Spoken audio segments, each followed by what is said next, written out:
I am going to be enjoying all of it. All right, great weekend. Obviously, Mariners sweep. Plenty of time to talk about that over the course of the day.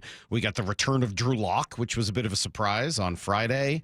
I will tell you the story of throwing out the first pitch and what that was like in Everett. Thank you to the Aqua Sox, Mike up there, and everybody else who made that happen. That was super, super fun and just an awesome experience for me and my family.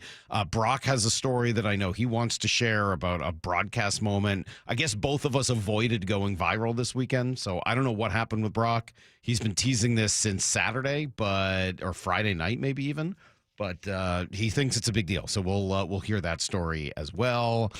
But I got to tell you, he also said he had a honey bucket disaster. Oh, I don't want to hear about that. Yeah, I don't really either. It can't be worse than mine from a few years ago when I had to puke in the honey bucket. That can't be. It can't be worse than that because that was terrible. That was one of the low points of my life. Yeah, I'm sorry. I would love to start with the sweep, and there's so much in there, and the Mariners played great, and I know it's unfair because last Monday we spent, a ton of the day after they looked so bad over the weekend, and I would love to spend all day, and especially these first few minutes, talking about how well the Mariners played, and they did. Give Cal credit. He put the team in his back this weekend with 3 home runs. Julio had a big moment. Tellez had a couple moments. Rayleigh had a couple moments. Bullpen was phenomenal. I mean, lots to really, really like from the Mariners this weekend. They've now won 5 out of 6.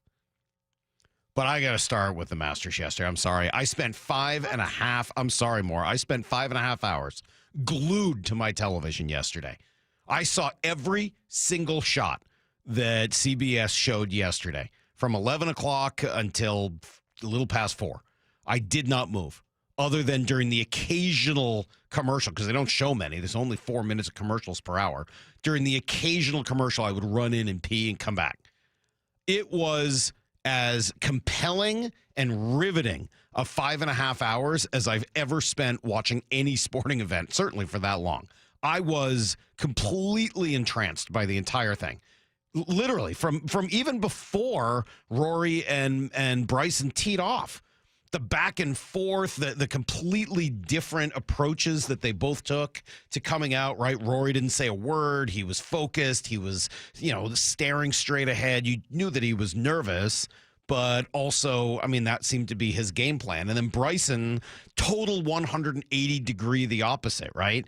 Touching all the fans, and he's, bouncing off the walls. I'm still not convinced that's really who Bryson is. I think he's trying to fake it a little bit, and I'm not convinced that he really does want to be touching all the fans' hands and all of that. I think he's faking it for the image, but whatever. Like the complete contrast, and even Jim Nantz played it up with with Bryson coming in second, trying to psych Rory out. That was unbelievable. And then right off the bat, Rory doubles and Bryson birdies, and you're like, oh my God, this is going to be the greatest day ever. And it came pretty darn close. I mean, Rory finally got it back, and then Bryson screwed it up, and then Bryson kind of dropped out of it, and then it was Oberg, and then out of nowhere, here comes Justin Rose, and Rory keeps, he's in control. All he's got to do is just keep it simple.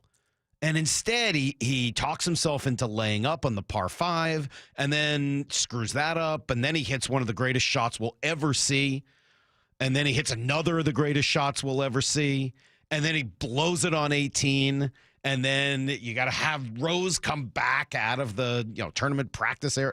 Unbelievable. All for Rory to win at the end, and I was rooting for him. I wasn't necessarily planning to be, but once you get caught up in the story and the emotion and everything that he had, it was unfreaking believable. Unbelievable drama from start to finish. I saw a ton of people talking about it on social media, so I turned it on after the Mariners game. I basically just got to see the playoff. Okay. I have to say, so far, the 6 a.m. crowd is not with you on. I don't really care. I mean, then they missed it. Getting boo, Masters boo. Yeah, boring. I'm sorry that the once in a lifetime Masters rates ahead of a April baseball game. Yeah, I don't know what to tell you guys. That was unfreaking believable. It was everything you should love about sports. And for Rory, everything from the emotion to the burden that he'd carried to the stories about his parents and man, I'm crying on my couch and I'm texting with my buddies and they're all crying on their couches. It was everything you would ever want sports to be. And if you weren't watching it, I'm sorry, because it was amazing. Rory afterwards specifically talking about his family and getting a little emotional. Oh, hold on. What's going on here? You good? All right, let's do that again. Yeah, I would say it was 14 years in the making from, going out with the 4-shot lead in 2011, feeling like I could have got it done there. And, there was a lot of pent-up emotion that just came out on that 18th green. And, I think, a moment like that makes all the years and all the close calls worth it. And I want to say hello to my mum and dad. They're back home in Northern Ireland. They made a lot of sacrifices for you. They did. And I can't wait to see them next week. I just can't wait to celebrate this with them. Yeah, Jim jumping in to help Rory as he was starting to get emotional and, he couldn't talk for a moment. Jim jumped in to help him. And ultimately, Rory lost it and I kind of lost it on the couch. And I'm sure I'm not alone. I'm going to guess there were millions of others who got a little choked up. Certainly anybody, thinking about their parents or thinking about their kids and thinking about that word sacrifice is a big one. So just an unbelievable sporting moment. Yeah, there aren't a lot of things that would trump a weekend sweep. And I get a texter here saying, you better talk about it because there may not be too many weekend sweeps this year. I promise we're going to spend a lot of time today on the Mariners. But that was phenomenal, man. It really just start to finish. And the shot on both 15 and 17, again, there's nothing prettier than Rory's draw that he did it around those trees.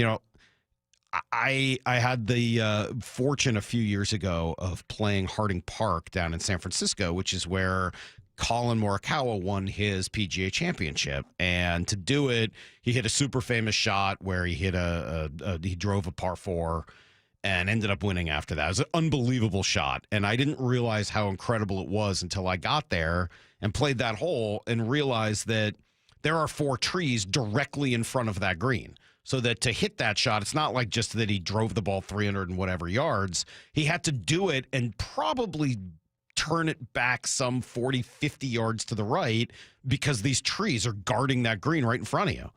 The shots Rory hit were even more than that. I mean, the distance he had to go out to the side in order to bring it back, it's truly, truly, truly incredible. And he's a compelling story from being a child prodigy to, obviously now being one of the 6 of all time who've won the Grand Slam to all of the emotional availability in between. There's lessons in there about screwing up and then getting back on track and some of that neutral mentality that Russell Wilson always used to talk about. Rory had to do that. I mean, he messed up. He choked this thing away 3 times. And each time he found a way to bring it back and ultimately win. If that's not a story for 2025, a story for the modern sporting athlete, a story for all of us, I don't know what is. That was truly, truly incredible. All right. You want to hear about the Mariners? We'll do it. Coming up next on Brock and Salk.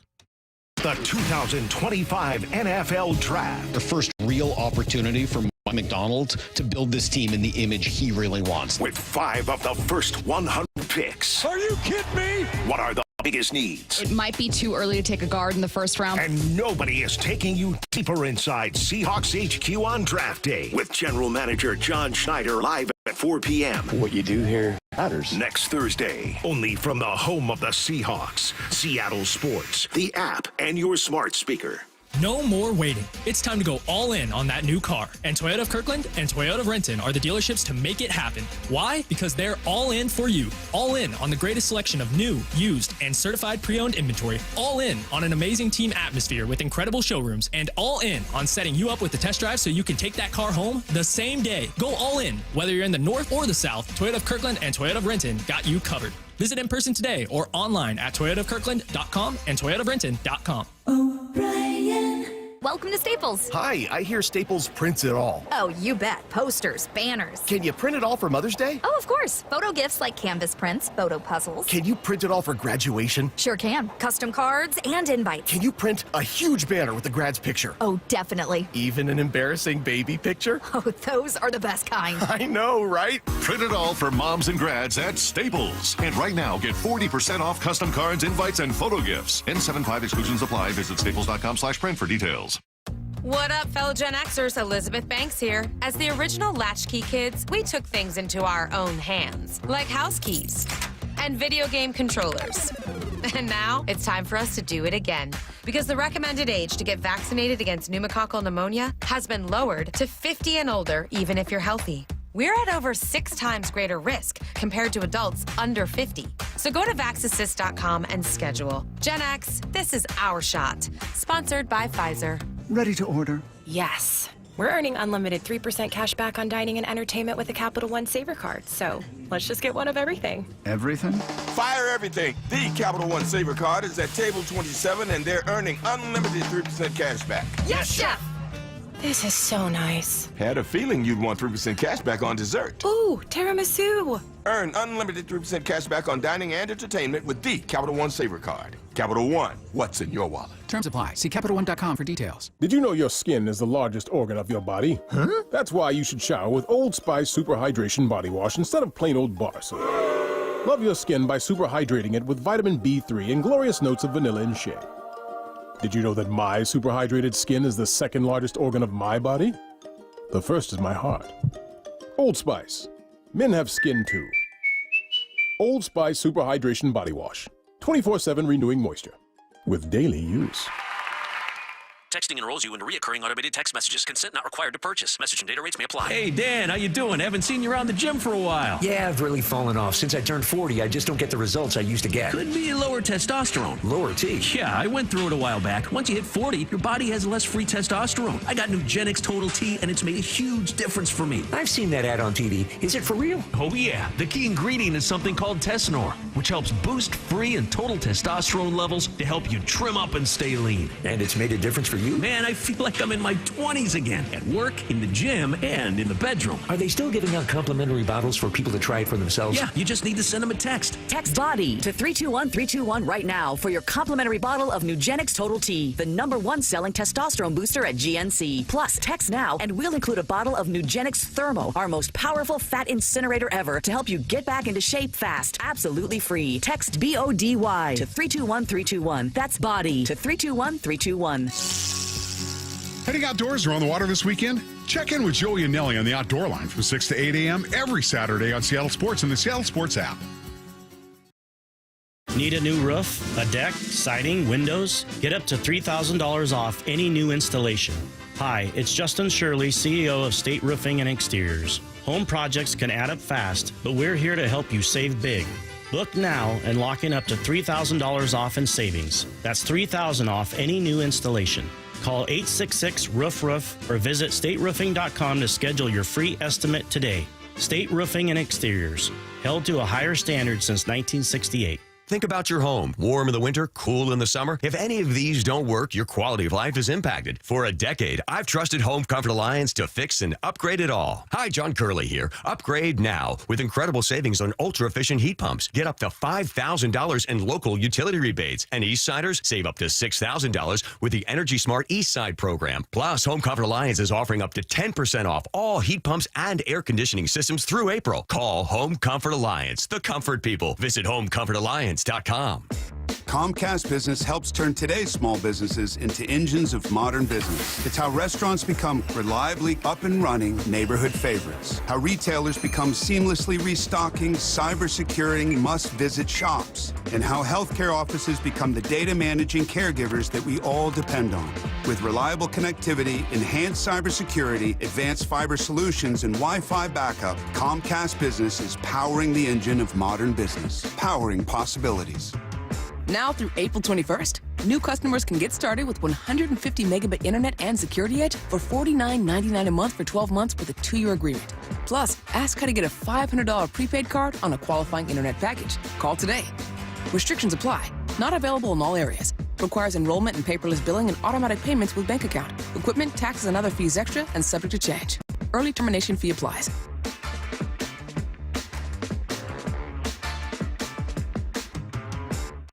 Need to know. 15 minutes past every hour with Brock and Salk. Here's what you need to know.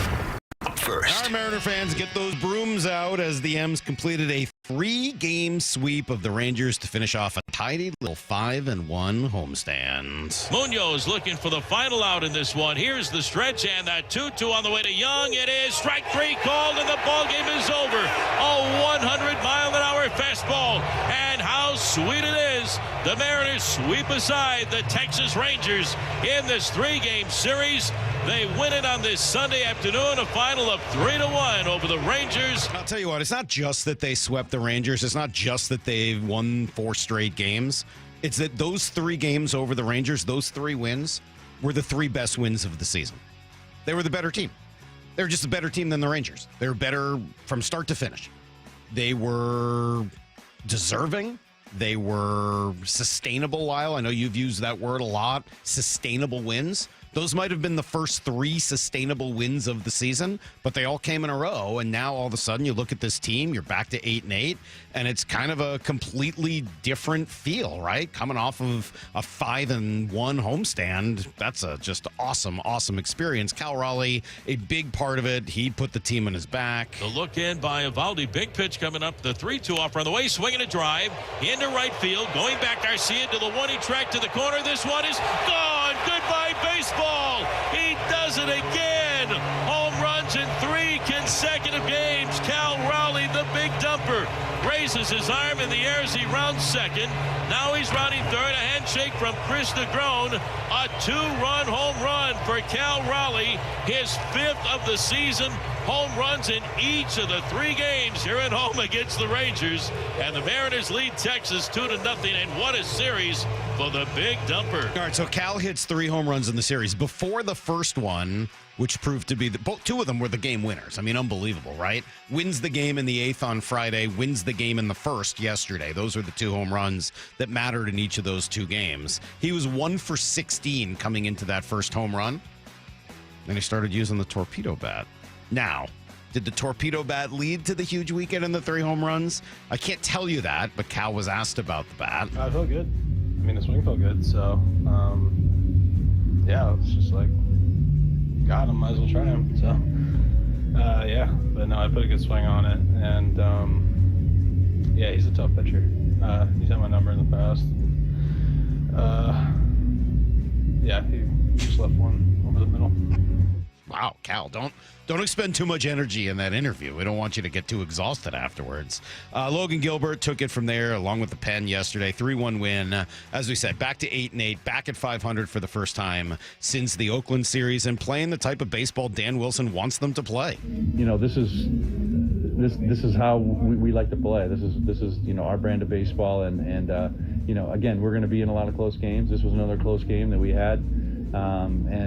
You know, guys, you know, stepping up at times when it's needed, and you know, Cal was a guy tonight to be able to step up and give us that 2-run homer. But you know, I think this is hopefully, you know, where we're going to continue to be and keep pushing from here. Yeah, pretty cool. Off the field, or at least outside of the major league field, Matt Brash made his first rehab appearance in Tacoma. It was a good one. No runs given up. Fastball at 97. Still with the wicked movement on the breaking ball, so he should be close to a return. Not quite yet. Probably another couple weeks. Troy Taylor at the park yesterday. He appears headed done with his rehab assignment. Will probably go on the road with the team to be activated. And then one other roster move to note. Ben Williamson called up yesterday after just 2 weeks at the AAA level. He replaces Dominic Canzone on the roster, gives them a right-handed bat, legit defense at third base, 2 things they need. So they'll head now to Cincinnati, Boston, Toronto. Those teams 8-8, 8-9, and 9-7, respectively. Here's the second thing you need to know. It was a Masters tournament for the ages. The only problem is the nerves. Yeah. Look at the long shadows. Symbolic, this moment, of the journey it's taken to get here. For all this history. McElroy has his masterpiece. His masterpiece, and then essentially Jim didn't say anything for about 7 minutes as Rory shook hands and hugged and cried and just soaked in the entire moment. Unbelievable. It was just a compelling television in every way. Justin Rose defeated in the playoff. Rory becomes the 6th all-time to complete the career Grand Slam. 5+ hours of just riveting TV. He doubles the first and 13th holes, but the approach shots on 15 and 17, incredible. The birdie in the first playoff hole, unbelievable. The whole thing was really tremendous. Justin Rose, I played you some Rory already. How about Justin Rose just moments after losing a heartbreaking playoff? Well, I just said, listen, this is a historic moment in golf, isn't it? You know, someone who achieved the career Grand Slam, and I just said to him it was pretty cool to be able to share that moment with him. You know, obviously I wanted to be the bad guy today, but still, you know, it's a momentous occasion for the game of golf. I mean, I can't imagine how poised you have to be that soon after losing like that. Sheesh. I mean, he missed a putt that he probably should have had for birdie. Just, honestly, it was amazing. All right, we'll come back to that, I promise, throughout the day. Here's the third thing you need to know. Because first we have to welcome back to Seattle none other than Drew Lock. JSN is wide to the far side.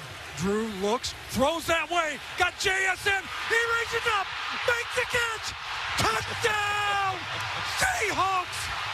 Holy catfish! What a throw by Drew Lock! What an over-the-shoulder catch by Jackson Smith and Jigba! And with 28 seconds left, the Seahawks lead 19-17. Oh my word! Oh, my word is right. 2 years, $5 million to return. Now, I don't know how much of that is guaranteed, but if it's any, I would assume that likely means the end of Sam Howell's time here with the team. Maybe they'll compete in training camp for the backup job. Maybe it's a 2012 kind of situation, but hard to imagine they would keep both guys. So I wouldn't imagine Sam Howell is going to be playing in any more games with the Seahawks. Will it stop them from drafting a quarterback next week? That is maybe the more interesting question, and one I'm sure we'll discuss today, this week, and into next week as well. That is everything you need to know, quarter past every hour here on the Brock and Salk Show. Also, I got a chance to see Saintcha pitch in person. Wow, was that cool. Just awesome. My whole experience in Everett on Saturday was phenomenal. Huge thanks to Mike and his whole team up there for hooking us up. Great seats. Not that there are bad seats in such a park, but great seats. Watching Saintcha come out, throw to the first batter lefty, and then turn around and pitch righty the rest of the way was cool. It's almost like he's doing that for the fans. I know that like he's doing pitching lefty in his off days and stuff, but it feels almost like, yeah, I'm going to pitch right today, but just so that everybody gets a chance to see that I'm a switch pitcher, I'll throw lefty, which was just amazing to see him turn the glove around and then just start throwing righty. Cool to see Andrew Jones' kid playing for the other team, the Hillsboro Hops.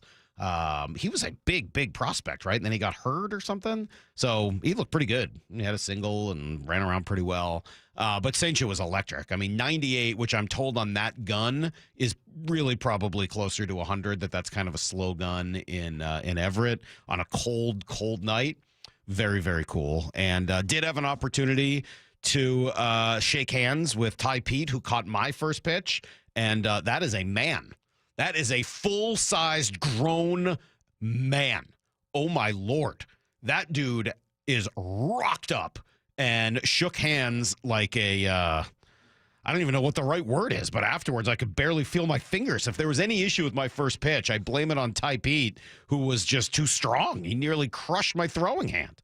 So we'll give you a little bit more of the story coming up in a little bit. More is going to take us through the whole weekend, though, next. If you missed anything, you'll get caught up to date. It's Brock and Salk, Seattle Sports on 710, seattlesports.com.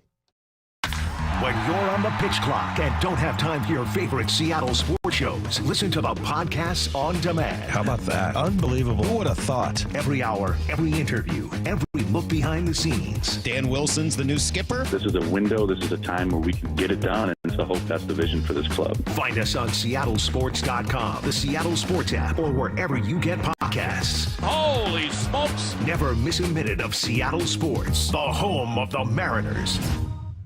Ooh, ma. What was that? That is business phone bliss with the Ooma Cloud Phone System. It handles all our voice, video, and messaging needs. You sound very... Calm? I am. Ooma has everything I need to run my business more efficiently, like virtual receptionist, call routing, and video conferencing. And it starts at just $19.95 per month per user, plus taxes and fees. Ooma. Nice. Find your business comm at ooma.com/radio. Get 5 quarts of O'Reilly Full Synthetic Motor Oil and a MicroGuard oil filter for $29.99. In-store only. Limit supply. O'Reilly Auto Parts. Go from daydreamer to industry leader with Amazon Business. From office supplies to IT essentials, Amazon Business provides tools that help you save costs and make insight-based decisions. Learn how to bring your visions to life at AmazonBusiness.com.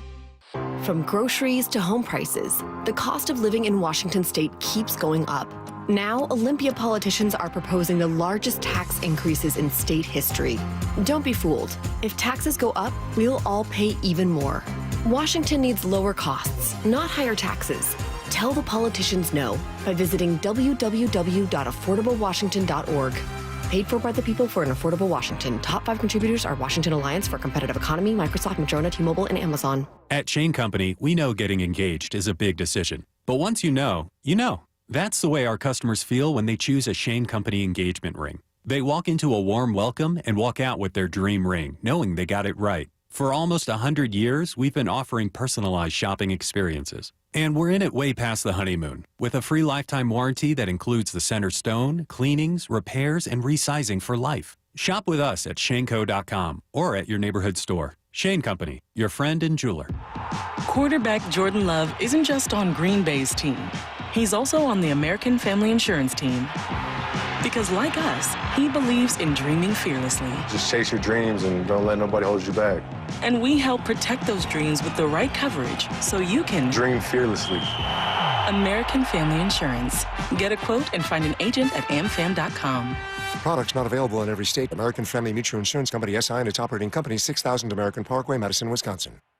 SoFi Personal Loan is here to help you achieve something once thought impossible: overcoming high-interest credit card debt. Walk the tightrope of your finances with one low, fixed-rate monthly payment, no fees required, and as soon as the same-day funding. That's right. Pull off your own debt-defying stunt with a SoFi Personal Loan. Visit SoFi.com/trick to learn more. Loans originated by SoFi Bank, N.A., member FDIC. Terms and conditions apply. NMLS 696891. Bonneville International radio station contests are open to participants 18 years of age or older that are residents of Washington State unless otherwise specified. Employees or agents of the station, Bonneville International Corporation, other area radio stations, or any entity associated with the contests are not eligible to win unless the station otherwise specifies at its own discretion. Persons who have won in the last 60 days from a station contest or event may not be eligible. Full general contest rules are available on seattlesports.com or in person at the station during regular business hours. We are Seattle Sports, the home of the Seahawks, Mariners, and everything Seattle sports. Watch your favorite show live at seattlesports.com. You think your home is pretty cool until that summer heat hits, and suddenly your home isn't that cool. In fact, it's hot. Air conditioning from Washington Energy Services can help. Stay cool this summer with our biggest spring savings event ever. This month only, take up to $3,500 off an energy-efficient Bryant cooling system with exclusive Washington Energy rebates. Ensure your home is always the cool house with air conditioning from Washington Energy Services. Contact us today for a free estimate. The future is here, so why is your internet stuck in the past? With Quantum Fiber Internet, you can get next-level multi-gig speed on a reliable fiber network. Fair and honest pricing, with no annual contracts or bundling required. And whole home 360 Wi-Fi to make sure your devices are ready to take you where you want to go. So you can stream, post, game, surf, like, and love to your heart's content. You do you. Let Quantum Fiber Internet take care of the rest. Learn more at quantumfiber.com. Limited availability, service, and speed in select locations only. If you've been in a wreck or a fender bender, you have have the right to take your vehicle to any repair facility, not just where your insurance company tells you to go. Accurate Auto Body has been family owned and operated since 1994, and they work for you, not your insurance company. With over 25 years of auto repair work, they'll exceed your expectations. We meet by accident, fixing every last bit. Accurate Auto Body. At Accurate Auto Body, all their work is performed by certified technicians, only using OEM parts to guarantee the safety of you and your family. For the best in auto body collision repair and customer service, give them a call at 425-883-2450 or AccurateAutoBodyWA.com. Your insurance company may not love them, but you will, because We meet by accident, fixing every last bit. Accurate Auto Body. Brock and Salk's Rewind is presented by Toyota of Kirkland and Toyota of Renton. From the Quantum Fiber Studio. This is Brock and Salk. Weekdays 6 to 10. On Seattle Sports and 97.3 FM HD2. All right. It was a heck of a sports weekend, that's for sure. Mariners, I had the opportunity to go up to Everett, and we'll talk through what that was like. And then also, of course, the Masters yesterday, Seahawks news. It was a very, very, very busy weekend. So if you were out and about, if you were in the sunshine, if you missed anything, don't worry. Moore's got you covered. Yeah, this one is a little more fun to go through each of the Mariners games than it was last. Was it last week Monday? We were trying to breeze through them and not really. Was it last Monday that it was like story after story that was depressing? Even like all three of the need to knows were bad. Like, just a depressing day. Not today. Going to be high 60s all week. Sun's out. Sweep. Let's go. More. What do we got? Monday. All right, so we'll start with the Mariners weekend starting on Friday. Bryce Miller went 5 innings, giving up 2 hits and 1 run. He walked 3 while striking out 5. The Mariners did get off to an early lead with solo homers from Polanco and Tellez, along with a J.P. Crawford single that scored Leo Rivas, but a Josh Young homer off of Trent Thornton in the 6th tied it at 3-3. But in the bottom of the 8th, Cal Raleigh gave the M's the lead again with this bomb. And the next offer on the way to Cal, swinging a drive, deep to right field, going, goodbye baseball, off the facing of the Hit It Here Cafe, number 96 in the career of Cal Raleigh. Puts the Mariners on top 5-3, and with that home run, Cal Raleigh moves by Mike Zunino for the most home runs by a catcher in Mariners history, and it's a tiebreaker here in the bottom of the 8th. 96 career home run for Cal, home run number 3 on the season. It's the Mariners 5 and the Texas Rangers 3. Wow, what a night for Cal. All right, lot to react to. I saw you smiling over there. Do you credit Howdy for Zunino having that record to begin with? Kind of, yeah. I was chuckling at the idea that he was breaking Mike Zunino's record. I know it is a little weird. It's like, all right. Anyway, you know why Cal hits so many home runs? Because he's really strong. Not every bit of analysis here on the Brock and Salk show is brilliant. In fact, some might argue none of it is. But there's lots of different ways to hit home runs. A lot of he hits because he's really, really strong. And not like rocked up, muscled strong. I mean, he didn't look like Ty Pete, obviously, who I met over the weekend, was just blown away. He's not built like Adolis Garcia either, right? That guy is strong in his own just unique athletic way. But Cal's just got this like raw Paul Bunyan-like strength. I think it's why he gets so many Veritek comparisons, because they are kind of built similarly. I know that obviously, if you look at the numbers, it's not even really much of a comp. Cal's numbers are significantly better than Veritek's at this stage in his career, but it's just that raw strength. And I mean, you got to see it all weekend, and that one was a great example of it. The one, we'll get to it in a moment. The one yesterday, even more so. I mean, he hit that home run just by being strong.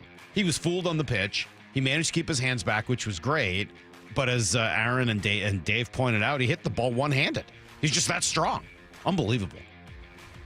Yeah, and someone else who's also been pretty impressive so far this season, Andres Munoz, came in to close the door for his 5th save this season. He got Marcus Semien to ground out into a double play. Down the set by Munoz, and the 0-1 pitch, swinging a ground ball right to Rivas. He'll go to second. There's one. His throw to first. In time, double play, and the ball game is over. The Mariners win it 5-3 over the Texas Rangers, and they take game 1 of the 3-game series.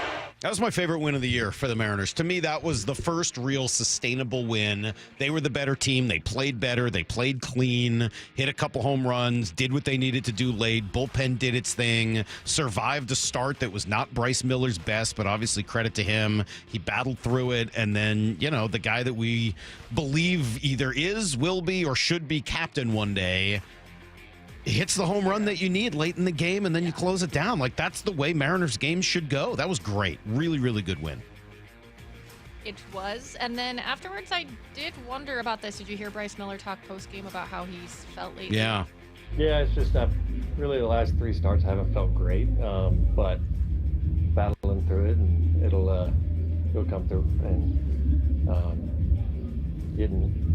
getting through lineups without my best stuff, like I said, is something that is exciting for me for whenever I do start having the best stuff and feeling good. So we'll get it figured out, and hopefully not have a 30-pitch first inning and get deeper into games, because coming out through 5 isn't ideal. But I gotta get deeper in games, give our bullpen a better chance, set us up for later in the series as well. But we're getting there. Well, it turns out the bullpen was so good this weekend, it didn't really matter. But, yeah, all 3 starters this weekend get 20-plus pitches in the first inning, and he went all the way up to 30, but they limited the damage. So, I love what he says there, and it's such a great baseball thing, right? How do you learn to have success when you don't have your good stuff? How do you learn to take a walk or find a way to get a hit even when you're going up against a pitcher that is so dominating, right? You're not going to clock the ball for a home run.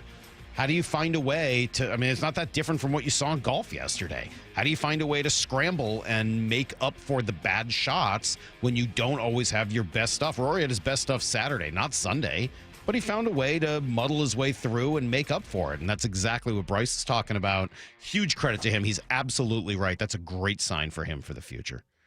Yeah, they've been getting some pretty unbelievable starts from Logan and Brian Wu, and as long as Bryce Miller can work through things like he said, and the bullpen is looking stronger than they were, they should be just bullpen looks great right now. This is the best they've looked in a while. Yeah, and they have reinforcements coming. So Saturday, Brian Wu got off to, like you mentioned, a little bit of a rough start, allowing the first 4 batters to reach base and drive in a run, but he was pretty fantastic after that. He allowed just that 1 run on 6 hits with 7 strikeouts through 7 innings. Julio Rodriguez ended up tying it up at 1-1 in the 3rd with this RBI triple. The 0-1 to Julio, swinging a fly ball into the gap in left center field, falling fast. That's getting it down for a base hit. JP heading for 3rd. The ball gets on by Taveras. JP rounding 3rd, being waved in. He'll score. Julio to 3rd. The relay to the 3rd to Young, not in time. Julio Rodriguez with a triple into the gap in left center field ties the game at 1-1 here in the bottom of the 3rd. Yeah, triples are always fun. Thanks for playing that one, because I love a good triple. Everybody does. And I didn't get to see that game. As you know, I was out at Everett on Saturday, so I really didn't get to see much of Saturday's game. Just following it right on the phone and and another hit, and another run, and another run, and another. They just teed off, huh? Kumar Rocker didn't have it. Bullpen for Texas, not impressive. Just about. I just can't get over Brian Wu's start on Saturday. God, he looks so good. You're in love. He's so good. He got past that first inning, got out of it, minimized damage, and then went 7 innings after throwing 27 pitches in the first inning. Mm-hmm. Didn't throw 100 pitches in 7 innings. His explanation of his mentality through that after the game was kind of entertaining. I don't know if you guys heard this. I'll play it for you. Yeah, it's funny. I actually kind of I don't know why, but I had this concept in my head today of a video game, and it was every level, it's level 1, level 2, level 3, it's gonna get harder the further you go, and so it's not you put up 2 zeros and now you're just grooving. The next level just gets harder and harder and harder, so you gotta continue to kind of relock in after you come out for the next inning, and it's just kind of an internal motivation, I guess, to just keep going. right, so I love that. And I'm going to guess, I hadn't heard that until just now, but I'm going to guess that came from his mental skills coach, don't you think? I'm guessing that's not something he thought of on his own, because we know that that's been a big part of his success. Remember we talked to him before last year's spring training more, and we talked about that and how the mental skills training has been one of the things that helped him go from, guy who barely pitched in college to, high draft pick to dominating major league hitters, was essentially using a lot of that mental skills training. And that's exactly what that sounds like, right? Having a plan, imagining, thinking about it one way versus another. Yeah, it'd be interesting to ask him about it next time we chat with him, because I would see if we can remember that, because I'll bet you anything that's exactly where that came from. Pretty cool. Interesting. Yeah, I like that view, especially for like a younger guy that probably does play video games. Turn it into something relatable for yourself. And obviously it worked, because he, as we said, he was pretty spectacular after that first inning. Later, a Polanco sac fly drove Julio in, then Cal Raleigh hit a double, Rosarena walked. Raleigh was able to make it home on a wild pitch to Raley, and then he scored from second on a wild pitch? Yeah. Whoa. Yeah. That must have been real wild. He then hit a double to drive in a Rosarena for a 4-1 lead. And then in the fifth inning, Cal Raleigh homered for the second straight game. As you mentioned, I don't know if Lyle's ready to believe in those torpedo bats or not. Lyle, are you? He started using one this weekend, and 3 home runs in 3 games. I mean, if the success rate's going to keep up like this, Cal Raleigh's going to be the greatest player to ever live. So, yeah. The M's got more traffic on the bases in the bottom of the 7th. Singles from Julio and Raley, and walks from Crawford and Raleigh. And then also a Rowdy Tellez double to make it a 9-1 game. Gregory Santos allowed 1 run in the 9th, but ultimately got Jonah Heim to ground into a double play for the 9-2 win. So nice sometimes to have the comfortable lead wins. Gregory Santos, I mean, that's sort of a hidden story in there, right? Gregory Santos pitching in the 9th of a 9-2 game, 9-1 game when he came in. That's probably something to know. Troy Taylor is on probably on this road trip, likely to be activated either in Cincinnati or soon afterwards. I don't know who's not going to be on the team after that. Maybe it's Legumino, who didn't pitch, but Santos has options. If he's pitching the 9th inning of a 9-1 game, that might be something worth watching. Can I add one more thing before we get to Sunday? Can we talk about this Rowdy almost triple? What happened? I didn't get to see the game, so tell me. Oh, you didn't see any of it? No, I was at the Everett game. Well, I just figured maybe you saw the highlights. So he laced one into the gap, and he tried to stretch it for a triple. And for a minute, it looked like he was actually going to make it. And he put together what was, and I don't think Rowdy would disagree with this if I said this, maybe the worst slide I've ever seen. I think he was trying to debate between whether he wanted to go head first or feet first, and it kind of ended up with him belly rolling into third base, and he was out by a foot or a couple of feet. Yeah, is that bad? I mean, the slide was not pretty. I'll put it like that. Oh no! He really hit the ball hard. All right, I'm watching it as we speak. Okay. All right, let's see. There's a hard drive into the it gets by the right fielder. Come on, Adolis, what are you doing out there? Center fielder picks it up at the wall by the Alaska sign. Here's the cut and the throw. Oh my God, how are you not safe? My Lord. I've seen worse, but that's bad. You got to watch the slow-mo replay. I don't know if it's on that highlight, but it's coming. The slow-mo's. Oh, poor Rowdy. That wasn't great. Wasn't great. Did we get a sprint speed on that? I would have guessing to go, it wasn't I'll have very to go fast. Look. That should have been for another player, it's an inside the park home run, right? I guess it's possible. The way it goes by it's not impossible. He's slow. I mean, not that surprisingly. What do you expect? Okay. That was good. Thank you. Thanks for telling me about. Oh, here we go. We got a sprint speed, 25 feet per second. He might be slower than you and I in our race. Well, let's not get carried away. Or I should put myself more in that category. All right, Sunday, Logan Gilbert went 5 innings, giving up just 3 hits, 1 run, 1 walk, and striking out 7. The M's got started early with Cal Raleigh's 3rd home run in 3 games, this 2-run shot. The look in by Evaldi. Big pitch coming up. The 3-2 offer on the way. Swinging a drive into right field. Going back Garcia to the 1. He tracked to the corner. This one is gone. Goodbye, baseball. He does it again. Home runs in 3 consecutive games. Cal Raleigh, the big dumper, raises raises his arm in the air as he rounds second. Now he's rounding third. A handshake from Chris DeGrone. A 2-run home run for Cal Raleigh. His 5th of the season. Home runs in each of the 3 games here at home against the Rangers. And the Mariners lead Texas 2-0. And what a series for the Big Dumper.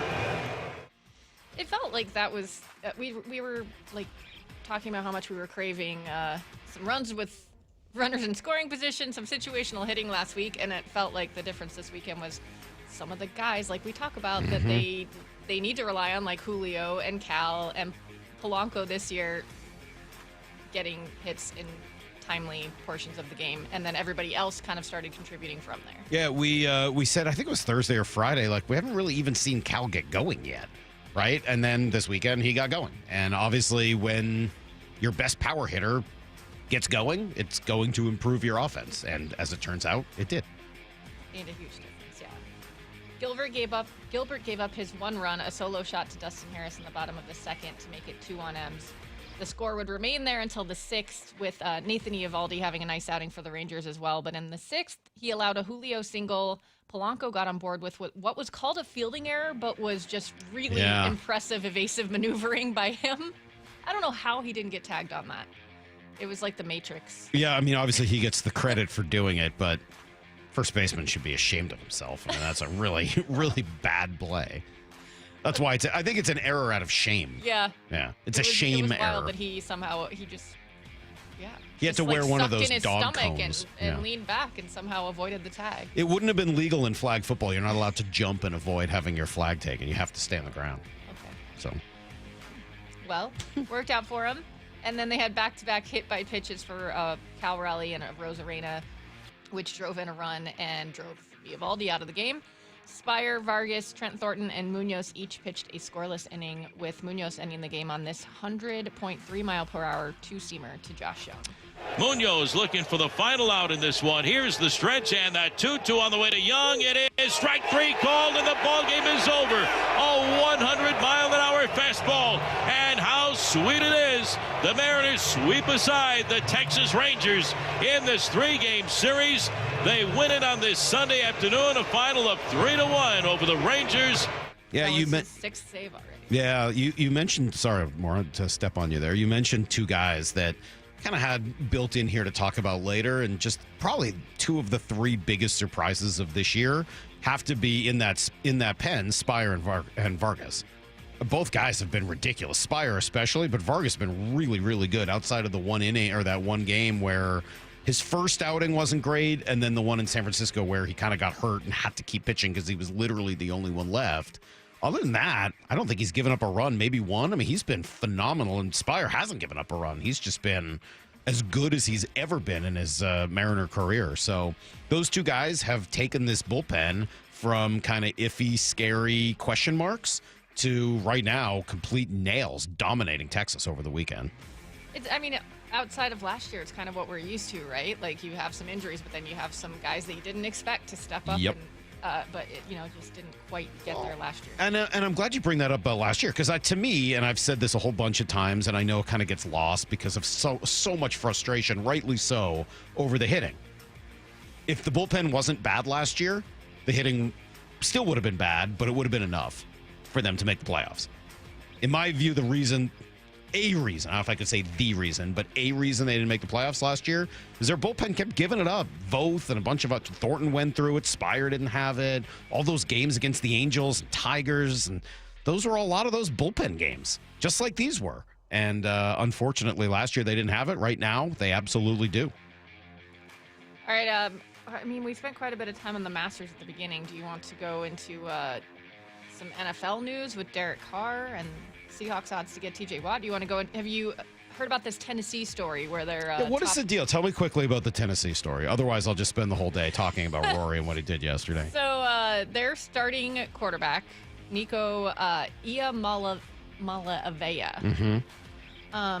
basically was trying to hold out. He has I think around $2 million NIL package with them. He wanted it to be $4 million. He threatened to enter the transfer portal when it opened on Wednesday, and he didn't show up for Friday's practice when they had a spring game on Saturday. And this is the first time we've really kind of seen this tactic. And basically, the coach, Josh Heupel, said, well, you're not on the team anymore. Thanks anyways. This was what he had to say to the press on Saturday. I want to thank him for everything that he's done since he's gotten here. That's as a recruit to who he was as a player and how he competed inside of the building. And so a great appreciation for that side of it. Obviously, we're moving forward as a program without him. I said it to the guys today. There's no one that's bigger than the Power T, and that includes me. And they hear me say that a lot inside of that team room. No one's bigger than the team. Yeah, so I kind of like all of it. Like, Brock, I know, is super upset, and a lot of people are. Of course, that's what the kids. Eventually, kids are going to hold out for more money if it's an open, an open market system, and that's the leverage he has. Eventually, that is going to happen. But I feel like the school handled it perfectly. Cool. Then you're not here. I agree with you. I saw Daniel Jeremiah post, I'm never going to get on these kids because I don't know what their situation is. I don't know how many people they're trying to support. I don't know who's in their ear. Like, they're kids. And, but he overplayed his hand. He got the wrong advice. Yeah. And like that, if you're going to treat this like they're professionals, then you're going to have to handle this in the right way or you're going to get burned. And the difference is with professionals, they hold out when they have a contract. This kid doesn't have a contract. Yeah. So, yeah, you held out. Cool. But you don't have like 2 more years on your deal that the other team has to honor, right? So, unfortunately, your holdout didn't do a whole lot for you. They cut you. They move on because they can have like 98 people on their team. And Paul Feinbaum called it an inflection point in all of this. I think it is. There's no regulation right now. I think it's going to get to a point where they are going to have to put forth some more rules than they have at the moment. But yeah, I'm with you. Like, the kid can do whatever he wants. He can transfer, he can hold out, but I think it's totally within the school's rights to say, like, we don't want to put up with this anymore. This is getting out of hand. Yeah. I mean, I think all of that is right. I think this is, like, I know Brock was upset about this. I guess we'll talk about it during Blue 88. I'm not upset about it at all. Like, yeah, okay. I remember seeing the All's story. well that ends well. Yeah, I remember seeing the story on Thursday. I sent it in our text thread. I was like, I would love to see Brock's immediate reaction to this. You're gonna be so mad. I know. He's so mad. Also, during the spring game on Saturday, all these Tennessee fans that had their Nico Iamaleava jerseys, the first 4 letters in his name are I-A-M-A. So people were using tape to like just have the I-A-M-A on there, and then they were writing other things. I-A-M-A. I-am-A, and then they were writing some other things. So, yeah. I-am-A, not gonna work here anymore anyway, that's for sure. I think that's a good story. I don't know. Like, yeah, it might be. I think Paul's probably right. That probably is an inflection point. That probably does start to change the way. I mean, it's a warning shot, right, to any other kid out there who wants to try to leverage something for leverage they don't really have. Maybe it's a starting point for them to try to figure out some ways to regulate this and have it be a little less like the Wild Wild West. And I just thinking about it, like, okay, I'm trying to imagine you're in that situation. Okay, I'm going to hold out because I think I'm worth more money. In the NFL, when you do that, A, you've got a contract, and B, the other team can't just go out, like, it's training camp. They can't just go out and get someone to replace you. They're sort of stuck with what they already have. But in this case, with the transfer portal open, they can take your $2 million and give it to somebody else. See ya. Yeah. So I'm not sure who gave him the advice that this was going to work. I figured eventually something like this would happen, but yeah, I don't see how that was. Pete Thamel now says that the market for him won't match his production due to the timing of when he's doing it. And of course, everybody else is going to be like, oh, is this a kid I want on my program? Yeah. Somebody else will get him for a good deal though, and he'll probably, be humbled maybe in some way. Either that or he'll have his chip on his shoulder. We'll see. All right, great job. Thank you, Maura. Fantastic trip around a very good weekend with the Mariners sweep, Rory's unbelievable win. Here's the question. The Mariners are scoring runs. Is this the real offense? Is this who they can be? And if so, why? It's next on Brock and Salk. Seattle Sports, your home for Wyman and Bob. Weekdays 2 to 7. We got Charlie Furbush in studio with us. Logan Gilbert is like my spirit animal. How he pitches, how he attacks hitters, and right there behind him is Bryce Miller. I mean, when you look at an actual pitch, they both have this splitter now that is just incredibly effective. I was always jealous of guys that could throw that pitch because it really acts like a fastball a lot of ways, and then it comes in and drops off the table. On Seattle Sports and 97.3 FM HD2. Just Cause Legal knows the value of standing up for what's right. If you've been involved in a car crash, Just Cause Legal is here to fight for you with an aggressive team dedicated to securing the compensation you deserve. Just Cause Legal makes the process as painless as possible. Don't wait. Time is critical. Get the help needed today. Visit justcauselegal.com or call 253-859-8899 and meet your legal lifesavers. Just Cause Legal, fighting for you. For over 113 years, Pacific Lamp and Supply Company has been your #1 lighting specialist in Washington, from the Space Needle in Seattle all the way to the Riverwalk in Spokane. With the largest lighting inventory in Washington, Pacific Lamp's knowledgeable and experienced staff can assist with any lighting issue, including intricate lighting and control designs. Plus, they work with all utilities in Washington to get you the best available lighting rebates. Pacific Lamp and Supply Company, Washington's lighting experts since 1912. Visit pacificlamp.com.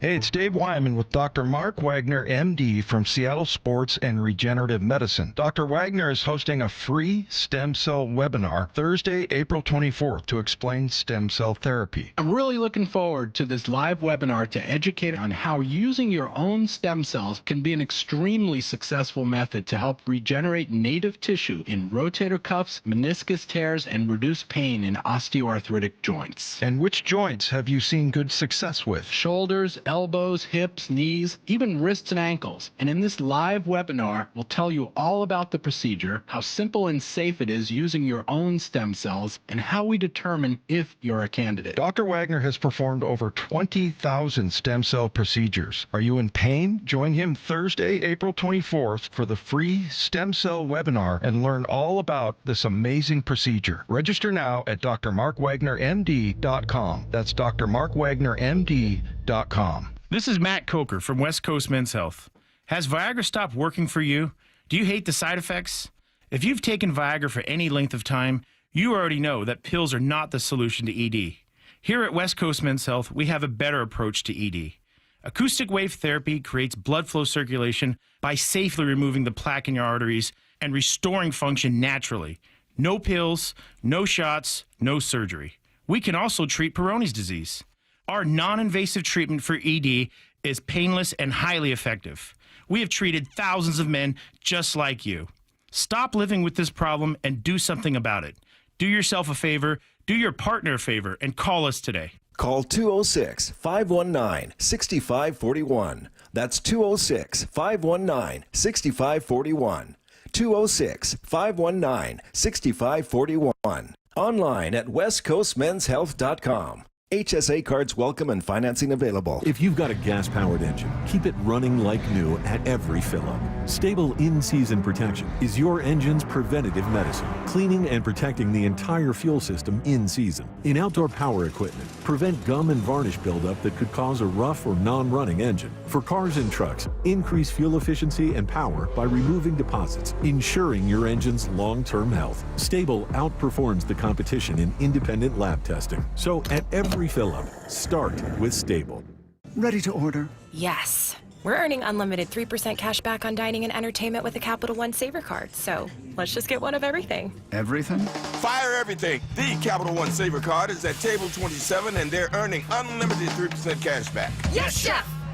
This is so nice. Had a feeling you'd want 3% cash back on dessert. Ooh, tiramisu! Earn unlimited 3% cash back on dining and entertainment with the Capital One Saver card. Capital One, what's in your wallet? Terms apply. See CapitalOne.com for details. This is the story of the one who, as a maintenance specialist for a historic high-rise, knows that vintage charm historically needs constant attention. Which is why, when it's time to upgrade turn-of-the-century mechanicals, they turn to Grainger. With easy access to 1 million-plus products and the scale to deliver when and where you need them. The right tools and supplies are never far away. So the one can keep that vintage building running like new. Call, click Grainger.com, or just stop by. Grainger, for the ones who get it done.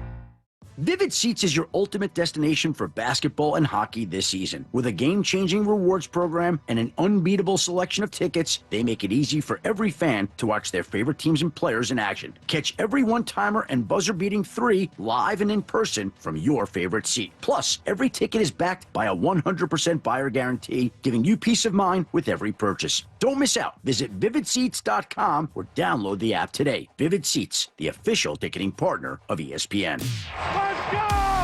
This is Seattle Sports. Streaming through the Seattle Sports app. KIRO AM Seattle. KIRO FM HD2 Tacoma. Home of the Seahawks, Mariners, and everything Seattle sports. This hour of the Brock and Salk Show is powered by Star Rentals, preferred supplier to the West's best contractors. Give me a freaking auto! From the Quantum Fiber Studio, this is Brock and Salk on Seattle Sports. Brock Heward and Marcus. Sorry about just Mike. Heward, not exactly Joe Cap there in the pocket. Now here are your hosts, Brock Heward and Mike Salk. Oh, good morning, Brock. I see you have your Masters gear on from when you went a couple of years ago. Anything bring that up? Any reason you decided to wear that today? No, just the tears flowing last night. What got you? When did you cry? Everything. Yeah. I mean, everything. Was Like it when he picked up his daughter, or Everything. was it when he talked about his parents? I mean, if you could watch that whole thing, like you truly, this is the man Hasselbeck to Trent Dilfer back in the day when there was Home Makeover. Remember that show? And they'd pull the thing away and you'd see the new house. And, some of those were really gripping stories. And I remember there was one in particular, and I think it was Dilfer or Hasselbeck said to Dilfer, or vice versa. If you could watch that without crying, you truly have no soul. I'm deeply concerned about you. And if you could watch all of that, and from the, him, his reaction, his daughters, families, and not have any emotions and not be in your feelings at all, we got to check in. Yeah, it was pretty incredible. It is rare that golf makes me shout on my couch, but it did yesterday 4 or 5 times. It was incredible. I started 6 o'clock with it, and a bunch of the people are mad. So let's dig right into the Mariners sweep, Brock, this weekend, and I'll ask you this: is this their offense? The offense we saw this weekend? Because if it is, obviously this team's going to win a bunch of games. They're now scoring 3.8 runs per game. That's doable, especially after playing all 16 games in lousy hitting parks. That's something, right? So what is it? Is this the Mariner offense? And if so, what do you like about it? Well, is this the Mariner offense? And that in this sweep, 2 of the 3 games are doing exactly what you've done in previous years, and that's the long ball, right? 4 out of the 5 runs, 2 out of the 3 runs are created by the home run ball. From different characters, but obviously Cal, we know this from Cal, and maybe this torpedo bat is just a little bit of a placebo effect. Maybe it's just a real deal that it provides a little more impetus in his sweet spot. But when he gets going, he can carry this team. When Julio gets going, he can carry this team, right? It doesn't take the sum of all the parts, not with the pitching that they have, as they give up how many runs over the weekend? 6 runs in 3 games to the Texas Rangers at home. Just a contributor here, a star there, a total team effort, obviously, on Saturday, as you got contributions everywhere. And 8 of the 9 runs did not come from the long ball. So, pretty darn sweet weekend to get yourself back to level, to continue to spank the Texas Rangers, who you own. I'd like them to call me Daddy, Padre, Papa, anything, because it's 20. They just dominated them since 2023, all of last year, and sweep this series away and totally have their number. So it could not have been a better script for the Seattle Mariners, as they have the day off today and get ready for a long road trip. Yeah, it is funny that for all of the talk of new philosophies and this and that, when the offense has gotten going, it's really just been kind of the same thing that's always worked for them when it's worked. They have 19 home runs on the season. That's number 6 in the league. 6th in baseball in home runs. Yep. Why, when the Mariners are hitting home runs? Cal's got 5. He's on pace for 50. He's one behind the league leaders. He's on pace for 50. Because 3 of them came in the last 3 games, He's on pace for 50. Anthony Munoz is on pace for an 8 WAR. He's been absolutely nails. And flawless on the back end of that thing. Yep. Lyle's boy, Greg Spire, one of their favorites, has been absolutely nails. Gabe Spire. Yeah. I call him Greg all the time too. We both do that. Who is Greg Spire? The guy was here, Greg Spires. Yes, that's what it is. Yeah. Well, 19 home runs, 6th in baseball. Contrast that to 29th in doubles. Some of that is the park effect, right? We've talked about this. You can hit home runs at T-Mobile when you really get a hold of it. Really hard to hit doubles here. They've played, 12 of 13 of their 16 games here at T-Mobile, so probably not a huge surprise that they are 29th in doubles. They're also 5th in the league in walks. 5th in the league in walks. Yep. That helps them have the 15th best on-base percentage in the league, despite having the 25th best batting average. Right? How do you go from having a lousy batting average to a pretty good, at the very least, average on-base percentage? Well, you got to take a lot of walks, and JP's leading the league in that category. They got a bunch of guys in the league leaders, and they're 5th in the league in taking walks. So if that formula sounds at all familiar, it should. It's called controlling the zone. I mean, like, that's what control the zone was always supposed to mean, right? And at the moment, they're doing it. They're controlling the zone. They're taking their walks. They're still striking out, right? I think they're top 10 in the league in strikeouts. So, I mean, those haven't gone away, but they're going to continue to strike out some.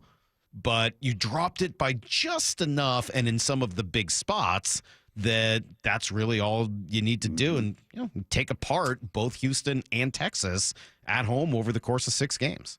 Yeah. So is this some of that control the zone background and scheme, or is this just frankly who many of these players are?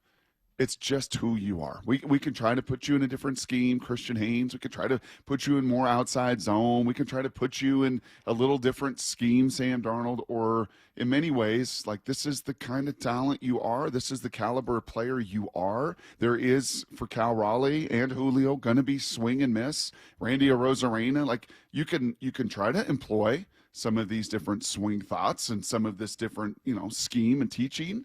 But also, Salk, this isn't like a 1 month, a 1 year track record. This is multi-years. These are seniors in college in Cal and Julio that you've watched for 4 years. I mean, this is in many parts, isn't it? Well, I think you know, how I feel about that. I think that coaching at the major league level is fairly worthless in baseball. So, I think what you're seeing is, they got a lot of guys that are inconsistent, and when they hit really well, like they did this weekend, you look unbeatable. And when 4 in a row, you played your pitching, you look very beatable.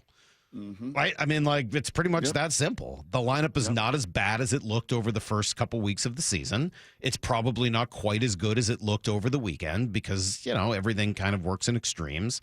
But it was really nice to see that they had that in them. I mean, again, we were sitting here coming into that series with Texas saying that they were, at that point, they'd played 13 games. They had 5 wins. And honestly, none of them, Lyle said this a bunch of times, I think he's right, were really of the sustainable variety. Like, okay, that's what it's supposed to look like. They were like a late comeback here and a mistake made there. And they were all kind of iffy. But not the ones this weekend. All three this weekend were 100%. That is how they're supposed to look. You hit well, you pitched well, the bullpen was great. Those are sustainable wins, which is why I think you come in here today, pretty excited because unlike some of the other wins, a few of them were exciting because they came back late. They were exciting wins. But they weren't necessarily sustainable ones. They weren't greens in regulation. No. Right? They weren't in the Those were fairway. scrambles. They were scrambles. Those were sandy pars and scramble, chip in from 35 feet out. Those were not sustainable. Yeah. The ones this weekend, that is drive it down the middle, 320, perfect approach shot to 5 feet, and just hit the birdie from there. Those were great wins. Really were.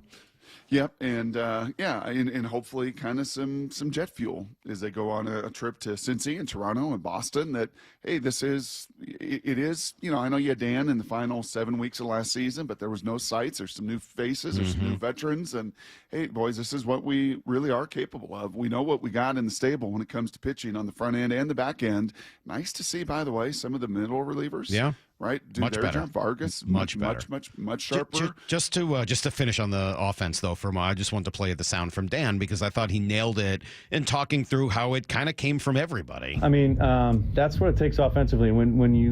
Especially when you have bigger innings, like we were able to have, like last night before.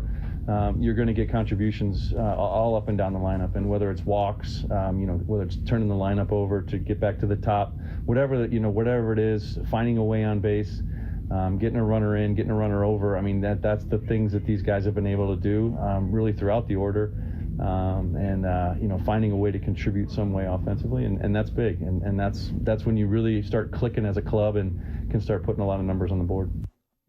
Credit to them. They got it done this weekend. Looked really good against the team that came in first place.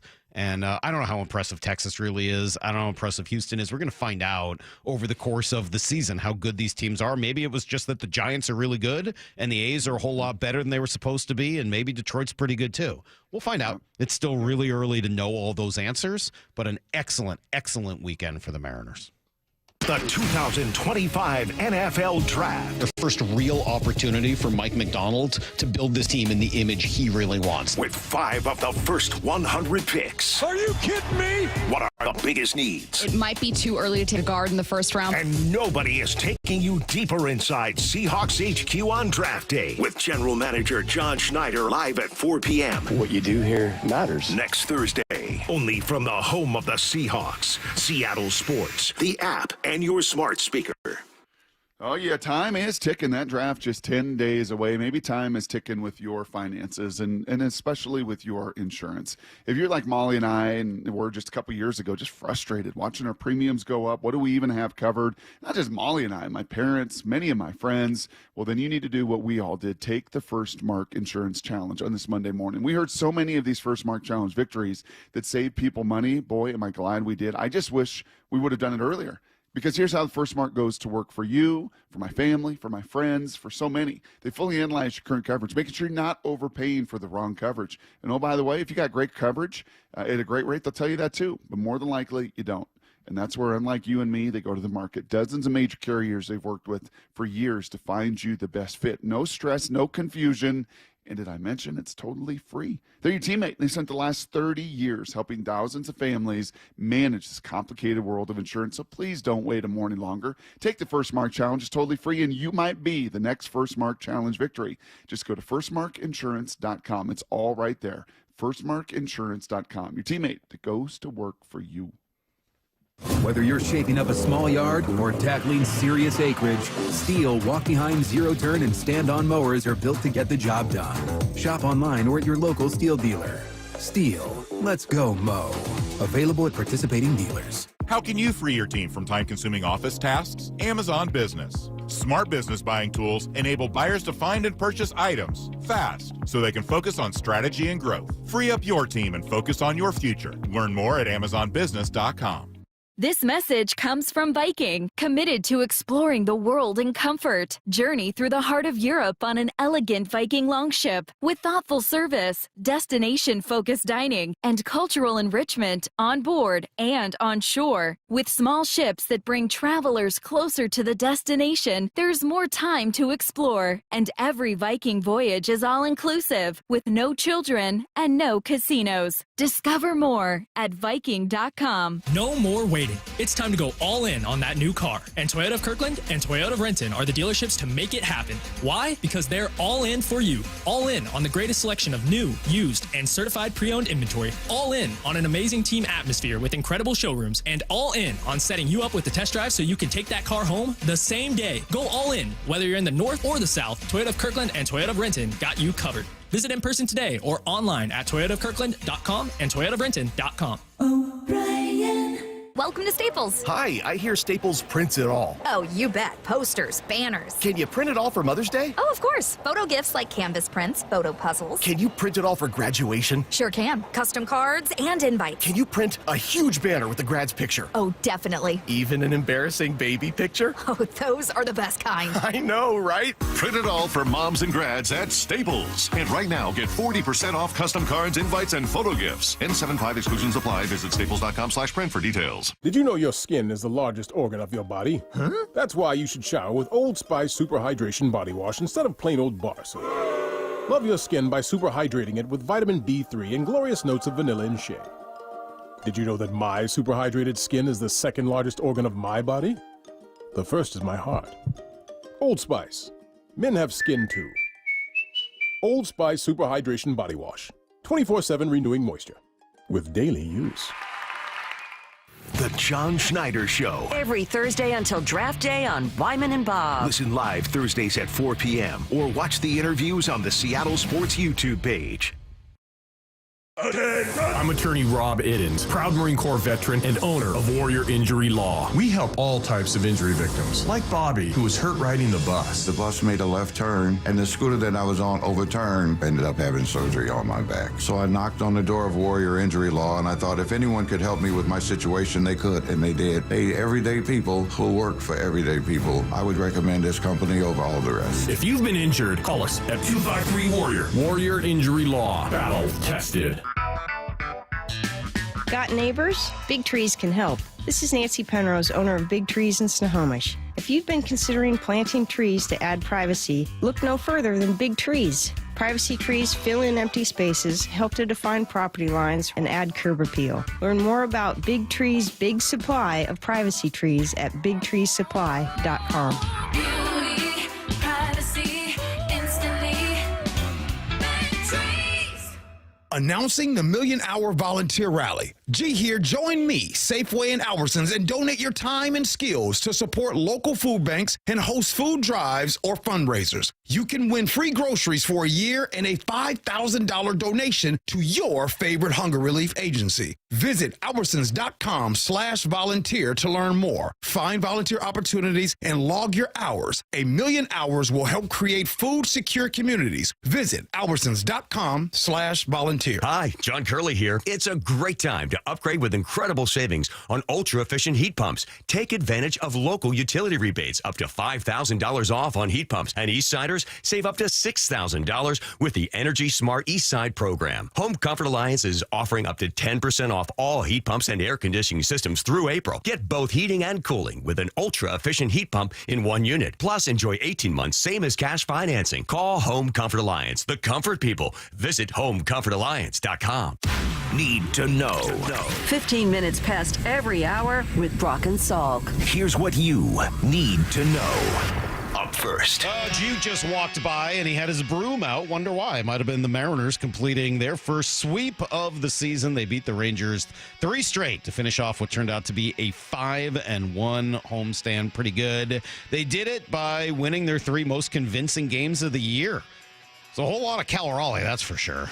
The look in by Evaldi. Big pitch coming up. The 3-2 offer on the way. Swinging a drive into right field. Going back Garcia to the 1. He tracked to the corner. This one is gone. Goodbye, baseball. He does it again. Home runs in 3 consecutive games. Cal Raleigh, the big dumper, raises his arm in the air as he rounds second.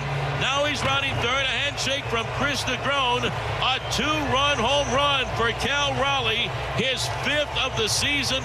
Home runs in each of the 3 games here at home against the Rangers. And the Mariners lead Texas 2-0. And what a series for the big dumper. You always can tell Rick's impressed when the voice cracks a little bit, as it did there. Cal, every game with a home run, including the go-ahead jobs on both Friday and yesterday. Saturday, kind of a blowout in between. But overall, this was a phenomenal homestand. It does always, bring a little bit more confidence when you're beating the teams in your division. But, I think, you can't look too far ahead. But this is a team that, we want to continue to do what we do each day and not get too far ahead of ourselves. And whatever uniforms on the other side, we're going to play our brand of baseball. And we like our chances when we do and when we execute. And that's what we're looking to continue to do. Yeah, I think that's confidence building, as I just got done saying. And every year is a new book that you're writing, and even though Dan and lots of pieces got to write the final chapters of the 2024 season, this one is a different journey. And to be able to win 4 in a row and to win back-to-back series at home and be able to pull that broom out kind of digs you out of, that sweep that you faced, unfortunately, down in the Bay Area. So back to level, back to 8-8, a Reds team. I was just kind of peeking at them. I know we'll talk a little more about them, but they pitched pretty well. Tito's there, got, kind of a young core, too, that's dug out of a tough start to their season. It is remarkable, and baseball has a way of doing this. Do you know what Texas was with runners in scoring position over the 3 days here in Seattle? Couldn't have been Seattle much. was 4 of 14, only 14 runners in scoring position opportunities over those 3 games. Texas was 5 for 26. Gave themselves almost twice as many opportunities with runners in scoring position, but just one more hit in those situations. Couldn't get it done in clutch moments, and credit to Bryce, the bullpen. Yeah. Certainly that your bullpen, horse yesterday and Logan Gilbert, that too. Bullpen may be getting even better. Matt Brash made his first rehab appearance for Tacoma yesterday. It went very well. Didn't give up a run. Fastball at 97. The wicked movement on the breaking balls. Got to imagine he'll be close, probably a couple of weeks away from a return. Troy Taylor is apparently ready. He was at the park yesterday, probably out on the road trip with them, and would probably be activated in Cincinnati. And then the team also called up our friend, third baseman Ben Williamson. After just 2 weeks at the AAA level, he will replace Dom Canzone. for a bunch of reasons. Gives them a right-handed bat, gives them some legit defense at third base, and as you said, Cincinnati, Boston, Toronto, those teams 8-8, 8-9, 9-7. So all 4 teams right around the 500 mark. Here's the second thing you need to know. It was an unbelievable day yesterday watching the Masters. 5+ hours of just fascinating, riveting television. Rory McIlroy defeats Justin Rose in a playoff, becomes the 6th golfer all time to complete the Grand Slam. And he did it in such a wild ride. I mean, he had 2 double bogeys. He kept bouncing back from terrible shots with incredible ones like this on 15. 207. 6 iron yesterday, set up an eagle. Is this enough? It is. Oh, here it comes. The shot of a lifetime. It was, except it might not have even been as nice as the one he had 2 holes later on 17, similar shot, and then the one he had in the playoff was perfect, but in between, he kept blowing it, right? In the water on the par 5, missed the putt on 17, missed the putt on 18. Unbelievable drama. Mm-hmm.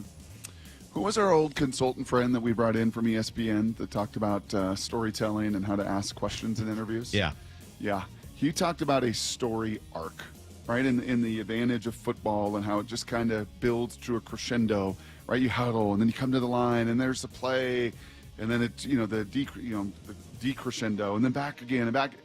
The Masters for 5.5 hours is just every single one of those holes. The way that they are laid out, the sounds, the birds, the azaleas, the groomed grounds. I mean, it just all plays to where it is captivating. But it doesn't have to be captivating. It was yesterday because of the, and then you throw the people in, involved. Yes, you throw in Rory and DeChambeau and all the guys chasing and yes. There were a lot of the best players in golf Yes. on that leaderboard, and then trying to figure out if Rory can do it after all of these years to join that elite group of 6 people who have Grand Slams. And then there's still the live thing, which is part of it, right? I always liked Bryson DeChambeau, still like him. I can't really find myself rooting for him, and maybe I think it's just Rory didn't talk to me all round. I know, but so what? Yeah, here's Bryson afterwards. Did you speak to him in there? How's he doing? Do you know? No idea. Didn't talk to me once all day. Did you try and initiate conversation with Rory at all? He wouldn't talk to me. Well, also, Bryson was acting like a WWE wrestler at the beginning while Rory was trying to focus on the round. I don't know. I didn't really have a problem with that at all. Good rivalry. Very good. That was fun. Great for golf, great for sports. Here's the third thing you need to know. And guess who's back, Brock? Back again. Drew Lock. JSN is wide to the far side. Drew looks, throws that way, got JSN, he reaches up, makes the catch, touchdown, Seahawks! Holy catfish! What a throw by Drew Lock! What an over-the-shoulder catch by Jackson Smith and Jigba! And with 28 seconds left, the Seahawks lead 19-17. Oh my word! I actually texted with him. I blew 88. I got a handful of different reasons. I think why he is back here, why the team ended up wanting to bring him back here. But bottom line, man, you leave a good impression, especially even when you go out the door. Make sure you've built up that good old-fashioned connective tissue in positive ways, and you never know how that can come back to pay dividends down the road. Yeah, credit to, $5 million for 2 years. If any of it's guaranteed, that's probably the end of Sam Howell, I would assume. We'll see. Maybe a little competition and training camp. I don't know. But will it stop them from drafting a quarterback next week? We will address that in a little bit more detail here in just a moment. That is everything you need to know. 1/4 every hour here on the Brock and Salk Show. Speaking of details. Yeah. Speaking of details. Quite a Saturday night for you. Quite a Friday night for me. Salk texts me, Maura Lyle. He texts me right after kickoff of the UFL game. I'm busy working. I called you, actually. Yeah, you called me, which then I'm like, oh, my gosh, is this like an emergency? I didn't have any idea you were working Friday night. I assumed it was Saturday. Molly calls me between 7 and 10. It's happened a couple times in a few years. Usually an emergency. Yeah, you're right. And I'm like, well, something's up with Salk. Surprising that I was not following and I texted you right back. UFL said, okay? schedule. Everything okay? Is there an emergency? I'm busy working here on a Friday night. You had no idea. But let me just tell you something. I faced a dilemma on Friday night that I had never faced in broadcasting. Wow. And, yeah. All right, well, let's hear about it. Story time with Brock coming up next on Brock and Salk. The John Schneider Show. Every Thursday until draft day on Wyman and Bob. We are now speaking with the architect of your Seattle Seahawks. How we doing, football fans? With Seahawks President of Football Operations and General Manager John Schneider. My job is to do what's best for the Seattle Seahawks organization. I have to keep wrapping my mind around that and trying to communicate effectively. Listen live Thursdays at 4 p.m. or watch the interviews on the Seattle Sports YouTube page. What's the standard the Seahawks defense needs to be held to under Mike McDonald? The John Schneider Show. Brought to you by Pizza Hut. I gotta love Eastside Weight Loss Clinic because this plan really does work. Been in the maintenance phase for a while. It's always worked, but decided to hop back on the full plan to lose a little extra weight. And did that here for about 2 weeks. Lost 15 pounds. No problem. It's really that easy. It's convenient. It works. The plan adjusts with your lifestyle. You can go into weight loss mode. When you hit your goal, then you're on maintenance, a plan that keeps you there. And if you do gain a little weight back, you just jump right back on and no problem. You don't get any of that yo-yo effect, gaining all the weight immediately after. It doesn't work that way. Eastside Weight Loss Clinic is designed to develop long-term lifestyle habits, keeping you at your target weight, looking and feeling your very best. I did it. Ryan Roland Smith is doing it right now. He's lost over 30 pounds. We hear from people in our building, listeners, advertisers, texters who plan just works for all of them. It all starts with a 50-minute phone consult. You can schedule it right now at eastsideweightlossclinic.com. Super easy. See if it's right for you and then lose the weight with eastsideweightlossclinic.com. Dr. Ryan Coogan, D.C. Results may vary. Right now, have beautiful, ultra-efficient, clean technology windows installed and pay $0 down, 0 interest, and 0 payments for 18 months. Only from Lake Washington Windows and Doors. And they'll even pay your sales tax. Visit LakeWashingtonWindows.com. Meanwhile, at Xfinity. So, influencer life going well? Oh, yeah. I'm up to 32 followers. Oh, that's something. Yeah, posting my tap dancing videos is easier than ever because we engineered Xfinity Internet with 99.99% network reliability. Plus, Xfinity Mobile with Wi-Fi Power Boost gives you ultra-fast Wi-Fi at home and on the go. But wait, tap dancing? You don't tap dance. Hey, what I lack in skill, I make up with passion. Do more of what you love and love how fast you do it with Xfinity Internet and mobile.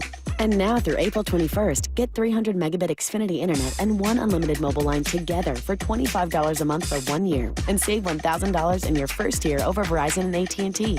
Learn more at Xfinity.com. Requires paperless billing and auto pay with stored bank account. Restrictions apply. Equipment, taxes, and fees extra. After promo, regular rates apply. Savings compared to Verizon 5G Internet plus 1 unlimited welcome line and AT&T Internet 300 plus 1 unlimited starter SL line. Xfinity Internet required. Actual speeds vary. Reduced speeds after 30 gigabits of usage per line. Data thresholds and actual savings vary. No more waiting. It's time to go all in on that new car. And Toyota of Kirkland and Toyota of Renton are the dealerships to make it happen. Why? Because they're all in for you. All in on the greatest selection of new, used, and certified pre-owned inventory. All in on an amazing team atmosphere with incredible showrooms. And all in on setting you up with the test drive so you can take that car home the same day. Go all in. Whether you're in the north or the south, Toyota of Kirkland and Toyota of Renton got you covered. Visit in person today or online at toyotaofkirkland.com and toyotaofrenton.com. O'Brien. Bull riding. The perfect fusion of strength, skill, and pure willpower. It's the PBR Tacoma at Tacoma Dome, Saturday, April 26th and Sunday, April 27th. Tickets available at Ticketmaster and PBR.com. At Uline, they know going the extra mile takes hard work. For companies pushing to go further, Uline will go the distance with you. 24/7, they answer the phone to get you the shipping and industrial supplies you need. Business can move fast. Unexpected large orders, adverse weather, new safety guidelines, and changing economic trends. Uline works hard keeping 41,000 items ready to ship, minimizing detours on your way to the extra mile. Visit uline.com. Subscribe to the Seattle Sports YouTube page to find new and exclusive content from your favorite shows and personalities daily. Just head to YouTube, search Seattle Sports, and click subscribe. This summer, make sure your roof is ready for the season ahead with a company you can trust, like 3 Tree Roofing. We're not just your roofers, we're your neighbors, and we're here to help you protect your home this season. Visit 3treeroofing.com to schedule your free on-site estimate and get your roof replaced before the summer rush and potential material price increases. Our certified technicians make your roof replacement easy and worry-free, so you can focus on the important things this summer. Visit 3treeroofing.com to schedule your free, no-pressure estimate. 3 Tree Roofing, your Puget Sound roofing experts. No matter how old you get, you always remember that one great teacher. Hi, this is Rick Riz, inviting you to join WSECU in celebrating Teacher of the Week. Great teachers inspire. Nominate a teacher you feel has changed a life in our community. This year, we're going to honor 24 great teachers with grants of $500, courtesy of WSECU, the credit union for Washington. Teachers are the real MVPs. Nominate an exceptional teacher now at mynorthwest.com/teacher. When you have really good leaders, it makes it easy. Gia arrived at Lee Johnson after 10 years at another dealership. You know your job, but then you have people who you can rely on to help you with the big stuff that you need that support from.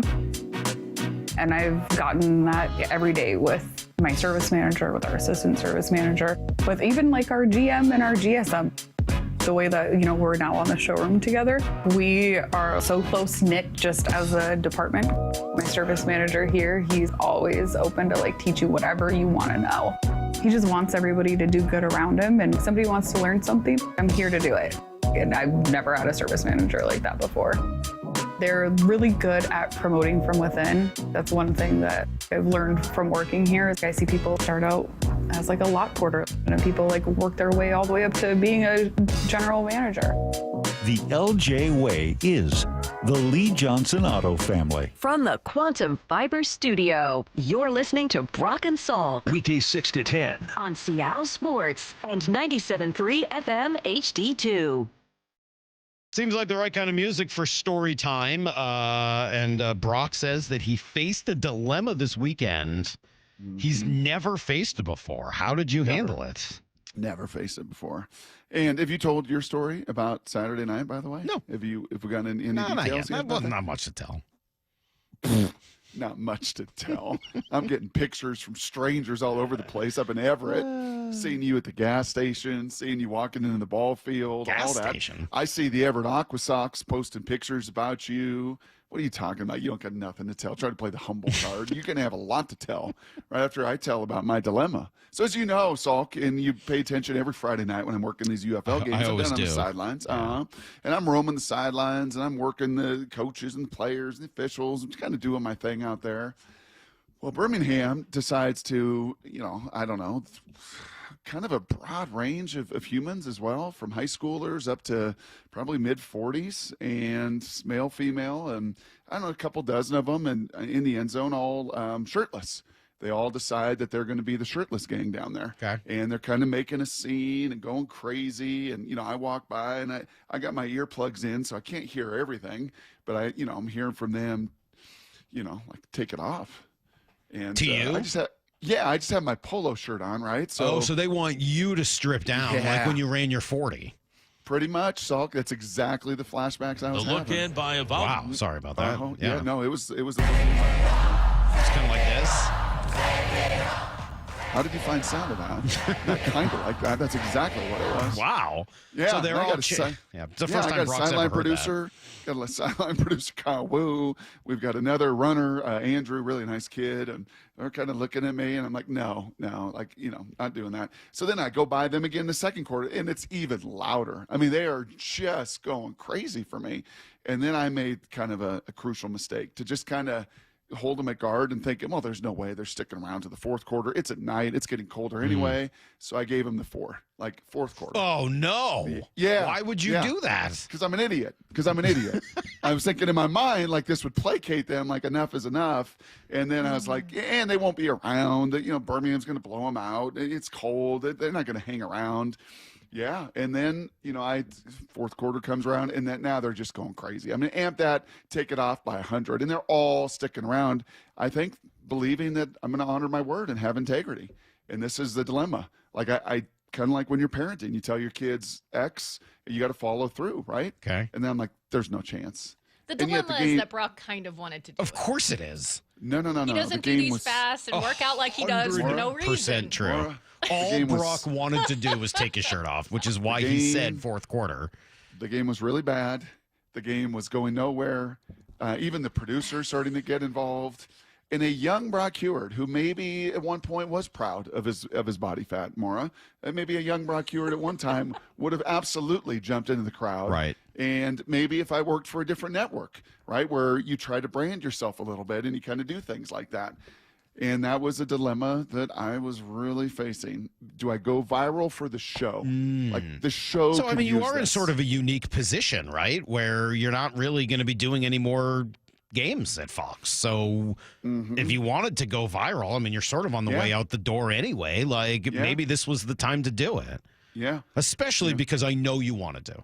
Moore is absolutely right. I know you. I know you wanted to. So I'm going to do you a favor, Brock.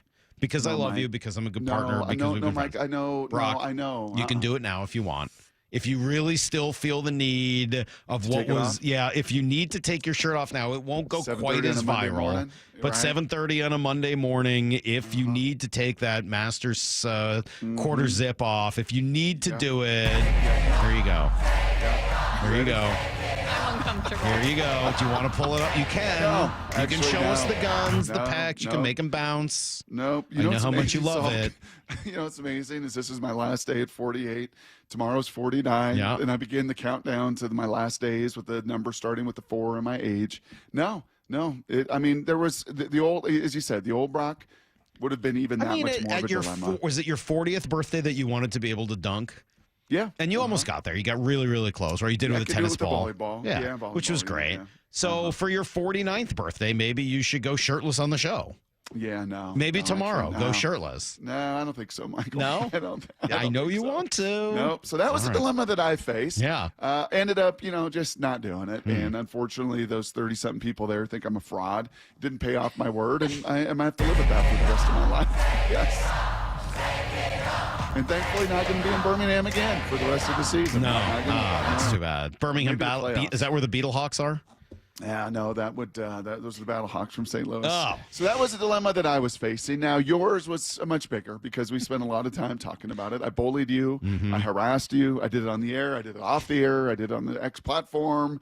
Whether or not you were going to step up to the plate. Yeah. And honest to goodness, if I had to bet my hard-earned dollars, I would have bet that you weren't going to do it because you were going to let whoever was throwing left-handed go out first. They were not going to go to the rubber, and you were going to get to play that whole card. So I'm just a couple of things. So what I thought was going to happen, because remember, this was going out to throw out the first pitch before Jurangelo Saintia pitched for the first time as a starter in Everett at Funko Field. What did he go? 3 innings shutout? He was great. He was really good, by the way. He was nasty. He threw really hard. It was so cool seeing him start from the left side, then turn to the right side. It was awesome. That park is great. The view, sitting sort of behind home plate or even from really anywhere, just kind of looking out, see the mountains in the background. It was just snow-capped. It was gorgeous. Great time. Beautiful park. The whole field outside with kids playing catch with their parents and each other. Like it was really, really a great experience. Could not recommend it more.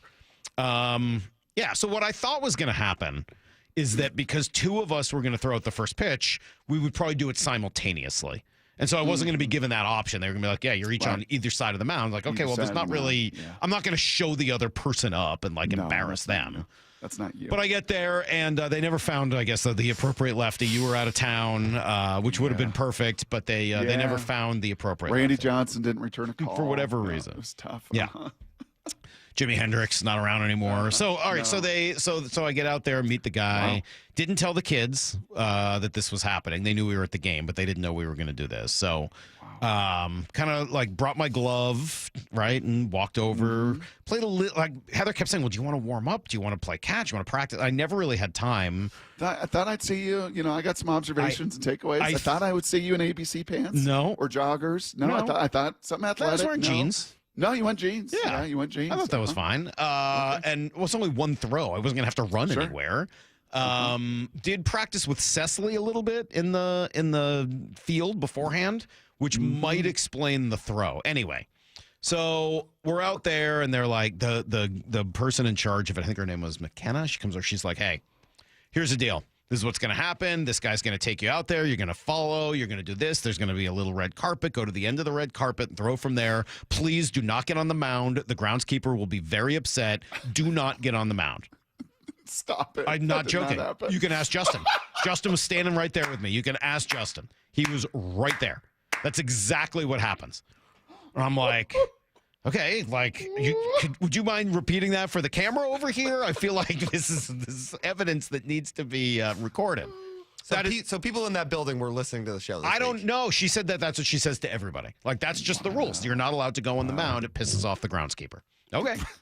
So fine, whatever. So I'm like, all right, well, I guess that's it. Who would you like? I'm like, who's going to catch the pitch?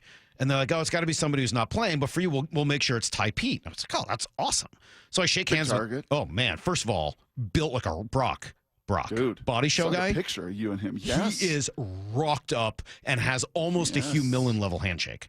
That's, I mean, a man at 19, 20 years old. Smile, oh my gosh. Good looking guy. Super friendly too. Yes. Very nice. Uh-huh. So as we're getting ready to run out, Justin gets me all mic'd up and stuff for the video that was on that he put on Instagram. And as I'm running out there, the guy who's in charge, he actually does the in stadium PA stuff like Justin. He's like a host there. He's like, I'm like, I said I couldn't go out to the mound. He's like, whatever, you're Mike Salk. You can go out to the mound. And I was like, oh, okay. Like, I didn't realize there was a level of fame involved here. What? So at that Made point, you feel 10 feet tall. I ran to the end of the red carpet. Yep. Faked a little bit and then ran up to the top of the mound. Kind of weird that there's not. I thought there would be much more of a divot, like more of a like a high school mound has like a big. Not before the game starts. I know that. I get it, but like I've never really been on a major league mound. I've only been or a pro mound. I've only been on a high school mound, which is before the game already has a big hole in front of the rubber. Yes. This has no hole in front of the rubber. It's totally flat. I was shocked. Honestly, did not know that. I assumed that it would be just like every other mound I'd ever been on. Yeah. And so, so I threw it to Ty Pete, and the only advice I'd gotten was aim high. Aim high.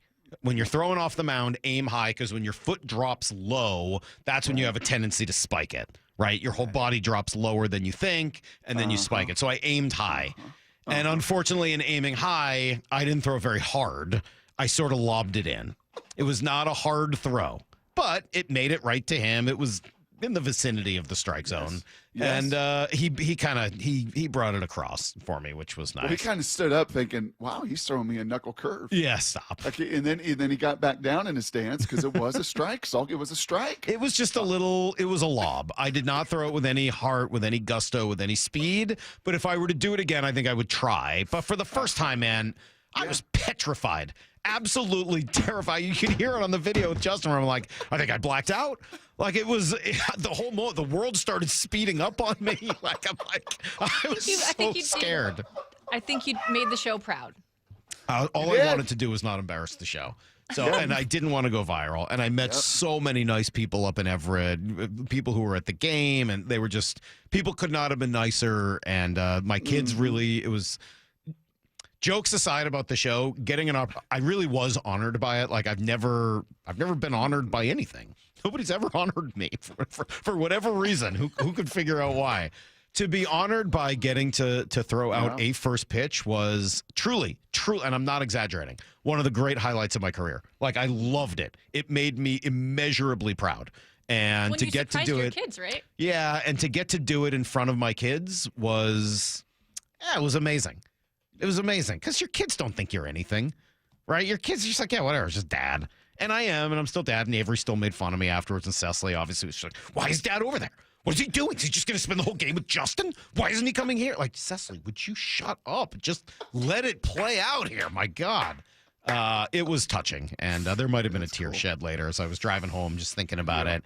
And then my kids got to throw out T-shirts to the crowd as well after the first inning. So huge thank you to everyone, Mike especially with the Aqua Sox, but that whole organization. They did such a great job with the game product. It was so fun. Saintia was amazing. Colt Emerson made A+ play coming across the bag on a high chopper to throw a runner out at first.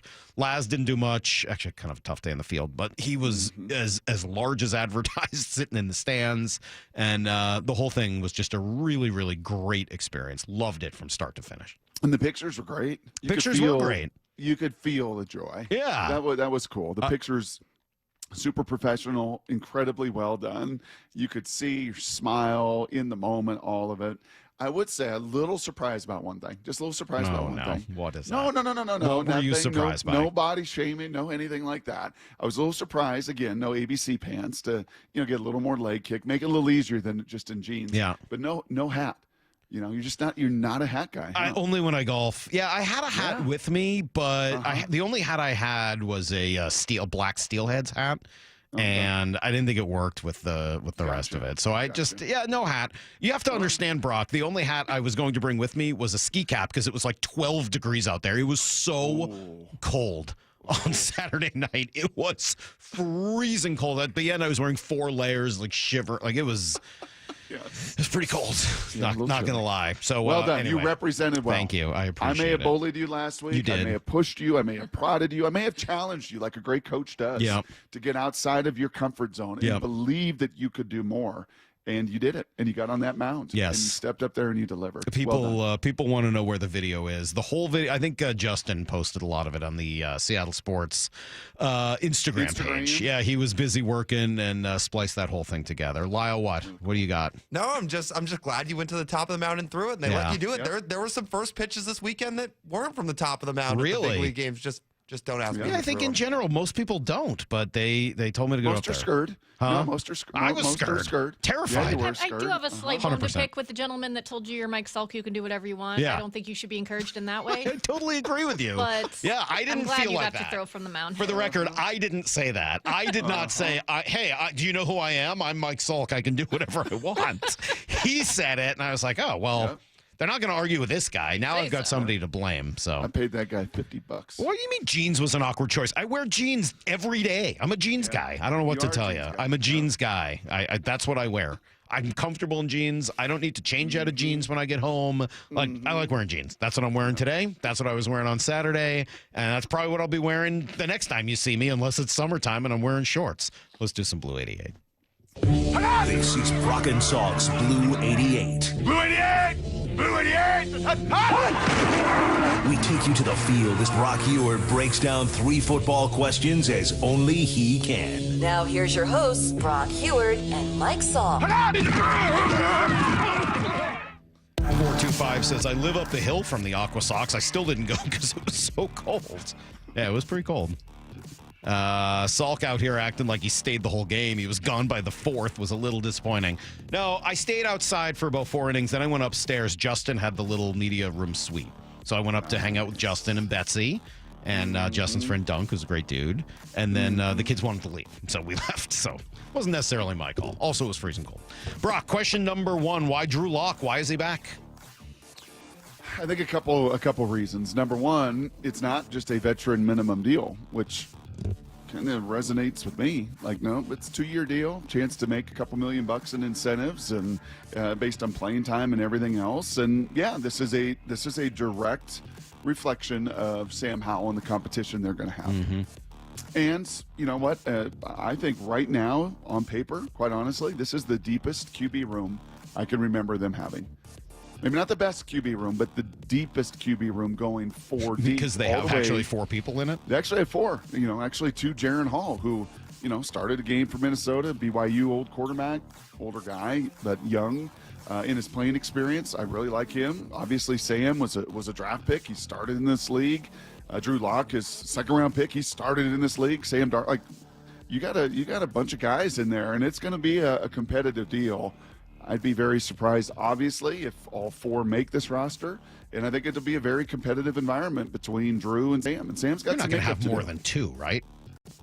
You're not going to carry more than 2 quarterbacks. Well, you could do that on the practice squad. Like Jaron has been on the practice squad. Okay, but there's no way Drew and Sam are both on this team. I don't think so. I mean, that would seem to be impossible. And I would think then maybe, and who knows how this draft kind of plays out, does Sam Howell have some possible draft value?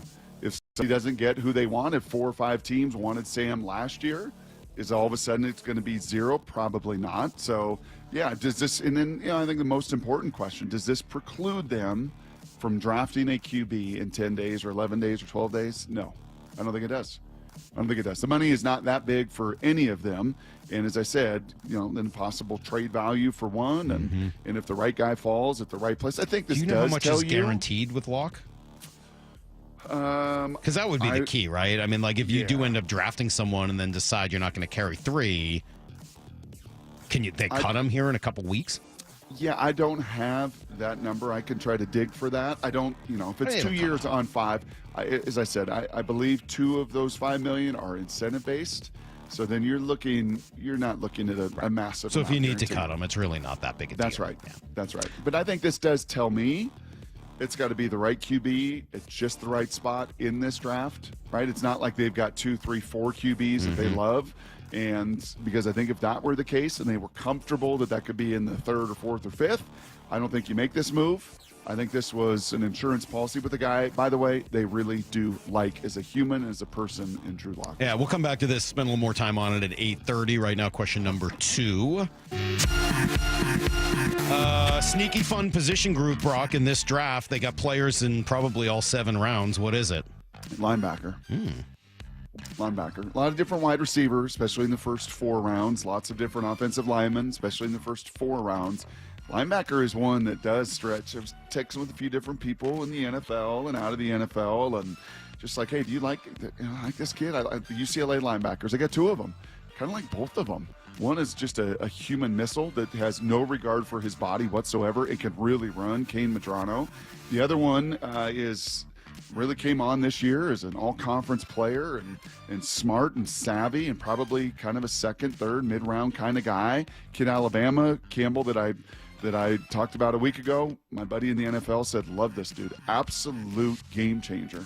And then you go all the way to the 6th or 7th round with the kid I profiled 2 weeks ago in Jay Higgins. Like, this is a draft that's got a lot of different linebackers that have played a lot of football. Kid out of Minnesota has played a lot of football. So I will be excited if wherever. It's not going to be in the 1st or 2nd round, but there's going to be some linebackers that will push and be on this roster, and that is a position still of need, right behind Tyrese Knight and our guy. Not a lot of depth there of NFL guys. So there's still a position of some need there with a whole bunch of varieties of players. All right, question number 3. What did you make, Brock? We spent some time on it before you jumped on. What did you make of what happened in Tennessee, where the kid wanted $2 more million wanted to double his NIL deal, held out, and they kicked him off the team. Said, see you later. Josh Heupel's like, yeah, I'm good. You know what take I'm having a real hard time with? There's all sorts of different takes on this. The one I'm having a real hard time with, and it comes from the same cast of characters that just play this card all the time. Don't blame the player. I don't blame the kid. Can't blame the kid. Well, yes, you can. Daniel Jeremiah's in that boat. You can blame the kid. You can blame. No, he was a little bigger. He blamed, he went on to say it's X, Y, Z. It's all of these things. I can put some blame on the kid. I'll certainly put some blame on his QB dad, who's a psychopath. I'll put some blame on the collective. I'll put some blame on the NCAA. I'll put some blame on no guardrails. I'll put blame everywhere because everybody deserves a bit of blame in this. It is yet another just ugly stain and mark for college football. Really? I was chatting with Bob Stoops and Skip Holtz before the game on Friday night, and they were both said the same thing, Salk. If we would have handled this appropriately 10, 12, 15 years ago when the money really started to grow, if we would have handled it appropriately then, if the NCAA, if the board of directors, if the presidents, if the athletic directors, if everybody would have said, let's have some common sense and started the process then with some guardrails and just giving the kids an opportunity to make some money, we wouldn't be in this boat. True. But instead, all those powers that be, and it wasn't just the NCAA, it was school presidents as well, as everybody trying to still grip this thing too tight and have all the control and all the power and all the greed, and it just never plays well in the end. And right now, this thing is an absolute mess. Yeah, I agree with you. Well, that's Blue 88. I don't know whether that's a mess, though. Like, he tried, it didn't work, and now it's a warning to everybody else. Probably not going to happen again because he doesn't actually have that much leverage. That's right. Like, okay, well, now you know. I don't think it'll happen again. Like, I actually didn't think this was that big a deal. Like, to me, it's like, okay, now they figured it all out, and I don't think it will be an issue anymore. Yeah, I just always go back to to your teammates, man. But there's no teammates anymore. There's just a bunch of free agency every year, which is the most disheartening, sucky thing of all. That's a terrible way to do it. There should not be free agency every year. For those of us that have a life experience of knowing what actual bonds and just loyalty and development and the things that actually sustain over a lifetime versus this, I'm going to look out for me and only me every single year, and it just really doesn't matter. It just doesn't build, and it's just phony. It's just a phony business. Got a tweet here from Steve Willits, who says, proud to forever be known as the Your Mike Salk, you can do whatever you want guy. Thanks for adding to our evening, and glad you and your family enjoyed the experience. Shout out Steve. I've actually met him when, me and Stacy and Jessamine and Lydia and Ashley all went down there to do a pizza box tossing contest with Lookout Landing when Robinson Cano was down there. Well, Steve did a great job, as did everybody up there. So thanks, Steve, for confirming that that's actually what happened, that I'm not lying about this whole thing. That's how it all went down. All right. Nice. Coming up, we got another Brock draft profile here in just a moment. And then at 8:30, Brock, I do want to focus a little bit on that Drew Lock story and ask you a couple questions about it, and also let you hear some of what Matt Miller told us on Friday, because there was a lot in there. We're inside 2 weeks away from the NFL draft, 10 today's draft profile is a guy that I'd be actually pretty excited to see the Seahawks draft. It's next on Brock and Salk. The Cal Raleigh Show. Belted way out of here to right field. Holy smokes. Every Thursday with Shannon Dreyer on Wyman and Bob. Seattle's been nothing but good to me. I would love nothing more to play for one team my whole career. Listen live on Seattle Sports app or find the video on YouTube. Cal Raleigh with a walk-off home run. We are Seattle Sports, the home of the Mariners. 47,000 fans are going crazy.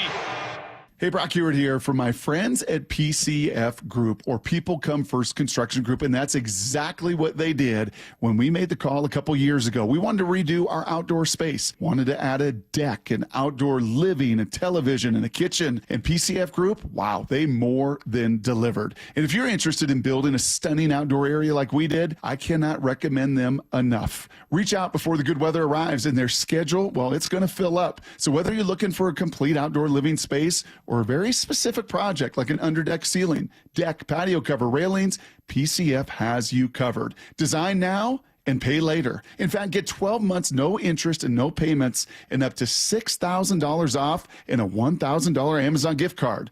Request a complimentary design and estimate consultation at 425-629-8476 or project ideas. Explore photos at pcfgroup.com. That's 425-629-8476. From groceries to home prices, the cost of living in Washington state keeps going up. Now, Olympia politicians are proposing the largest tax increases in state history.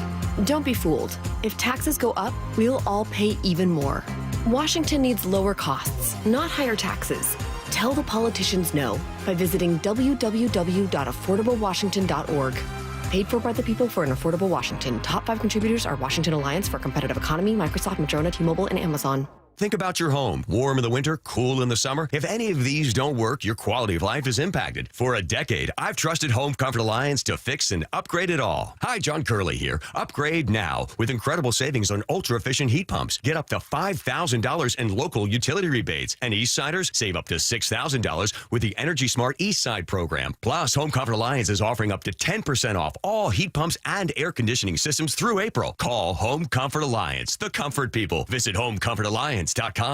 Goodbye, winter mud. Hello, Dream Yard. Spring is here. Synthetic Turf Northwest has you covered. No more soggy lawns or weekend yard work. Just green, clean, and ready for backyard barbecues, wiffle ball, or kicking back. Synthetic Turf Northwest, the area leader in synthetic grass, residential and commercial installs, plus turf supplies out of our Woodinville warehouse, and soon in Fife, right off I-5. Mention Seattle Sports and save up to $1,000 off your project. Visit syntheticturfnorthwest.com today. Need a new roof now? With State Roofing and Exteriors, you can get started with 0 down, 0 payments, and 0 interest for up to 24 months. That's right. Protect your home now and pay later. Call 866-ROOF-ROOF or visit stateroofing.com today. Right now, have beautiful, ultra-efficient, clean technology windows installed and pay 0 down, 0 interest, and 0 payments for 18 months. Only from Lake Washington Windows and Doors. And they'll even pay your sales tax. Visit lakewashingtonwindows.com. Did you know your skin is the largest organ of your body? Huh? That's why you should shower with Old Spice Super Hydration Body Wash instead of plain old bar soap. Love your skin by super hydrating it with vitamin B3 and glorious notes of vanilla and shea. Did you know that my super hydrated skin is the second largest organ of my body? The first is my heart. Old Spice. Men have skin too. Old Spice Super Hydration Body Wash. 24/7 renewing moisture. With daily use. You ever try fixing your car and realize you're missing that one part? Yeah, been there. That's why eBay's my go-to. They've got millions of parts, guaranteed to fit. I'm talking brake pads for when yours have seen one too many miles of stop and go. Oil filters, because you don't mess around with your engine care. Even got this cold air intake on my watch list. I might just go for it. To keep the ride cool and your DIY streak hot.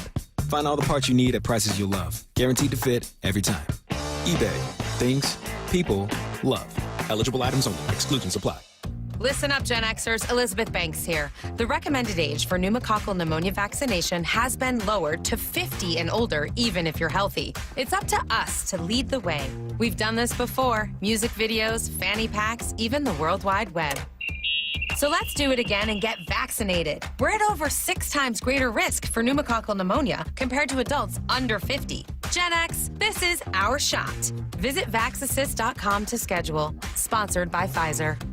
This message comes from Viking, committed to exploring the world in comfort. Journey through the heart of Europe on an elegant Viking longship with thoughtful service, destination-focused dining, and cultural enrichment on board and on shore. With small ships that bring travelers closer to the destination, there's more time to explore. And every Viking voyage is all-inclusive, with no children and no casinos. Discover more at Viking.com. This is Seattle Sports. Streaming through the Seattle Sports app. KIRO AM Seattle. KIRO FM HD2 Tacoma. Home of the Seahawks, Mariners, and everything Seattle sports. Get me a freaking auto! From the Quantum Fiber Studio, this is Brock and Salk on Seattle Sports. Brock Ewart is my hero. Jay Buhner just punched me in the kidney. We're going to do you a move. Doesn't really work that way, Sherm. This is a show that has my name on it. It's kind of good, though. Now, here are your hosts, Brock Ewart and Mike Salk. Hello! So Salk didn't leave early because of the kids. He left early because the groundskeeper was giving him death threats after throwing from the top of the mount. No, you had your New Balance on. You didn't kick any dirt. You didn't try to build a little, that didn't start digging into it before the pitchers did. No, you didn't do any of that. Yeah, I probably wasn't going to do that. Yeah, you were a great teammate. I wanted to get off of that mound as fast as humanly possible, Brock. We are inside of 2 weeks. We're 10 days away from the draft. So what do we got today? Another draft profile. The Seattle Seahawks select. This is Brock Hewards draft profile. You want traits? Check. You want to vote the leader? Check. At the end of the day, you have to say, okay, what's best for the organization? Can you make people around you better, and can you bring people together? Every day leading up to the draft. So we're going to be on number 6. We're going to go 6-5-4-3 this week. 2-1. The Wednesday, the day before the draft, I'm just going to go full barrel. I'm going to unload a whole bunch of different guys that I didn't get to out of these top 15. But number 6 today. What about the day of the draft?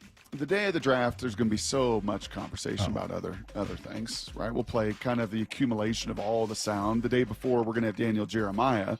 So we will dig into a bunch of him, I think, day of the draft, Salk. But today is a big man. Daniel Jeremiah's first mock had this guy at number 18. Number 6 on my list is Michigan defensive tackle Kenneth Grant. Yeah. 6'4", 331, 33.5-inch arms, 10.5-inch hands. Just one of these guys that when you watch a ton of tape and a ton of film over a college football season, as all of these scouts do, as all these personnel departments, as analysts do, as you get ready for games, and you just see stuff that's not normal. That's not normal.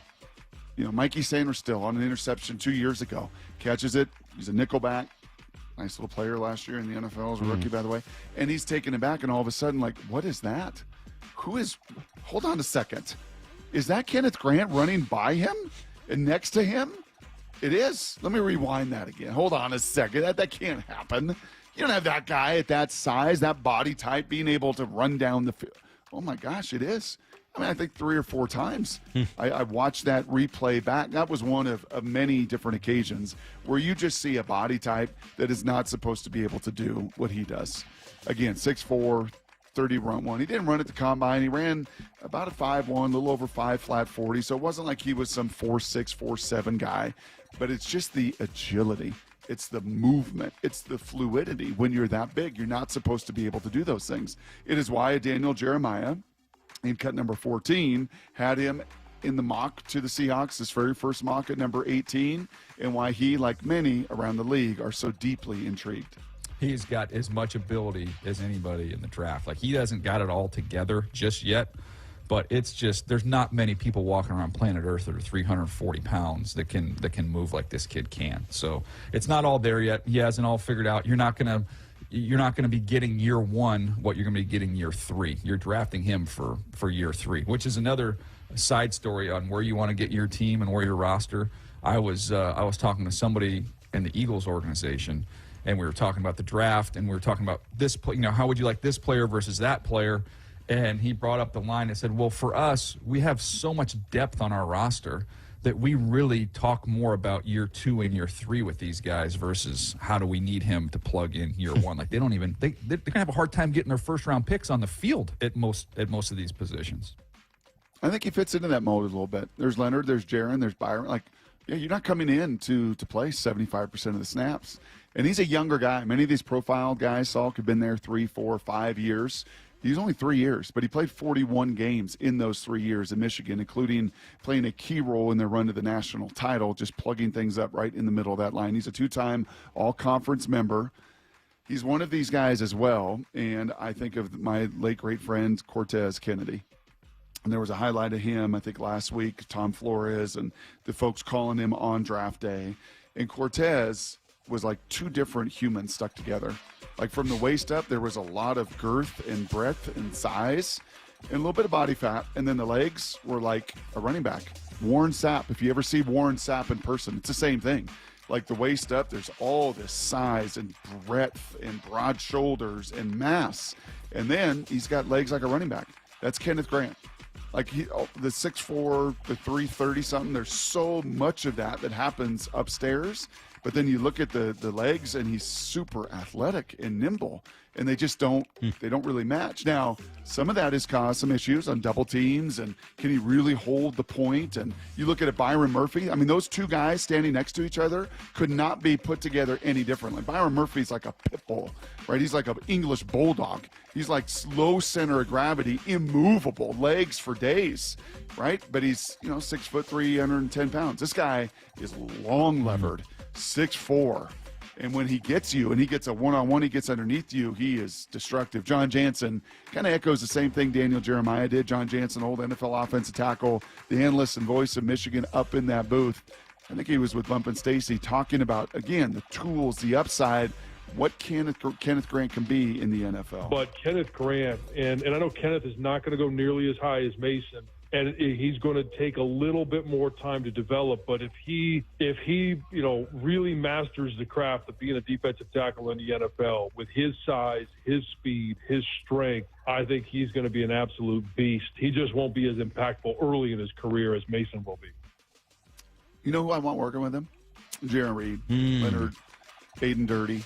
I kind of want that group. I think you've got a great set of tools there, a developmental piece. And, by the way, Nwosu and DeMarcus, and that is a veteran defensive line room that I would not hate Kenneth Grant at 18. You've seen him slip. Is there any chance he's available in the second round of 50? No chance at 50. If you traded down, if you felt comfortable getting him maybe in the mid-20s, I've seen him kind of slipping mid-20s, maybe late first round, maybe to Philadelphia, the 30, whatever. Like, you've seen that. No chance at 50. No chance at 50. Good chance later than 18, because some of the stuff on tape, again, is like, whoa. We got to hold the point a little bit better than that. And if college low lines are doing that to you, this is a big boy league, and you're going to have to grow and refine, and your best football may not be in 2025. It's 26, 27, 28. But they, go back to what Daniel said. There are not many human beings that are put together like this young man is. Well, that is another draft profile, Kenneth Grant from Michigan, defensive lineman, and I would not be upset if that was their pick at 18. Not at all. I know they need offensive line help. Obviously, there's other ways to get it in the 50s. I saw something. This kind of got me a little bit yesterday or this morning when I read it. So like my story got you during the break. Yes, that was disgusting. Please don't tell that story again. AirPods. I can't tell that story about my AirPods. No, you cannot. Nope, you really can't. Okay. Please stop. Right. Todd McShay did a whole report on all the big guys with comps for every it was like how to build a power team, a trenches through this year's draft because there's so many. Mm-hmm. And he has one comp for every one of them. You know who his Gray Zabel comp is? I did not look at that this morning. I apologize. That would be Dominic Pooney from the 49ers, the guy that the Seahawks passed on last year in order to take Christian Haynes. He's more athletic than Dominic. I'm just telling you what he says. Gray Zabel's comp is Dominic Pooney. This comes from Todd McShay. I'm not making the comp. I've never seen him play. But that's what he said. And when I saw that, I was like, oh, my gosh. Yeah. Like, that was a third-round pick last year. Now you're talking about this guy at number 18? Like, So if it does end up being someone like Kenneth Grant, that would be, I think that would be just fine with me. All right, let's take a quick break, Brock. We'll come back here. We'll give you guys everything you need to know. If you haven't heard a highlight of Cal Raleigh yet, well, you probably should. He had a monster weekend, and you'll hear it next on Brock and Salk. Seattle Sports, your home for Wyman and Bob. Weekdays 2 to 7. Ryan Roland Smith with us. I said Emerson Hancock was going to be the dude this year, and then he gives up his spot there in the first inning. Catching some heat on social media there. I was. You should have just responded, just going, yeah, that's bracket looking. Dave, that's a pretty dialed in accent right there. It's not bad. Oh, yeah. You sound like an American geek.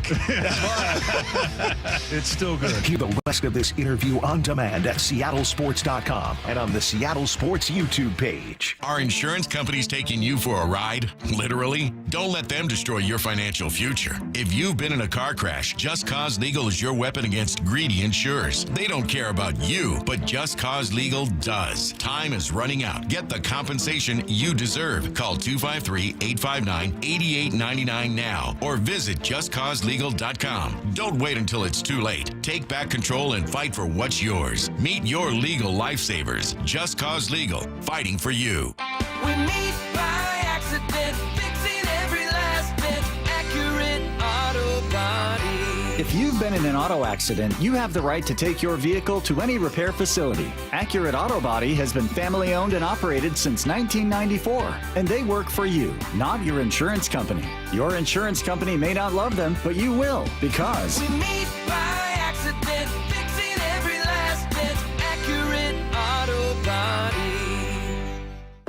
Comcast Business helps turn today's small businesses into engines of modern business. It's how restaurants become reliably up and running neighborhood favorites. How retailers become seamlessly restocking, cyber-securing, must-visit shops. And how healthcare offices become the data managing caregivers that we all depend on.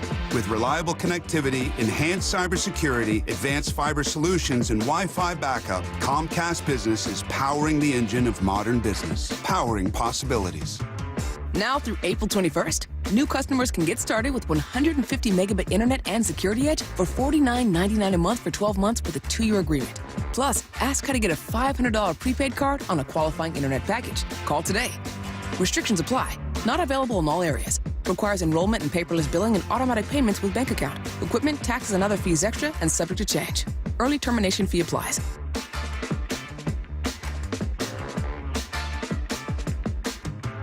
Rick Riz here for the Pella Windows and Doors of Western Washington's Improve Your Play program. Many of our local youth sports teams need help with field enhancements, training, and equipment. Local Pella owners Keith Dashafy and Luke Wilson are stepping up to donate $5,000 to 2 deserving teams. We need your help finding them. Head to seattlesports.com/play to nominate a deserving team in need. Let's help our local youth improve their play this year with Pella Windows and Doors of Western Washington. Contest and rules at seattlesports.com/play.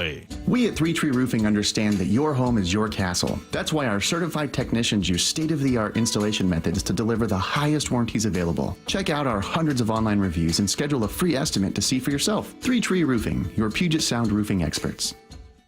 Want to get rid of clutter and reclaim your space? John here with Happy Hauler, Seattle's eco-friendly junk removal. We're a family-run small business that provides junk removal, donations, and recycling for the greater Seattle area. At Happy Hauler, we pride ourselves on responsibility, community, and sustainability. We prioritize donating and recycling, so we'll look for opportunities to do just that instead of going to the landfill. Make yourself, your community, and the planet happy. Reclaim your space. HappyHauler.com, hauling with a heart.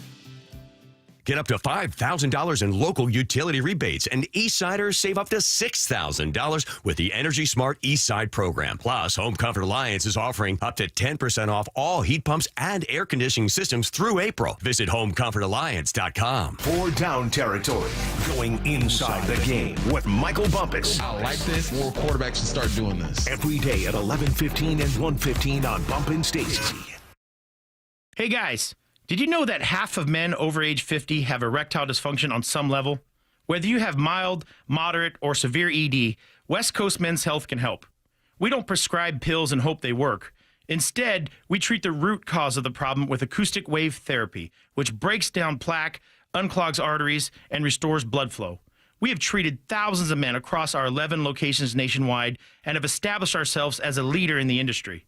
So whether you have ED, Peyronie's disease, or suffer from chronic pain, such as neuropathy, carpal tunnel, or Dupuytren's contracture, West Coast Men's Health can help.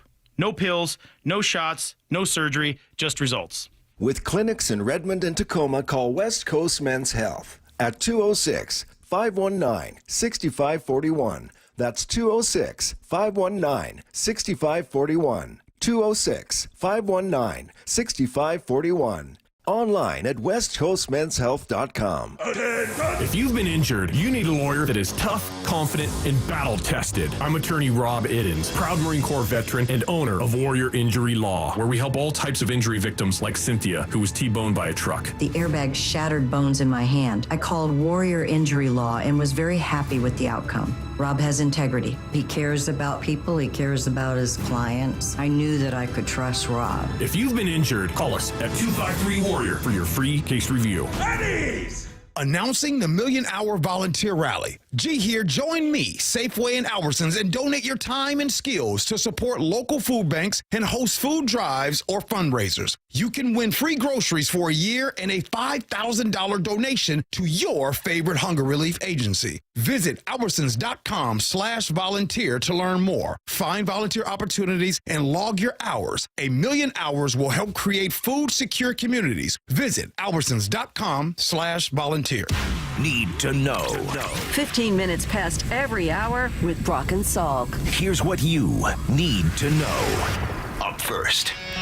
Oh, the brooms are out, Brock. The brooms are out for the first time this year. The Mariners have a sweep, and they do it at home over the weekend. When's the last time the Mariners have had a weekend home sweep? It feels like those just never happen. Well, they did, and it was a lot due to Cal Raleigh, who was just out of his gourd, home run in each of the 3 games. The look in by Eovaldi. Big pitch coming up. The 3-2 offer on the way. Swinging a drive into right field. Going back Garcia to the 1-2 track to the corner. This one is gone. Goodbye, baseball. That was one-handed. One-handed. That's just Cal being strong. As was the one Friday night. He's just strong. Like, obviously, he's a good hitter, he's good swing, all of those things. Great power source. But he's just strong. Yep. He's just country strong. Mm-hmm. Anything to the torpedo bat, honestly? Probably. Yeah, there's probably something to it. I mean, aren't there some guys, just with their swing, the consistency of the swing and stuff, where it is pretty obvious, kind of barrel-wise, where they like to hit it and where... I mean, it's not going to be for everybody, just like a golf club isn't for everybody. But you kind of find the right fit, and you feel good with that sucker. 5 home runs now, just one behind all league leaders, as I said earlier, on pace for 51 home runs this year. I don't know if he's going to get to 51, but certainly... He wasn't on somebody's most intriguing list because he felt like, you just kind of know what he is. He's going to hit 30 bombs. Well, what if he hits 40? What if he hits 50? What if he is that good and takes that next step? What if he hits 30? What if he hits 45? What if he hits 30? What if he hits 50? What if he hits right around 30? Julio doing the Julio things this weekend as well. The 0-1 to Julio, swinging a fly ball into the gap in left center field, falling fast. That's getting it down for a base hit. JP heading for third. The ball gets on by Taveras. JP rounding third, being waved in. He'll score. Julio to third. The relay to the third to Young, not in time. Julio Rodriguez with a triple into the gap in left center field. Ties the game at 1-1 here in the bottom of the third. home to third a little faster than Rowdy. Yes. Did you see Rowdy? Oh, I was watching live. I love that. That was a tough I moment. love Negron at third base, too. He was on the ground as well. Yeah. Who was the old golfer that used to do that when he would read the putts? And he would get down? That's Camilo Villegas. Yes. Yeah. That was Negron trying to help. Camilo Villegas getting low. Oh, that's funny. Anyway, You know really, what I tweeted out? You know what I tweeted out? I think Friday night, Salt. Like, it really doesn't take the whole crew. It doesn't take all the parts. Now, obviously, Saturday, all the parts were working, and they put up crooked numbers, and they have a breather of a game that, first win of the year in that way. But if you just get Julio, if you just get Cal, if you just get that one hit in runners in scoring position, as we said, the first 12 games of the season, good things happen. And they had, as they've won 4 in a row and swept away those Rangers. Matt Brash, also on his way back, made a rehab appearance at Tacoma over the weekend. A good one. Didn't give up a run. Hit 97. Wicked movement on the breaking balls. He was great. Hopefully close. Troy Taylor, even closer. He was at the ballpark yesterday, probably going on the road trip here, so should be activated soon. And Ben Williamson, the young third baseman, called up to replace Dominic Canzone, gives him a righty bat, gives him real defense as the team heads out to take on Cincinnati, Boston, and Toronto. Here's the second thing you need to know. The problem is the nerves. Yeah. Look at the long shadows. Symbolic at this moment of the journey it's taken to get here. For all this history. The long journey is over. McElroy has his masterpiece. Did you think he was going to hit that putt? After he missed the one I on was 18 driving. the It was first time. horrible, Salk. I was in the car. Oh, yesterday. man. It was so tense. I'm in knots just watching it. It was 5.5 hours of just Higher heart unbelievable TV. Higher heart rate. You know, I've always wanted heart rate monitors on athletes. Higher heart rate. Salk in Everett, Saturday night on the mound. Rory on the game-winning putt, or maybe even the putt in regulation to win the thing on the 72nd hole. Higher heart rate. I would say pretty even circumstances. A lot at stake for both of us. What do you think your heart rate was? I was texting mine. Yeah, I don't know. Everything was moving so quickly. I didn't even feel like I had a chance to have the heart rate go up. Just the game sped up on me. That's all I would say. I was texting with my friends. They're like, "Oh, the difference between him making the putt, winning and losing is like $2 million." And I was like, "Yeah, he didn't care." Like the only thing on his mind is legacy. The and this difference is legacy to become one of the 5 in the history of golf to Right. join the Grand Slam. Yeah, Yeah, it's that's really what was on the unbelievable. line. I mean, Yeah, and just completely changes his entire story, his entire narrative, right? And puts him now, not that he wasn't already one of the all-time greats, but really cements You it. see the Nike commercial? No. You didn't see the Nike commercial? Oh my gosh, it was so good. It was the dry cleaner, and it had the jacket, like in a jacket cover with just the name McElroy on it. Like it's been waiting for you for Yeah. It was like destiny. 11 years, 11 shots at trying to complete the Grand Slam. He finally gets it done and hits some miraculous shots to do it. And then, everyone got a little emotional afterwards. Yeah, I would say it was 14 years in the making from, going out with the 4-shot lead in 2011, feeling like I could have got it done there. And, there was a lot of pent-up emotion that just came out on that 18th green. And, but, I think, a moment like that makes all the years and all the close calls worth it. And I want to say hello to my mum and dad. They're back home in Northern Ireland. They made a lot of sacrifices for you. They did. And I can't wait to see them next week. I just can't wait to celebrate this with them. Get you? Definitely got me watching yesterday. No doubt. That one got me. Here's the third thing you need to know. Drew Lock is back in Seattle. We're going to talk more about him in a few minutes, but a 2-year, $5 million deal to return, and it's probably going to mean Sam Howell's not on the roster this year.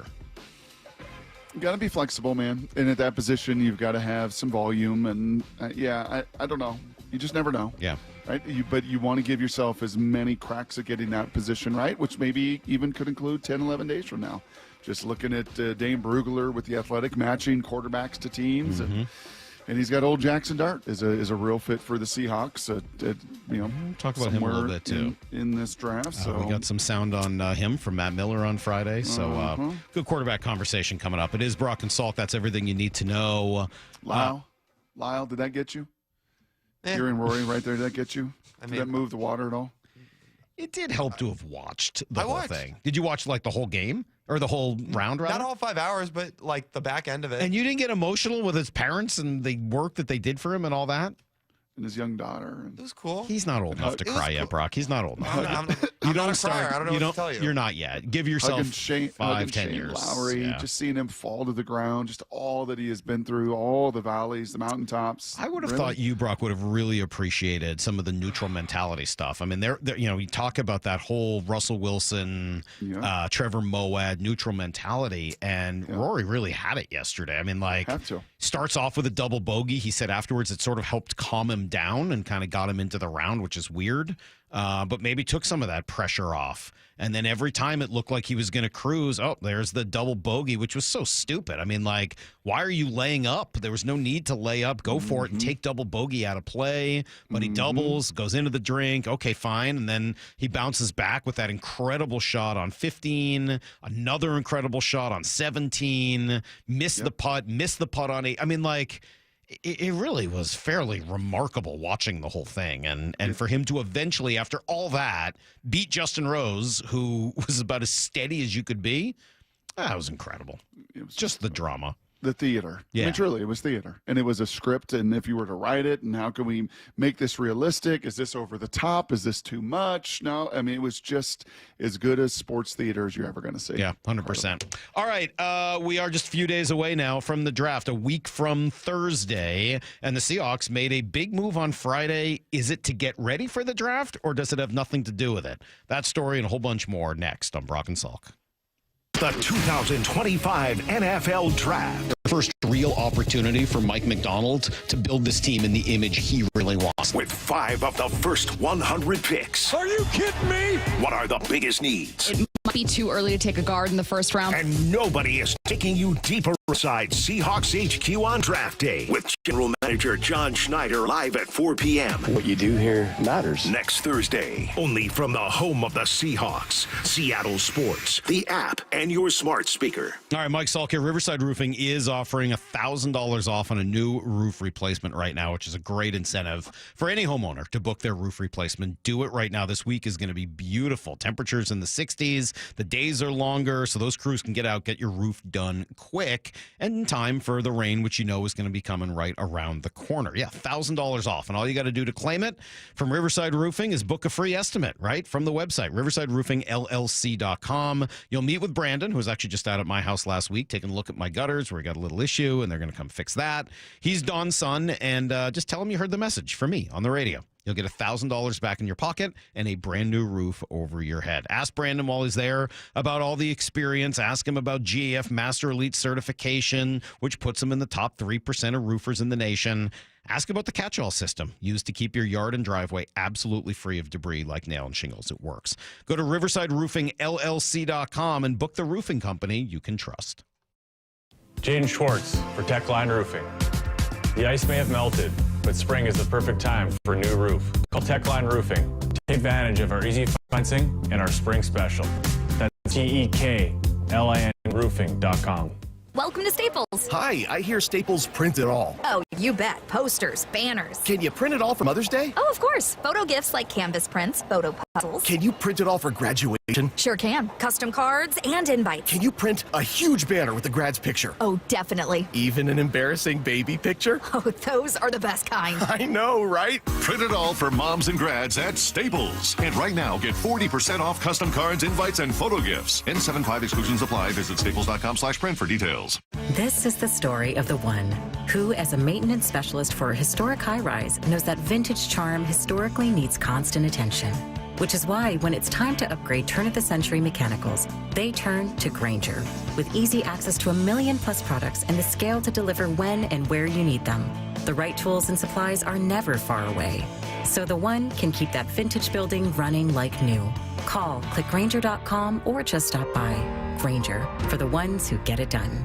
Are you working in the refrigeration industry? Are you staying up on current regulations? Well, Local 32 can help advance your career. That's right. Learn more at ualocal32.com. Again, that's ualocal32.com. 1877 Cars for Kids. KARS Cars for Kids. 1877 Cars for Kids. Donate your car today. Donate today at carsforkids.org. That's cars with a K. Your car can be picked up as soon as the next day. Receive a tax deduction and vacation voucher. 1877 Cars for Kids. Donate your car today. Now accepting donations of land, homes, buildings, or any kind of real estate. As America's leading business lender, Bank of America is on your corner and in your corner, right here in Seattle. With $215 billion in business loans and over 3,700 business specialists across the nation, we help businesses thrive so communities prosper. What would you like the power to do? Learn more at bankofamerica.com/local business. Bank of America, official bank of FIFA Club World Cup 2025. Copyright 2025 Bank of America Corporation, all rights reserved. We are Seattle Sports, the home of the Seahawks, Mariners, and everything Seattle sports. Watch your favorite show live at seattlesports.com. Meanwhile, at Xfinity. So, influencer life going well? Oh, yeah. I'm up to 32 followers. Oh, that's something. Yeah, posting my tap dancing videos is easier than ever because we engineered Xfinity Internet with 99.99% network reliability. Plus, Xfinity Mobile with Wi-Fi Power Boost gives you ultra-fast Wi-Fi at home and on the go. But wait, tap dancing? You don't tap dance. Hey, what I lack in skill, I make up with passion. Do more of what you love and love how fast you do it with Xfinity Internet and mobile. And now through April 21st, get 300 megabit Xfinity Internet and one unlimited mobile line together for $25 a month for 1 year and save $1,000 in your first year over Verizon and AT&T.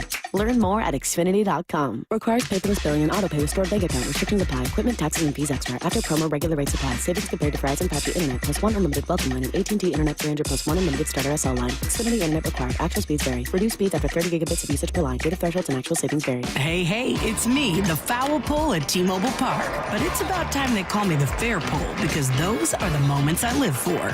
When Cal's up to the plate, I'm always on high alert. The big number with a two-run blast. And then there's Randy Arozarena launching missiles into the stands, flipping his bat so high it practically reaches my eye level. Blasted back, Randy Arozarena strikes again. And J-Rod, heck, when he connects, he makes the whole building shake. And it's gone. Goodbye, baseball. Julio Rodriguez. So come on down and take a seat beside me. You might even go home with a souvenir. Mariners baseball, Tridents up.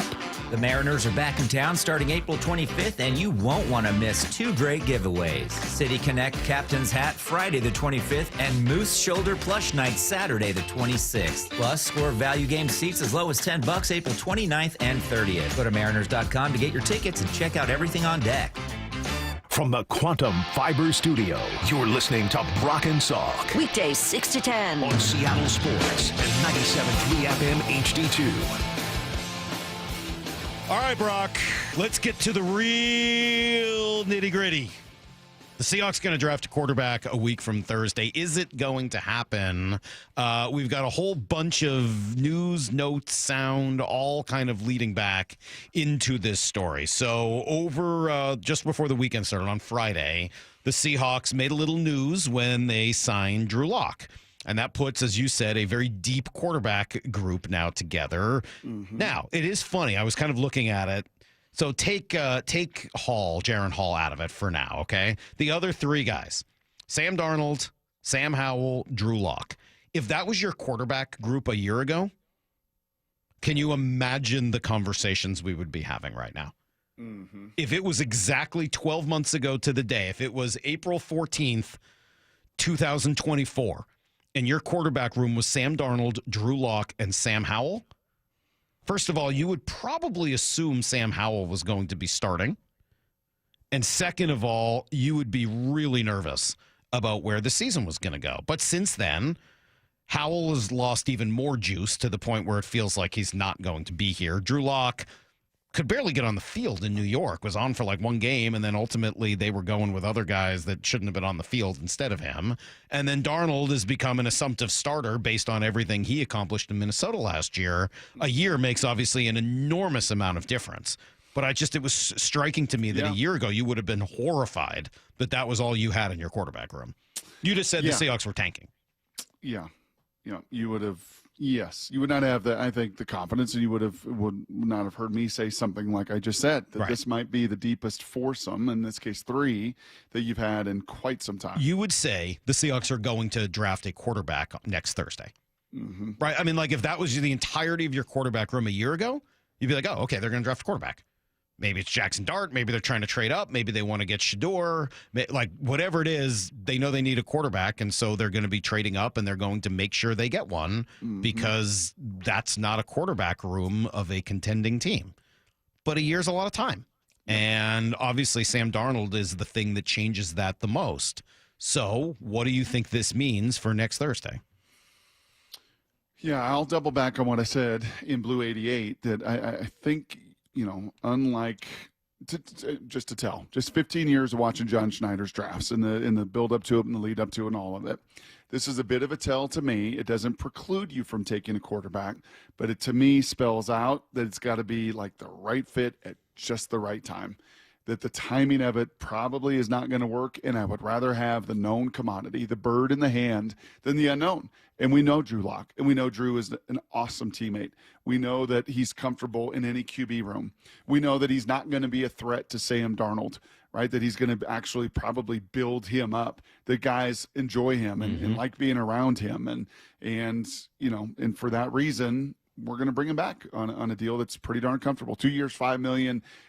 2 of those $5 million are built-in incentives if he plays and everything else. So I think it is a security blanket. I think it's a comfort level. And if I'm Sam Howell, there's a reason I was posting my workout videos over the weekend. Like, it puts me on high alert here, and maybe I'm not a Seahawk in 2025. Yeah, Drew Lock at this stage in his career, I think they've now he's a backup. He's a backup quarterback. That's right. I mean, like he's, I think, proven through however many years it is that he's probably not a starter. Maybe there's a path back to it one day, a la Geno Smith. But in all likelihood, that's kind of his lot in life now, is that he's going to be a backup quarterback. And I think you're right. He's got that personality that's perfect for it. He's incredibly affable. I mean, just really likable. Everybody wants to be around, which is great. Yep. I don't know whether he's necessarily that leader, kind of the same problem Howell had of like the presence of real leadership, and you're going to build a team around him. I think he's shown at this point that's probably not him either. But when you're that good a dude and capable to come in and win a game or two when your team needs you, good on him. And I got no problems at all with them bringing him back. I think that's great. But what does it mean for the draft? Well, that gets, again, super fun. So we had Matt Miller on, our draft analyst from ESPN, who was great on Friday morning.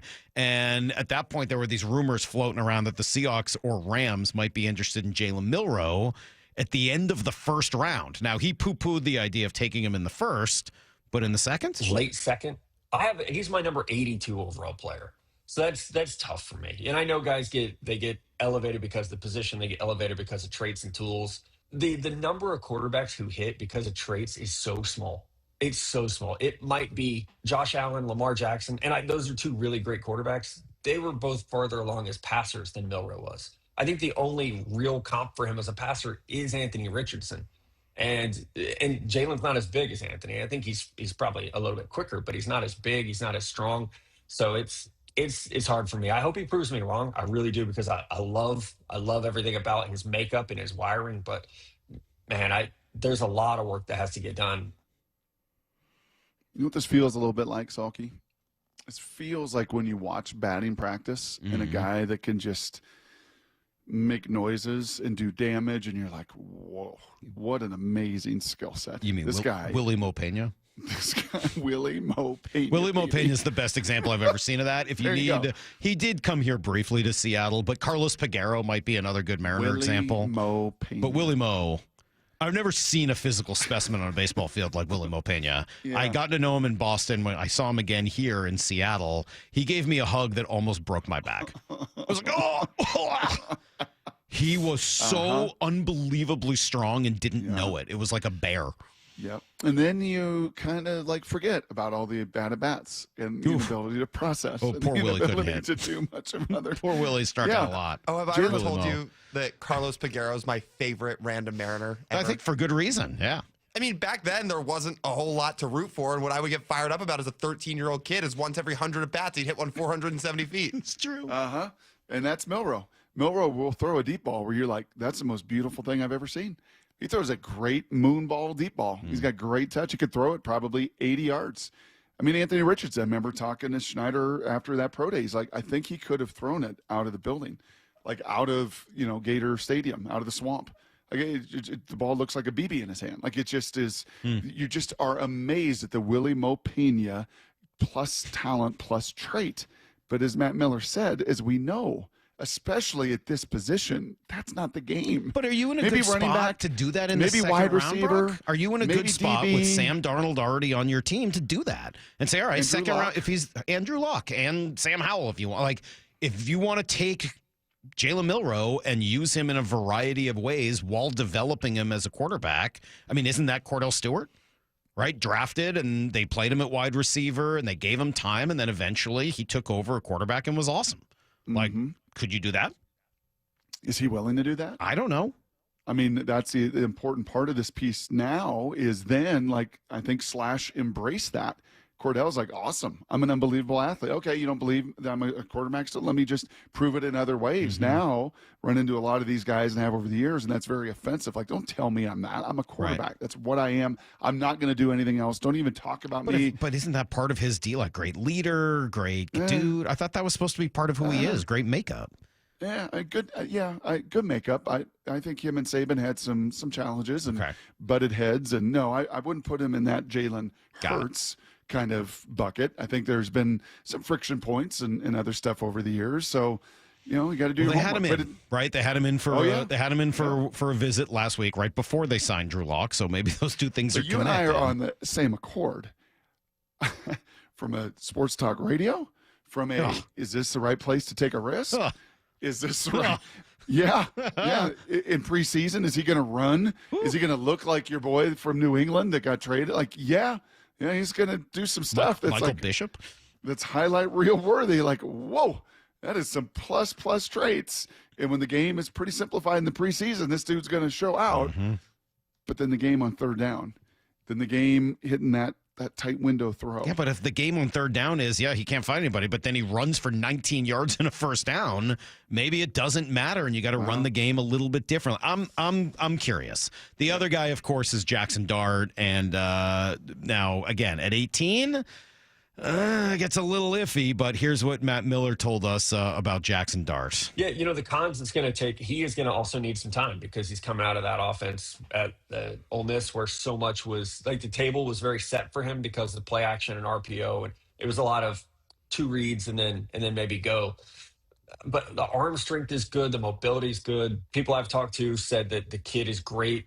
His pro day was the best of, I don't know how much stock you want to put into pro days, but his pro day was the best of any quarterback in the cycle because he ran the pro day.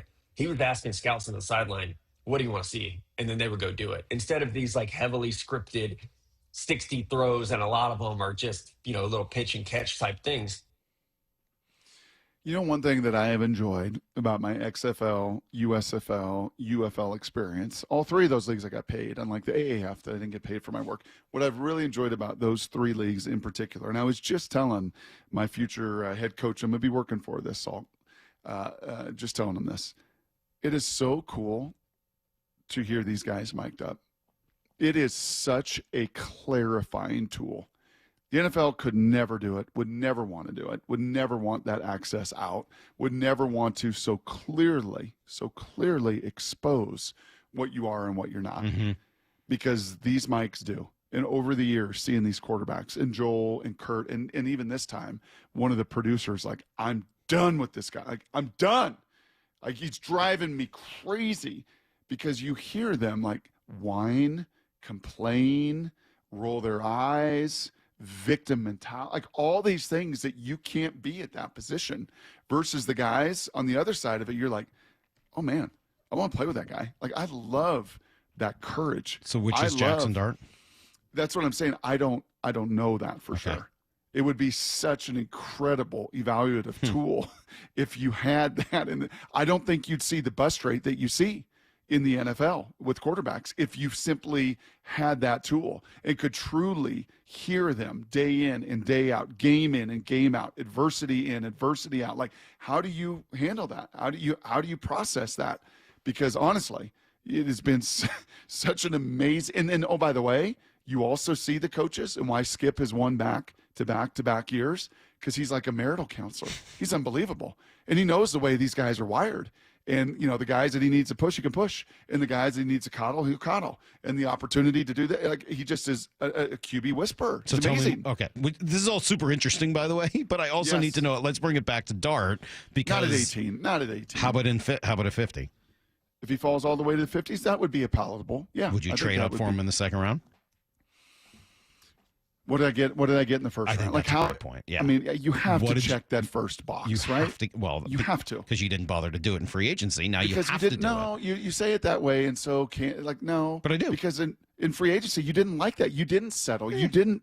You did what was best, what you thought for that group and for this team. But now you're setting yourself up where you have to do it in the draft. I have to check that box. Now you've got to check that box. Which is, and oh, by the way, if I trade up in the second round or whatever, and maybe that first round is the guy I'm going to profile tomorrow. Maybe it is another D tackle. So I still haven't necessarily checked that box and addressed the offensive line of scrimmage.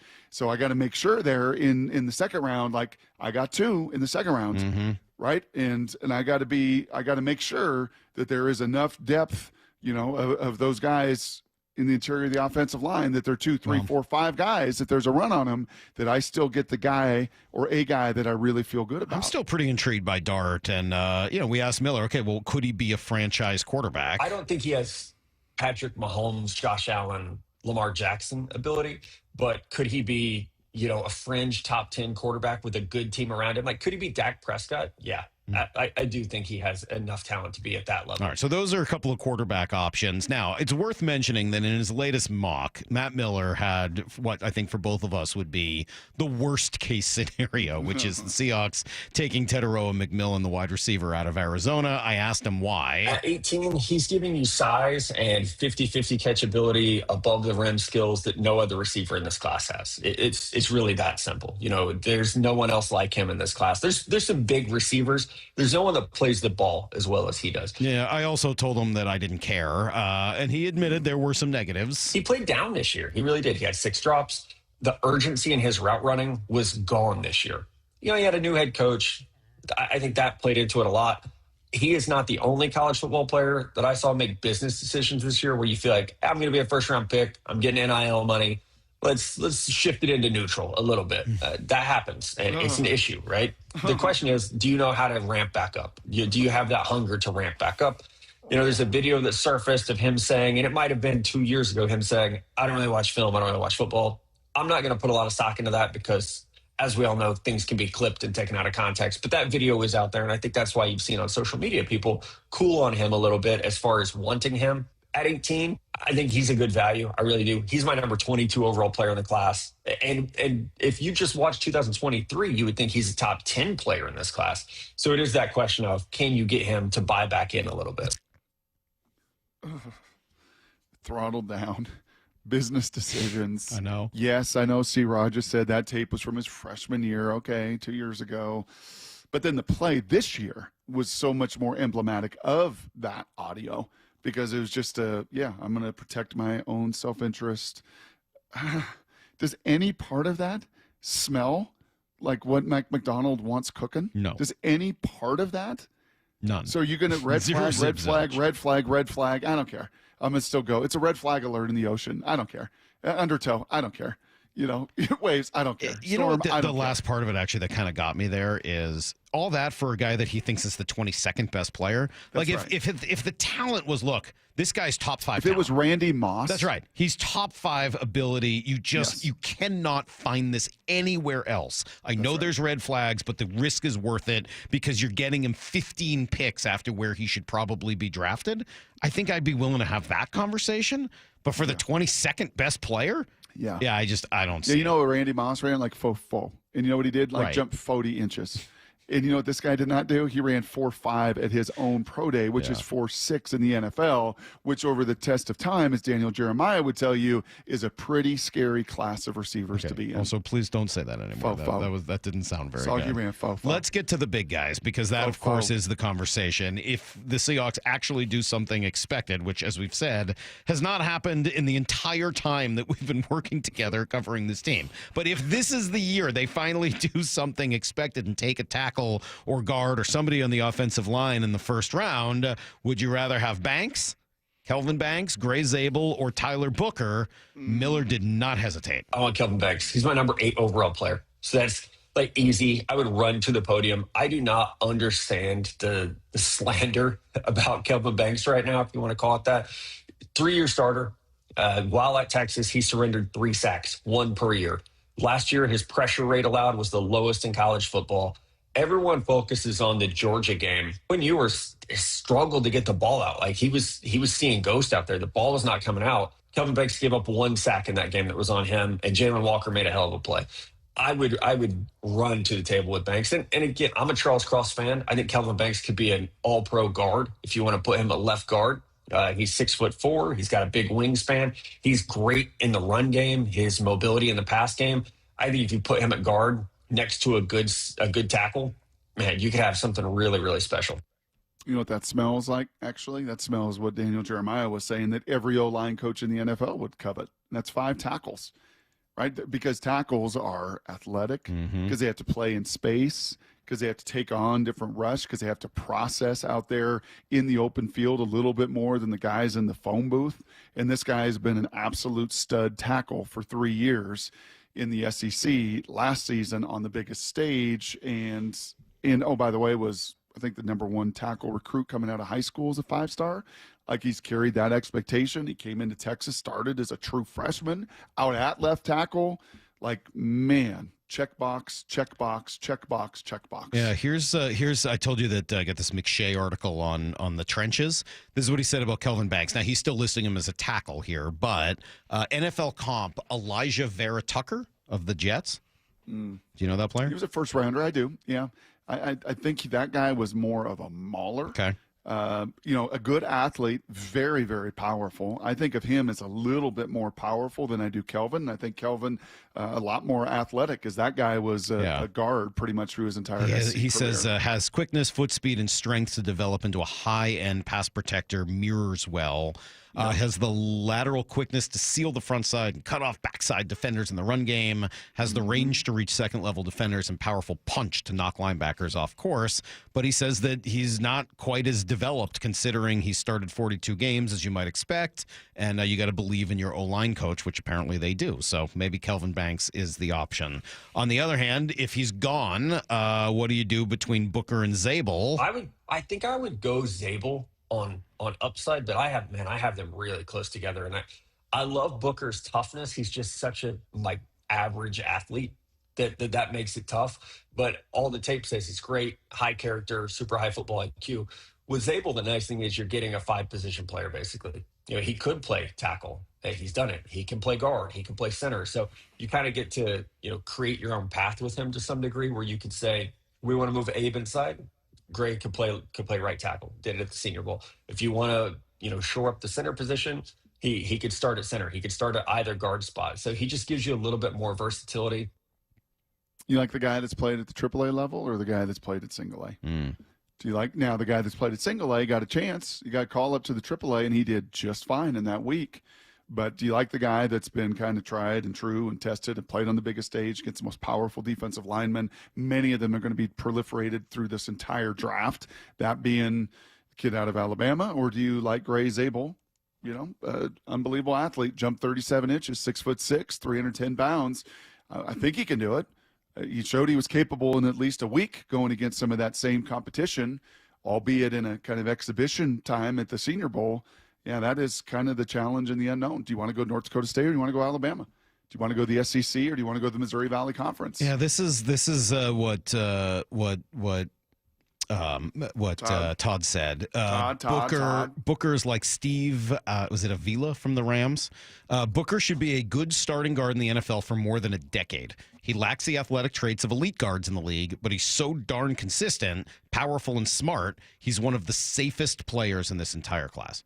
Mm-hmm. I think that sounds about right from what I've heard. Villa with TCU, together. I had him a bunch. I think this guy's higher upside than that, and he can anchor, right? And then again, this is where if you're John for the first time, I think in some time, you're not leaning on one voice. You're not just leaning on Tom Cable. You're not just leaning on one voice in that room. You're leaning on 3 or 4 of those guys between your O-line coach, your assistant O-line coach, Rick Dennis, and your run game court, right? All of them. And you want consensus from that group to say, no, we actually need a guy like Booker. It's really great to have a 350-pound anchor right in the middle of our offensive line, especially if we're going to go a little bit more athletic in a few other of the different spots. Or it's like, nope, that kid unfortunately ran the 5.440, and he's just not twitchy enough to do what we need him to do. Fun conversations just a week and a half away from the first round of the draft. Brock will be on that night, that afternoon, with Wyman and Bob and Bump. Yeah, Stacy and I are the C team. I mean, like we show up on Saturday morning from 8 to 11. Just a little Stacy and I get the C team. Don't do We that. are. That's who we are. It's fine. We know it. We're not ex-football players. They put all the ex-football players together, and then Bob is the great host, and then Stacy and I are just. DJ, what's the most difficult day, Salk? Yeah. When does personality need to come to life? Yeah. The most? When does entertainment value become? Well, the actually, most that's important? when Mora and Curtis take over and Curtis left and I go. are- That's right. We're bringing up the rear on the draft, the last day of the draft. The D team, unfortunately. Oh, But, wow. yeah. Whoa. What? What I guess there so was what day no. are you working? I guess there was no B team in there. So I guess Stacy and I are the B team. You can be the C team. You just got a promotion. Look at how nice that was. Wasn't that great? Sweet. Went from D to C. No problem. All right. That's coming up next week. Coming up next, 3 surprises, Brock, through the early 16 games of this Mariners season. All of the pleasant variety. It's next on Brock and Salk. Seattle Sports, your home for Bob and Stacy. Weekdays 10 to 2. Mike Greenberg, kind enough to join us. Do I believe in Sam Darnold? Yes. Do I believe that he will duplicate what he did a year ago? I'm not so sure. He definitely has the talent. He is turnover prone. It is not realistic to think that's going to get coached out of him. But I think he is more than good enough to win with. Hear the rest of this interview on demand at seattlesports.com and on the Seattle Sports YouTube page. Hey, it's Dave Wyman with Dr. Mark Wagner, MD, from Seattle Sports and Regenerative Medicine. Dr. Wagner is hosting a free stem cell webinar Thursday, April 24th to explain stem cell therapy. I'm really looking forward to this live webinar to educate on how using your own stem cells can be an extremely successful method to help regenerate native tissue in rotator cuffs, meniscus tears, and reduce pain in osteoarthritic joints. And which joints have you seen good success with? Shoulders, elbows, hips, knees, even wrists and ankles. And in this live webinar, we'll tell you all about the procedure, how simple and safe it is using your own stem cells, and how we determine if you're a candidate. Dr. Wagner has performed over 20,000 stem cell procedures. Are you in pain? Join him Thursday, April 24th for the free stem cell webinar and learn all about this amazing procedure. Register now at drmarkwagnermd.com. That's drmarkwagnermd.com. We've all been there, sleepless nights, wondering if your business's security service is really protecting what matters. At Bay Alarm, we can put your security insecurities to bed. Our advanced technology and personalized support ensure you can rest easy knowing we're here for you. BayAlarm.com. Jaden Schwartz for Techline Roofing. The ice may have melted, but spring is the perfect time for a new roof. Call Techline Roofing. Take advantage of our easy financing and our spring special. That's TEKLINE roofing.com. Protein, protein, protein. Everyone is trying to get protein in their diet. But we need fats too. Healthy fat, that is. Like the rich, natural peanut and almond butters found at G2G protein bars. Most bars don't have it because, well, most bars aren't real food or refrigerated.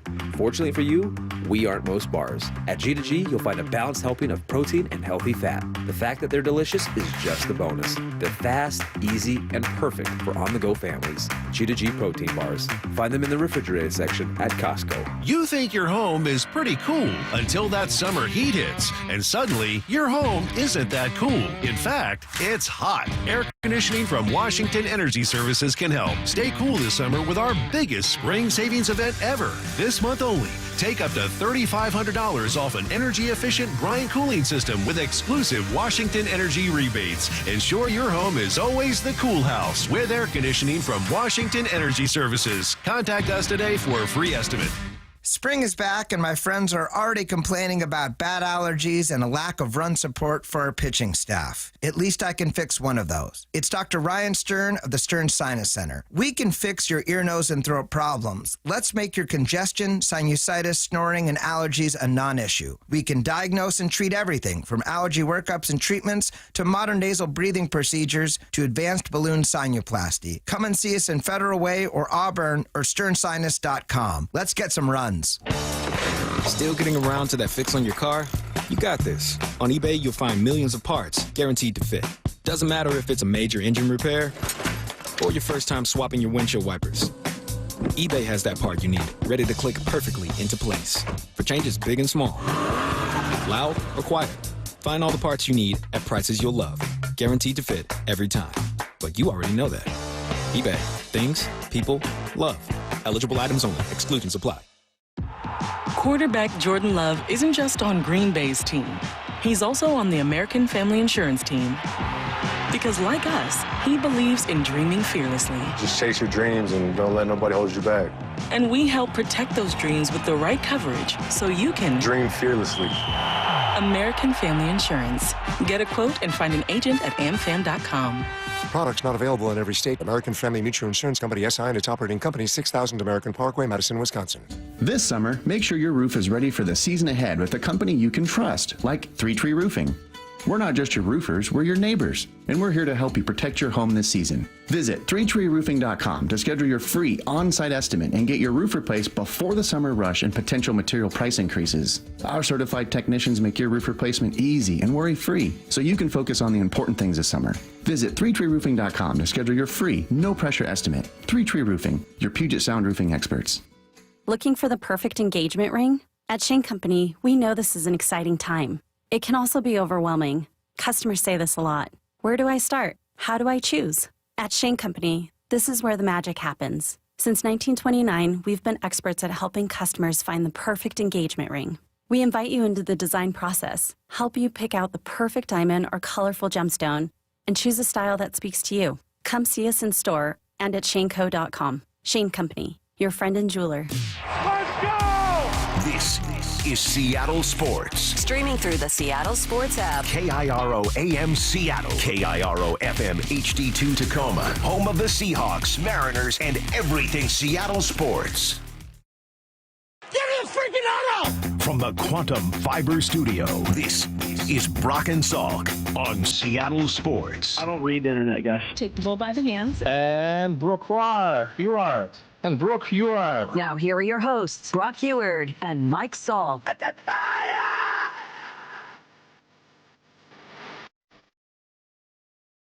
All right, Brock, 1 hour to go here. We are going to talk to someone new in 30 minutes, Kevin Cole. He wrote the article that I sent you guys last week on surplus value in the draft. I think self-described draft nerd. So we're going to get kind of a nerd perspective on the draft, and I think that should be interesting. Did Lyle study anything, or he was watching the Masters? There was no culture for Lyle. No, we had no cultural experience for Lyle. So we'll probably have to think of one. So if you got ideas of something Lyle, well, we watched the Masters and didn't well up, didn't get in his feelings or emotions. There's nothing there. I don't know what you want me to tell you. Lyle. Yeah, that's fine. All right, so when I was at the ballpark on Saturday night in Everett. Met a lot of really nice people, listeners to the show, etc. And one guy came over to me. God, he told me his name, and now I think it was Paul, but I'm blanking. He was a teacher at Lake Washington, I think, while you were there. I think he taught history. Anyway, he was like, look, I want to talk to you for a moment about Lyle. I was like, okay. It's like, it's not his fault that he doesn't know anything about what came before him or anything like that. He's like, it's not even indicative of his whole generation. He's like, there is a 3-year micro generation of Lyle's, right in Lyle's class that knows nothing. He's like, it's just them. That group of like 3 years, they didn't want to hear about anything that came before them. They didn't want to learn about anything. If it wasn't immediately cool and fun right then, those 3 years, they didn't want to hear about it. And so it must, you must be a victim of your surroundings, unfortunately. Sure. I mean, I don't know if I had this guy as a teacher or not. I'm not sure whether he actually had you, but he knew you in your class. Okay. And he was like, yeah, that's not surprising at all, knowing that whole group. He's like, that's their micro generation. Lyle told us he hated school. That is absolutely true. Right, because you would have to learn something. I mean, every second of it. Right. But, learning is terrible. Don't want to learn. No. It's like never, you say, never fun to learn. I mean, it's like you things. say in the promo. Not only do they not know anything, they don't want to learn anything. That's you. I don't know what you want me to tell you. I'm not a crier about things like that. Like, it's cool, but like, it's cool that Rory won, and I'm not saying like it wasn't an awesome moment, but I didn't tear up. No, it's fine, Lyle. It's fine. What do you I think? didn't either, Lyle. When is the last time you cried? Just out of curiosity. I don't know. Like as a kid? You think it was like when you were a kid? I mean, yeah. Have you ever cried from a movie? The closest I've ever gotten is usually at the end of Rudy. Okay. You get kind of well up at the end of Rudy? Not really, but you get like you get like a few goosebumps, I guess. It wasn't on that call that you thought was a fix in the Arizona State game? You didn't cry then? Shockingly, I did not cry during that. I was just livid. That was still targeting Brock. Just mad. That was still targeting Brock. All right, so what have you learned? You got 3 surprises? Yeah, for me, 3. you said? And one guy we're going to spend more time on tomorrow, so I don't want to do the whole thing today. But Polanco's the biggest surprise, right? I mean, it's got to be. So let's put him aside, and we'll talk about him tomorrow as kind of a larger conversation. 3 other surprises this year. Number 1, Miles Mastrobuoni. Dude's hitting. He's hitting. What'd you say his WRC plus is, Lyle? 116? He's hit the ball hard. He's played good defense for a guy that was essentially a leftover, gone from the Cubs because they didn't want him anymore. Didn't think he was going to make the major league team because I thought Leo Rivas was going to be a better fit and more flexibility. Instead, he's been invaluable. He's had big walks and big hits and big moments. Like, where would you be right now without Miles Mastrobuoni? Can't believe those words just came out of my head, out of my mouth. But, for a guy that it could have been your 2025 Tommy LaStella, he's gone out and actually played pretty well. I mean, I think, too, his advantage is the first name. I mean, Myles Gaskin, Myles Garrett. Your name Miles, I think you've got a leg up. Yeah, I think opportunity. Mostly people focus on his first name. I do. That's where all my focus is. I'm not even messing with that. No. So, yes. And he's shown some versatility. And we talked about this. This isn't like out of nowhere guy. He's had a couple hundred at bats in the big leagues, not a lot of power, doesn't profile as you want to compare this to a QB situation or whatever, doesn't profile as a franchise guy, but a role player, a good athlete that puts the barrel on the ball, understands what he is and what he isn't swinging for the fences because that's not his game, but actually hit the ball hard.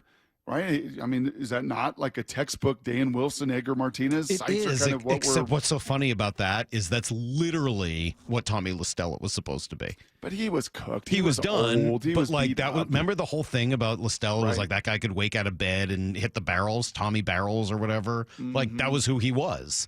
Much older, but actually a better hitting profile than Miles Mastrobuoni in his career. And yet comes here, and Mastrobuoni's been great so far to start this season. Gabe Spire would be number 2 on this list. I was a doubter.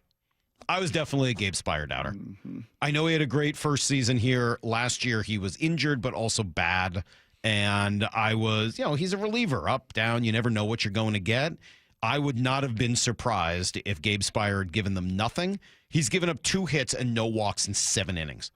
He's been unbelievable. Nails. He's been the best pitcher in the bullpen. And I think Lyle will tell you that shoulder was real last year, that it was problematic. And, a guy that has to, I think for his game, has to have that ramped up velo that he really had going into last season. Did that come at a cost with a little bit of health? Maybe. And it's just unfortunate. But, yeah, he looks like the guy he was 2 years ago and then some. because that velo is there. That command is there. If you want to throw strike one, is there not a better poster boy for strike one than Gabe Spire? I don't think there is. And he's been awesome. Awesome. Yeah, that's control the zone, right? Get ahead and then figure out different ways to put people away once you're there, but take control of that at bat. And he looks, I mean, he just looks ridiculous right now. And then the third guy, and Lyle, I know you'll eat a little crow with me on this one, is Carlos Vargas, who neither of us thought should be on the roster to start the year. I think we both expected it would be Casey Legumina. Both said, all right, they're keeping him around because he's out of options and they want to try to, maybe just get something out of him and that trade before he's part of the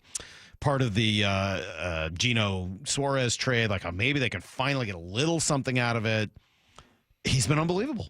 I mean, he didn't look good in his first outing, and then after that, he's looked great. The only other run he's given up was that extra inning loss in San Francisco, where he was got hurt, but there was nobody else left in the bullpen, so he had to keep going. He looks like a real legitimate kind of major league pitcher right now. Last 4 times out has put up zeros, and in that outing that he did give it up, unfortunately, I thought got squeezed too tremendously. Could have got out of that inning. They had the double head tapping because he was throwing strikes in the zone, just was not getting any calls, and has been great. Looks like kind of has the stuff to look like a leverage guy, right? Kind of has. When you see him walk out on the mound with the height and the length, you're like, oh, that's a high leverage reliever. Yep. But he hasn't been because he hasn't had any ability to command it. Yep. But he has this year. He's looked really good. Oh, it's night and day different. That was the whole reason he wasn't called up last year is he couldn't throw strikes. He was walking everybody down in AAA. Now all of a sudden he's not walking anybody. Nope. And if he doesn't walk anybody with that kind of stuff, you're talking now Troy Taylor, you're talking now Matt Brash, you're talking now Spire. Mm-hmm. We haven't even mentioned Mooney on the back end of it that also has been totally nails, has not given up a run this year. And because of all that, you're at 8-8. Because on the hitting side, there's still quite a bit left there to improve upon with a huge number of guys, including Tellez and some of your additions there. Solano could add a little bit more consistency, but pitching and defense, or especially pitching and bullpen, starting pitching and bullpen, sure does work. And two of those guys that we just mentioned are obviously in that bullpen. Throw Masterboni in it, and you have 3 real surprises. None of them have been bigger surprises than Jorge Polanco. And we'll spend a little bit more time on that tomorrow because what he's done through the first 16 games of the season is remarkable in like 7 different ways. And we will discuss, I promise, in a little bit greater detail tomorrow. Right now, time for Need to Know. Then after that, as I said, some football nerddom for the draft. We're going to nerd out at 9:30. Nerds! We're going to talk analytics. Numbers! It's Brock and Salk, Sales Sports on 710. Nerds. 4 down territory. Going inside the game with former Cougs and Seahawks wide receiver Michael Bumpus. What's something people may have confused about what a run-heavy offense actually means? People think that they're going to run the heck out of the football. We're running the ball 35, 40 times. That's not really it. I want people to think of a run-heavy offense as that's the first punch that's going to be thrown. And it's going to be thrown often. But there are days you spread them out and you just let it go because you feel like there's advantages in other places on the field. 4 down territory. Every day at 11:15 and 1:15 on Bump and Stacy. LeeJohnson.com is a dynamic research tool. We want to give the customer enough information to where they don't have to go anywhere else to research any of the questions they have. And if they want more information, we'd love to be there to help. We don't want them to feel like they're dependent on emailing us or texting us or calling us just to get the information they need. So we put it all out there. We call them digital retailing tools, big fancy calculators where you can get in there and change the terms and change the payments and change the cash down. And it'll give you a disclosure of, hey, when you do this, this means here. And a consumer can get on there and do a lot of this themselves. And then if they choose to get us involved, we can actually get involved on the backside of it and help them along the way.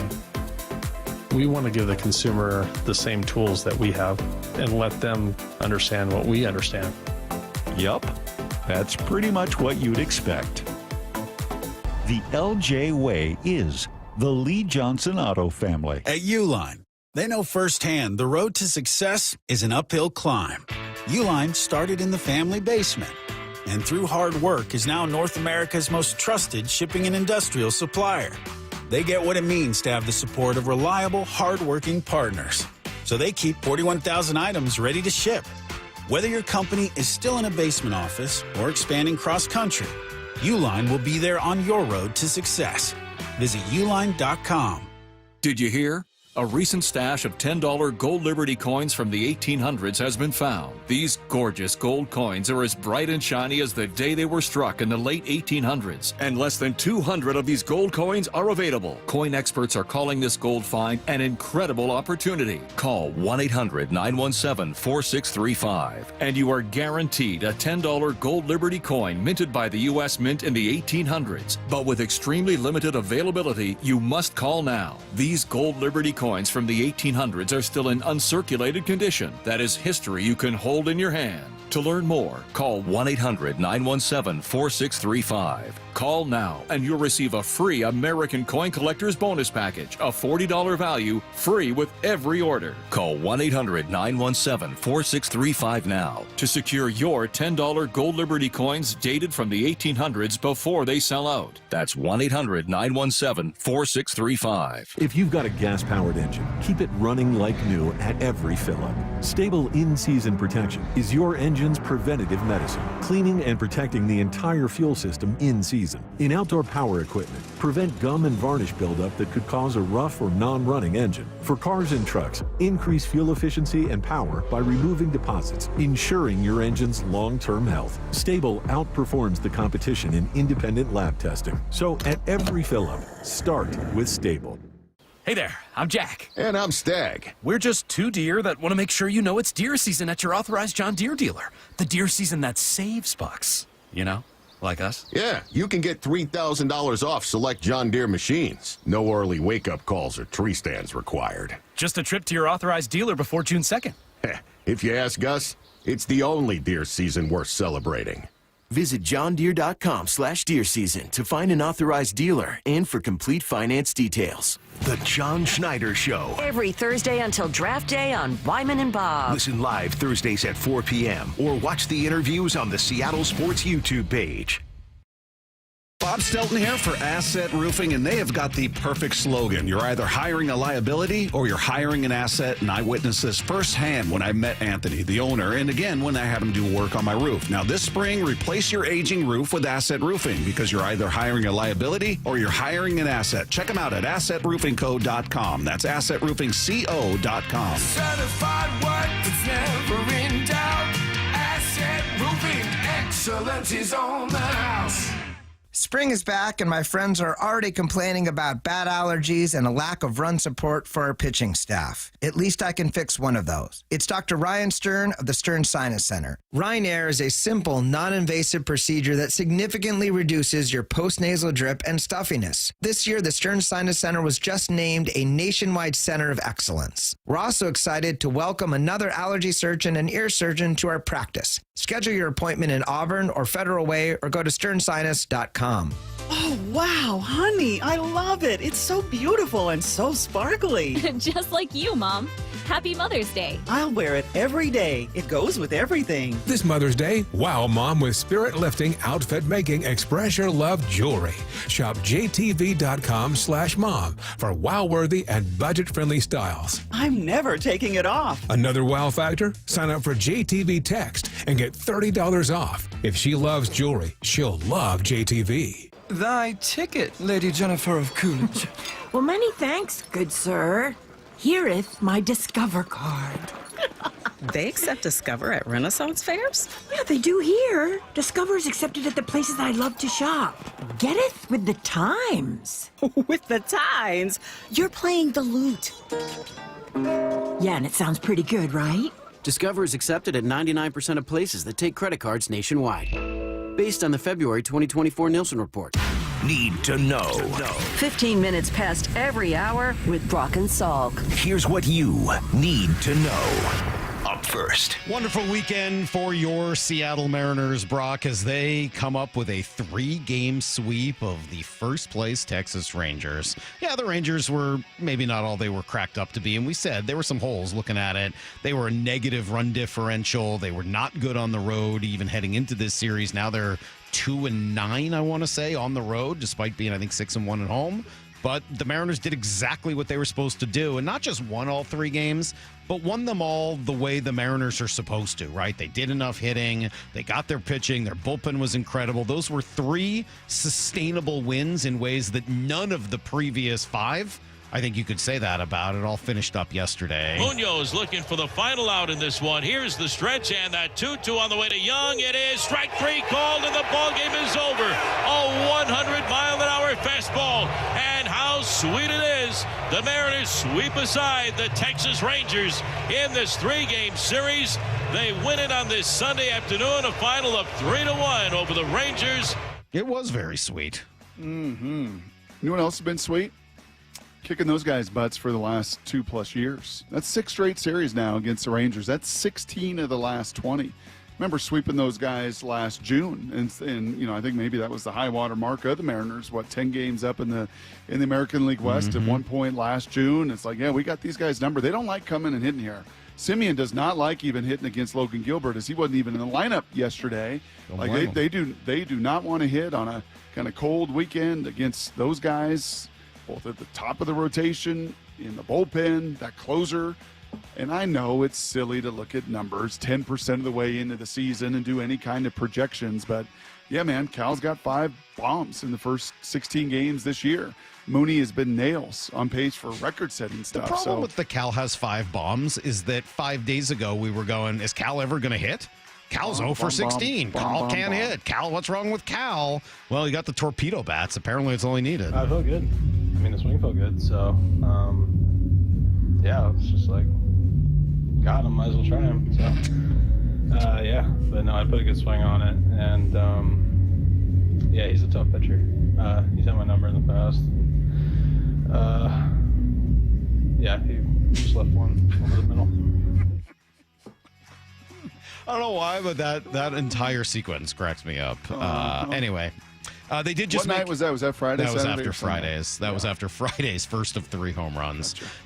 Matt Brash made his rehab appearance for Tacoma. It went very well. He should hopefully be up in a couple weeks. Troy Taylor just activated moments ago, so he will be on this road trip with the team. They designated Casey Lawrence for assignment. I would imagine he clears waivers and finds himself back with the Rainiers sooner rather than later. And then Ben Williamson, the young third baseman, called up as well from AAA. Only a couple of weeks at that level and hit okay. But Dom Canzone, really unnecessary part of, never really made sense to call him up, as we said. Another left-handed bat, not a great defender. Williamson is the opposite. Tremendous third baseman.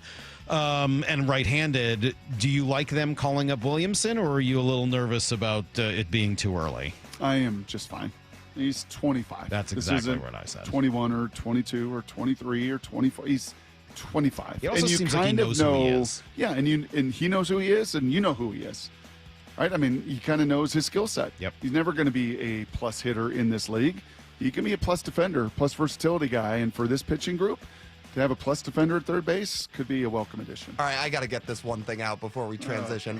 You guys got to look at a picture of Ben Williamson, because somebody said it yesterday, and I cannot unsee it. Somebody said, this looks like a combination of Dom Canzone and Ryan Divish, is what they said about Williamson. He's definitely got a face like Canzone and a body like Divish. Structure. I can't unsee it. It's pretty true. It's pretty true. Here's the second thing. Divish doesn't have the unibrow, though, does he? No. Neither does, but he's got that thing shaved a little bit. He looks fine. Masters tournament was it was freaking amazing. I was just talking about it with Kyle in the other room. Anybody who watched it was glued to it. It was nonstop theater from start to finish. Ultimately, Rory McIlroy winning, but the ups and downs along the way, from the double bogey on one, it looked like Bryson was the guy who had all the momentum, to battling back. And then once he had the lead again and everything looked safe, you had him dunking the ball into the water on 13. And then you get to 15 and he's blocked out. So what does he do? Hits one of the greatest shots you'll ever see. 207. 6 iron yesterday, set up an eagle. Is this enough? It is. The shot of a lifetime. Probably should have led to an eagle. It led to a birdie, but then he started to mess it up again on 17. I thought he made birdie on 17. Didn't he make birdie on 17? Well, that was 15. That was 15? That was I thought he made 15. birdie on 17, too, and then he missed the putt on 18. Right. Bogey. Yeah, I was going to get to the second unbelievable shot. He had almost the exact same crazy draw shot on 17, and then on 18 he missed the putt. Dude, it was fascinating. I mean, honestly, throw all the elements. Salk, you used to be a scriptwriter down in Pomona smoking this did not. No. Never think been of a scriptwriter at any Think of you point. guys all sitting there late Never at written a night. script. Let's throw all these elements into this plot. Not true. Let's throw villains. Let's throw heroes. Let's throw the past. Let's throw and put it on a canvas of the most beautiful setting. Let's have birds chirping and azaleas blooming, and let's have the grounds just totally covered. Let's have Jim Nance and his syrupy voice. Like, you had everything. Yeah. You had everything going. I will be really curious what those numbers look like. The first couple days, by the way, the Masters not as good. No Tiger, not as good. I can't imagine yesterday did not just It was about explode as because it interesting had as it's everything ever you been. ever We wanted. played the Bryson DeChambeau being kind of pissy afterwards, but let me give you the opposite. Justin Rose lost this tournament in a playoff for the second time in his career. He's 44 years old. Minutes afterwards, he was asked about him and Rory, and he was just so poised and so professional. I just said, listen, this is a historic moment in golf, isn't it? You know, someone who achieves a career Grand Slam, and I just said to him it was pretty cool to be able to share that moment with him. You know, obviously, I wanted to be the bad guy today, but still, you know, it's a momentous occasion for the game of golf. I thought that was just really cool. A gracious Englishman. Unlike that bar in Ireland, the English They weren't that gracious towards us. No, they were pretty mad. But man, what a cool thing from Justin Rose. That just, I don't know, impressed me yesterday. So I thought I'd give a little shout out to Rosie. Here's the third thing you need to know. Oh yes, and Drew Lock is back, Brock. Drew Lock is back, which means it's only a matter of time before we see this. JSN is wide to the far side. Drew looks, throws that way, got JSN, he reaches up, makes the catch, touchdown, Seahawks! Holy catfish! What a throw by Drew Lock! What an over-the-shoulder catch by Jackson Smith and Jigba!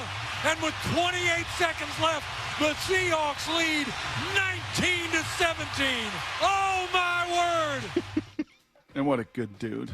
Just a good He's dude. your kind of guy. To go with another good dude. You see the picture floating around yesterday on the old interwebs of Sam Darnold and Drew Lock at the U.S. Army All-American Bowl? No. As high school seniors? No. It is hilarious. Pretty cool. Yeah. So they go way, way back. Their journeys have been circuitous, to say the least, and yeah, now they'll be sharing a QB room. I got to imagine what a crazy week. Poor Drew. I mean, we'd seen this story last week. We didn't really talk much about it, but he lost his father just about a week ago. His dad was like a big restaurateur, right, in Kansas City, and that was kind of a big story in Kansas City. Yeah. And then less than a week later, comes back here to Seattle. So you talk to him, I'm sure that he can't be in a great spot. No, very sad. Really and very sad. sudden with losing Dad, and Dad was the biggest fan of his ever. Yeah. You know, actually. Got to know him a little bit via Twitter and direct messaging and everything, and he would have been so, as Drew said, like so unbelievably excited because his dad, like Drew, loved their experience in Seattle, and he is loving being a part of it again. Just really sad, but happy for Drew that he'll be back. That's everything you need to know. 15:15 every hour here on the Brock and Salk Show. All right, Brock, I said we would get a little nerdy, and we're going to do it. Kevin Cole wrote an article that just kind of blew my mind when I read it last week, and I wanted to hear a little bit more about it. So if you're into the draft, this is a completely different way of looking at it. He's not a scout. He's not going to give us the measurables. He's going to talk about how to approach a draft and do it the best way to get the most out of it. I think it's next on Brock and Salk. Seattle Sports, your home for Bump and Stacy. Weekdays 10 to 2. Abe Luke is going to be the most important player on this offense. Why? Because when he is available and he is playing, him and Charles Cross are going to hold it down. It's all about keeping the band together. And the band has been split up a lot over the past couple of years, right? We saw rookies play tackle. We saw rookies play guard. But when Abe and Charles Cross are playing together, those bookends hold it down. It's Abe Lucas, man. On Seattle Sports and 97.3 FM HD2. All right, Mike Salk here for Eastside Weight Loss Clinic. The plan that really does work, and it does. I've done the maintenance phase. Works phenomenally well. Keeps you right where you want to be. But if you pop up just a little bit, you can always jump on for a week or two and lose whatever you need to. I've done that for the last 2 weeks. lost basically 15 pounds in it'll be 2 weeks tomorrow. And it's easy. It's convenient. It works. You're not that hungry. You can eat great food. I made myself an awesome tri-tip last night on the grill, had pork chops the night before. It just works well. There's great recipes, and it's all real food that you buy at the grocery store. So that helps avoid anything fake, phony, injections, anything like that, but also that yo-yo effect of gaining all the weight back immediately. It just doesn't work that way. It's designed to develop long-term lifestyle habits that'll keep you at your target weight, looking and feeling your best. So I did it. Ryan Roland Smith's doing it. He's lost over 30 pounds. Lots of our listeners have done it. You guys can do it as well. Start with a 15-minute phone consult, just like we all did. Schedule it at eastsideweightlossclinic.com and just see if it's right for you. Go to eastsideweightlossclinic.com. Dr. Ryan Coogan, D.C. Results may vary. No more waiting. It's time to go all in on that new car. And Toyota of Kirkland and Toyota of Renton are the dealerships to make it happen. Why? Because they're all in for you. All in on the greatest selection of new, used, and certified pre-owned inventory. All in on an amazing team atmosphere with incredible showrooms. And all in on setting you up with the test drive so you can take that car home the same day. Go all in. Whether you're in the north or the south, Toyota of Kirkland and Toyota of Renton got you covered. Visit in person today or online at toyotaofkirkland.com and toyotaofrenton.com. Windows are a home's top target for break-ins. At Lake Washington Windows and Doors, we offer added security with our exclusive 3-layer security glass protection. Combined with our lifetime warranty, you'll have lifetime peace of mind. Choose Lake Washington Windows and Doors, a name you can trust. Get up to $5,000 in local utility rebates, and Eastsiders save up to $6,000 with the Energy Smart Eastside program. Plus, Home Comfort Alliance is offering up to 10% off all heat pumps and air conditioning systems through April. Visit homecomfortalliance.com. Whoa. More fiber? What? Down here, buddy. It's me, your spoon. Constipation with belly pain still coming back? Yeah. Talk to your doctor. It could be irritable bowel syndrome with constipation, or IBS-C, but Linzess could help you get ahead of it. Linzess linaclotide is a prescription medicine that treats IBS-C in adults. It's not a laxative. It's a once-daily pill that helps you get ahead of your symptoms. It's proven to help you have more frequent and complete bowel movements and helps relieve overall abdominal symptoms, belly pain, discomfort, and bloating. These symptoms were studied in combination, not individually. Do not give Linzess to children less than 2. It may harm them. Do not take Linzess if you have a bowel blockage. Get immediate help if you develop unusual or severe stomach pain, especially with bloody or black stools. The most common side effect is diarrhea, sometimes severe. If it's severe, stop taking Linzess and call your doctor right away. Other side effects include gas, stomach area pain, and swelling. Talk to your doctor and say yes to Linzess. Learn more at linzess.com or call 1-800-LINZESS. We've all been there. Sleepless nights, mind racing, wondering if your business's security service is really protecting what matters. At Bay Alarm, we can put your security insecurities to bed. Video security, burglar alarms, fire alarms, access control, 24/7 monitoring, and more. Our advanced technology and personalized support ensure you can rest easy, knowing we're here for you, your people, and your business. Visit bayalarm.com to talk to a local security expert. Bay Alarm, we got you. Subscribe to the Seattle Sports YouTube page to find new and exclusive content from your favorite shows and personalities daily. Just head to YouTube, search Seattle Sports, and click subscribe. Ladies and gentlemen, this is for you too. Stubborn fat is really hard to get rid of, and then there's all those gimmicky lasers, fat freezing methods, and prescriptions. Imagine a simple solution that takes just one day and provides immediate noticeable results. Introducing ProSculpt. ProSculpt uses air-assisted technology that's safe and gentle yet powerful, delivering instant fat-reducing and skin-tightening results. Performed by board-certified plastic surgeons while fully awake, ProSculpt contours your body with minimal downtime. It's designed to target those problem areas: waistline, neck, face, arms, thighs. ProSculpt gently removes unwanted fat and tightens loose skin with FDA-cleared plasma technology, all in a simple, guaranteed one-day procedure. ProSculpt is one and done. Schedule your free consultation at prosculpt.com for $250 off. For powerful permanent fat removal and skin tightening that works for ladies and you men, it's prosculpt.com. Hello, Seattle. It's your friendly neighbor, the T-Mobile Park roof. From up here, I can see it all. Folks pouring in from the street, the sun setting over the sound, the roar of the crowd as Luis Castillo pumps his fist, and the joy of the J-Rod squad as Julio snares a deep fly ball at the wall. He reaches up with a leap and he makes the catch. And all the faces smiling with every perfectly grilled hot dog and swirl of soft serve. When the final out's made, I'll be right up here, lighting the W and soaking it all in. Mariners baseball. Try it inside.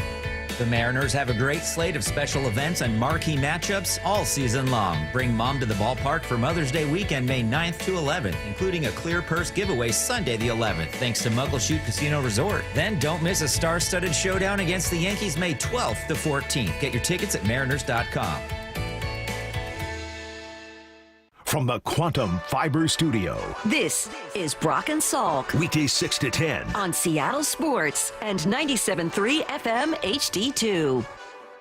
All right, I'm excited for this. Said we'd give kind of a different perspective on the NFL draft. Of course, a week from Thursday will be the first round of the draft, and a huge one for the Seahawks. We talked to Daniel Jeremiah every week. We've had Matt Miller. We've had Mayock, we've had McShay, we've had every analyst under the sun. Right. So I mean, you got to get ready for this thing in any number of ways, but this is a totally different perspective. So let me bring in Kevin Cole from Unexpected Points, Unexpected Points. Now, Kevin, give me a little bit on the bio so we know who you are and kind of what your story is and kind of what perspective you come from.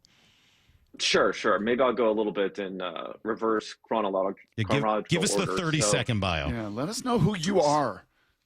So PFF before this, as a data scientist, someone who's looked into the insights that come from not only the data that they had at PFF, but also some tracking data and other things that are available publicly, and trying to find basically edges that you can get. And I think you're right, this draft discussion, how I'm looking at it is a little bit different. Most people are looking at player evaluation. I'm looking at it to see how can we enhance that player evaluation by looking at some broader metrics and tilt the odds in the favor of different teams. So I say this with respect. It's more of and you put it in your article, it's more of a nerdy look at how to draft as opposed to an inside scouting look. And there's a tremendous amount of value in that, because if all you have is scouts, cool, they can all put together like who looks better than who else, but then how do you build a team appropriately and get the right value? So that's kind of the background. I'm fascinated by this idea of surplus value that you wrote about. Can you give us a description of what does that mean?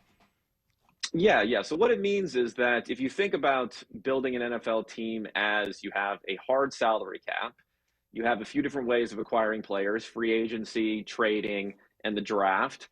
And you're trying to find the best way to fit those players in within that constraint of the salary cap. So what the draft really provides in benefit is it provides two different things. It provides, of course, and what we focus on a lot is kind of the access to talent, the talent that's out there. They're first initially acquired through the draft. And of course, there are undrafted free agents, but we'll set those aside for a second at right now. And the second thing that it gives everyone is cost control. These rookie contracts are locked in, and for the most part, on average, they're going to be players drafted at a certain selection are going to give you more benefit than the equivalent player, the equivalent value player, the equivalent worth of a player in free agency or in trade or on a second or third contract, something like that. So it's really looking at these draft picks and deciding, okay, how much of a benefit are we getting there? And that cost savings can then be applied other ways and build a better roster overall. And as you dig in and you start to understand that value, what jumps out to you? Well, I think positional value, which has been talked about a lot, I mean, that's something where if you come from the assumption that it's not that player evaluation doesn't matter, it's more that people are so good at player evaluation on an individual basis, and they have so much information. We have some of the best, most knowledgeable football people out there throughout all of these 32 NFL teams. If you set that aside and you say, okay, we can get a little bit better there. We want to be as best as we can there, but we know that we have to be a little bit different to try to get some value. I think there's a few different things that jump out. I mean, trading in the draft is one area that I like to look at for the value you can gain there, mostly trading back, but there can be some other circumstances. Positional value, so targeting the right positions at the right points in the draft based upon what we've seen historically, and the ones that give the most value, so you're getting the highest valuation on a second contract from those types of players, but at a lower cost on the rookie contract. And then the last thing is looking at this concept of reaching for a player or getting a value on a player, and you can quantify a little bit there. With normally, if you're reaching on a player versus a consensus, it's worse than the benefit of getting a player on a value. And you can adjust all three of those things, and I combine those all to look at draft grades. That's how I grade teams afterwards, rather than just looking at the specific players. So, just looking at I like the way you tiered the positions in terms of positional value. It's not an exact description, but essentially big people matter. Yes, big people matter. And again, this is being derived from what the NFL values. So this is not my personal opinion necessarily, or some keen insight from the data. It's more saying, what are people willing to pay a lot of money for? What are NFL GMs willing to pay a lot of money for? So of course you have the quarterback, but if we set that aside, the other positions I would say, what I put into the tier 1 right now are edge rushers, offensive tackles, and interior defensive linemen, but mostly that falls into the category of those who are pass rushers. And not only are they paid a lot of money, so that factors into the equation, but they're also players that are more difficult to find who end up becoming elite later on in the draft. So that's another thing. There's like a scarcity to being able to find these players once we get into the second, third, fourth, fifth round. So that raises and enhances their value in the first round. And if they're really, really good at these positions, especially something like offensive tackle, they just don't hit the free agency market that much. So if you're thinking holistically on how to build a team, you more often have to find these players if you want to find an elite or an above average player within the draft. And that's why their value raises even higher as far as the draft pick is concerned. I think one of the challenges Mike and I have had, and especially Michael, over the last, decade or so with the interior offensive line struggles with the Seahawks is, hey, man, hold on a second. This isn't the NFL of 30 years ago. If you were on 30 years ago with us, it would be the same thing. Tackles, pass rushers, quarterbacks, all very valuable. But now these defensive linemen go up and down the line of scrimmage, especially in nickel situations. Now these D tackles aren't Ted Washington, right? They're not slugs sitting in there just eating space. Now these guys up and down the line are all highly dynamic. Why hasn't the value of offensive guards elevated with the value of those defensive tackles? I mean, I would say it has elevated, maybe not on the same scale as the defensive tackles, but it has definitely gone up quite a bit. If you look at not center as much, but when we're talking about guards, the values have gone up quite a bit. There are a number of high free agency signings that we've seen over the years. I would just say within the draft, though, it is a position where elite talent does hit the free agent market, where you do not see that as often for guys who are on the outside for offensive tackles. And I think part of that is structurally in the NFL, there's one franchise tag amount for the entire offensive line. So the cost that you're going to have as a team, if you decide to franchise a player, if you franchise a guard versus a tackle, or a center versus a tackle, you're not really getting as much benefit because those tackles make more money. So because of that, they end up on the free agent market a little bit more, and maybe that lowers their value a little bit when we look at the first or second round in the NFL draft. You don't have to spend there. If you want to have a boatload of money that you saved because of other positions, other great draft picks you've made, you can invest that more often in a guard than you could in a tackle and get a higher level of talent in free agency. Talking to Kevin Cole, who writes Unexpected Points and wrote a really just tremendous piece on how to look at the draft in a different way. So how do you factor in needs? How do you factor in team philosophies? The Ravens want to be physical. Another team wants to throw it all over the yard and needs wide receivers in order to do that. How do you take this surplus value chart, essentially, and factor in the type of team you want to be? Yeah, I mean, I think that's an interesting question. Again, I would think about it from a perspective of, again, looking at free agency and the draft together a little bit here. And free agency comes before the NFL draft, which is different in the NBA. It kind of works the other way around. So sometimes you don't know who you're going to draft first until you've already gone through free agency. So I would say if you're a team that has particular needs in certain areas that you can't be certain of the fact that you're going to find them maybe in the best value ranges during the NFL draft, you probably want to invest a bit more of that in free agency. And then when it comes to the draft, I mean, there can be incremental differences in how you're going to want to value these players. But I think generally when teams are drafting for need, it's something to consider. But at the same point in time, the roster that we see right now versus the roster we see on, the kickoff week to 4 weeks into the season to 10 weeks into the season. There's a lot of chaos that ends up happening here. So that's why I think if you consistently draft high value players at high value positions in those early rounds, and you work around being able to fill out those needs and the unique aspects of your team around that, I think over time that'll pay off. So just quickly, you said that you grade teams at the end of these drafts. I don't know that you have your grades from previous years in front of you, but I would imagine a few years ago when the Seahawks drafted Devin Witherspoon, a corner number 5, and then went wide receiver with JSN number 20, two positions that are in tier 2 for you, that probably wasn't an incredibly highly rated draft for you. Let me pull it up here now that we have it. Overall, last year I had the Seahawks looking pretty good. So there are differences in these positions. I just want to maybe just lay out quickly. There is a relative difference, but we're talking about surplus value differences between drafting a cornerback versus, let's say, an edge rusher in that type of position. It's only going to be maybe 3, 4, 5 million in savings that we're talking about here on a $270 something million cap. So it's not going to, sink or swim your draft there, but these start to accumulate when you have, 50 different players who are on your roster for a team. So that was a slight difference in there.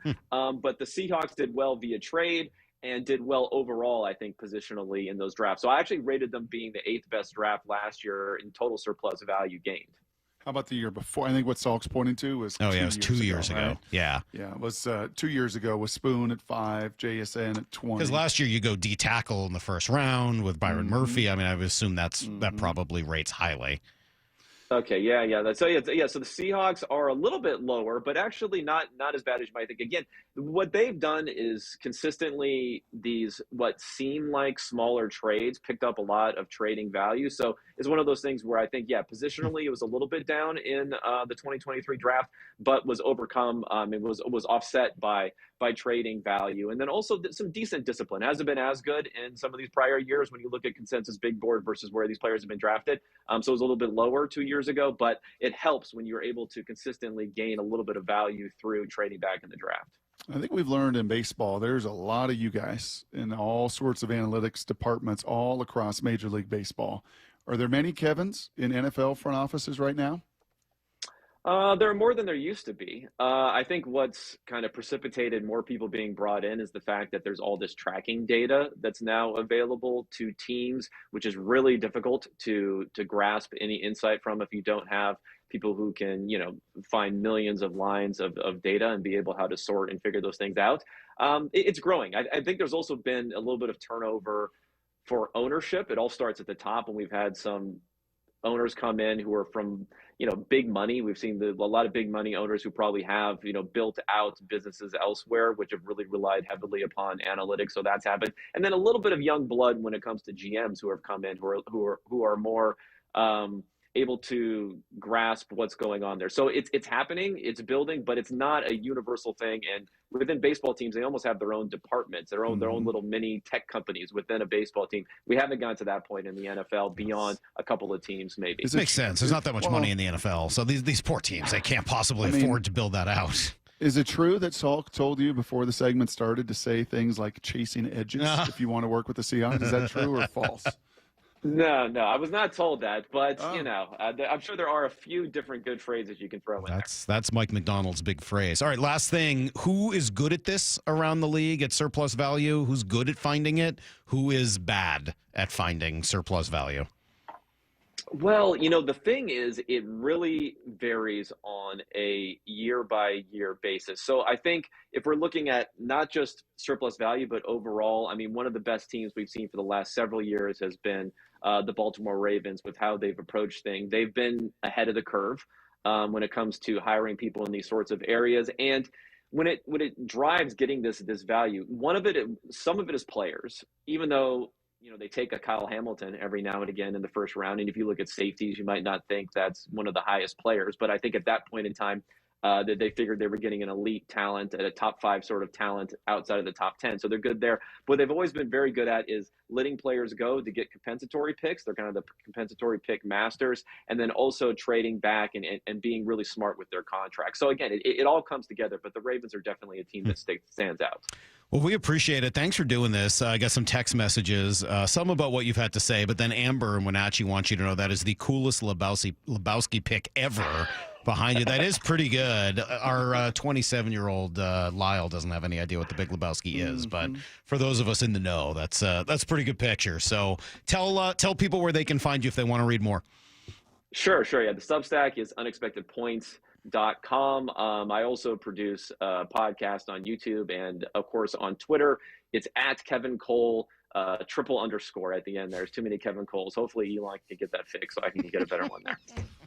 We appreciate it. Hey, nice to meet you. Thanks for doing this. It really was a great piece and looking forward to reading more. Thank you, and glad I discovered you. Appreciate it. Well, thanks for bringing me on. Yeah, I don't mean I discovered him like for the world, just to myself. I discovered for myself. Pompous. I don't mean for everybody else. I realized after I said that. It sounds like I Christopher Columbus this thing. No, just for myself. I was glad to have discovered it. What was the guy at the Everett Aqua Sox that built you up? I'm going to start to yell at him. That's messed up, Steve. See what happens, Steve? I know. You say something nice. You say, Salk, no, you really are like William Wallace. 10 feet tall, you blow lightning bolts out of your arse. What I meant. And look at you. I found this guy. It's not what I meant. It's what it's. That's not what I meant as soon as it came out. It's how we all took it, Salk. Well, that's why I instantly corrected it, Brock. My God. Watch what comes out of your mouth, okay? I didn't see you discovering him. Where were you on this one? Where were you discovering nerds? Because we're a we. I never make it about me. It's about I didn't mean we. to make it that way. I just meant it was fun to happen upon it is all I meant. It enriched my life. As nerdy as you said he was going to be. He was terrific. I'd never talked to him. Yeah, I thought he was great. I think it is a really interesting way of looking at it. And you know what I got from his answer? People aren't paying any attention to this, and it seems like a mistake. If it's different every year, either they don't have enough people like him in the NFL, or his whole system is wrong. Or the game is different at the NFL level. It's not as stagnant as the baseball is with all of its data. Mm-hmm. That's what I got. Like I don't think it's because they don't want to spend or what have you. It is, man, the scheme changes, the personnel changes, the rules change, the cap changes, like all these things, all these other factors. It doesn't mean it's impossible. It doesn't mean it's not a worthwhile task. Like I remember this way back when Molly, one of her first design jobs, Salk, she went to work for this family up in the North Bend area. And this guy was a programmer, and he was, honestly, I think this was 20 years ago. I think his name was Nils. Neat guy. And he was like so far ahead of the data kind of world, and NBA teams started to use this program because he was able to be like, okay, here's this data point, here's this data point, here's this tendency, here's this tendency, here's this, and you know, took from the film all of these immense data points. I remember trying to talk to him like, well, why don't you do this with football? He's like, yeah, different game. It's not as. No, I agree with that. I think looking at the analytics on the football field, I'm with you, are not nearly as helpful as on the baseball field. But that's not really what he's doing. This is more of a salary cap team building exercise, which is why I found it so interesting. And, you know, essentially what he's saying is if you handle everything else right through free agency, trades, etc., you should, if I think I understand him right, what you should be able to do in the draft is draft entirely with tier 1 guys early, then tier 2 guys, then tier 3 guys, because you set yourself up where you don't really have needs. And then when you're drafting best available, if you do draft according to his strategy, right, with tackles, defensive linemen, and edge rushers first, then wide receivers and corners, then everybody else, you should, in theory, have enough money left over to spend the money in free agency that you want to, because you're saving an incremental amount of money on each of these positions. So if you save $3 million here and $4 million there and $6 million here and $2 million here and $1 million here and do it all the way up, you should have lots of money to spend in free agency for the right safety, for the right guard, for the right tight end, for all the positions that don't have a lot of surplus value. Yeah. It's a pretty fascinating way of viewing it, and it would take probably an all-in commitment from a team. It's not like I think a team looks at this and goes, okay, we'll do it here, but not here. Like, it probably takes an all-in style commitment. But I don't know. I like the thought exercise probably more It is than anything kind of else. striking that just surfacely, and not digging into all of it, but like the teams that are doing that, as he mentioned, Baltimore and has done that with Ozzie for decades. You look at the unapologetic nature of the Detroit Lions in many ways at the line of scrimmage and building that first and foremost foundationally, offensive line and defensive line and first round and first round and first round and money and money and money. And it kind of goes back to, well, Bill Parcells, right, in the 80s, of how he always felt and the impact that had on Belichick and the impact that had on Saban, the impact that has had on so many of the Saban disciples. Big people matter, right? Bill Parcells, 1980s, Jumbo Elliott and all, Leonard Marshall, like big people matter.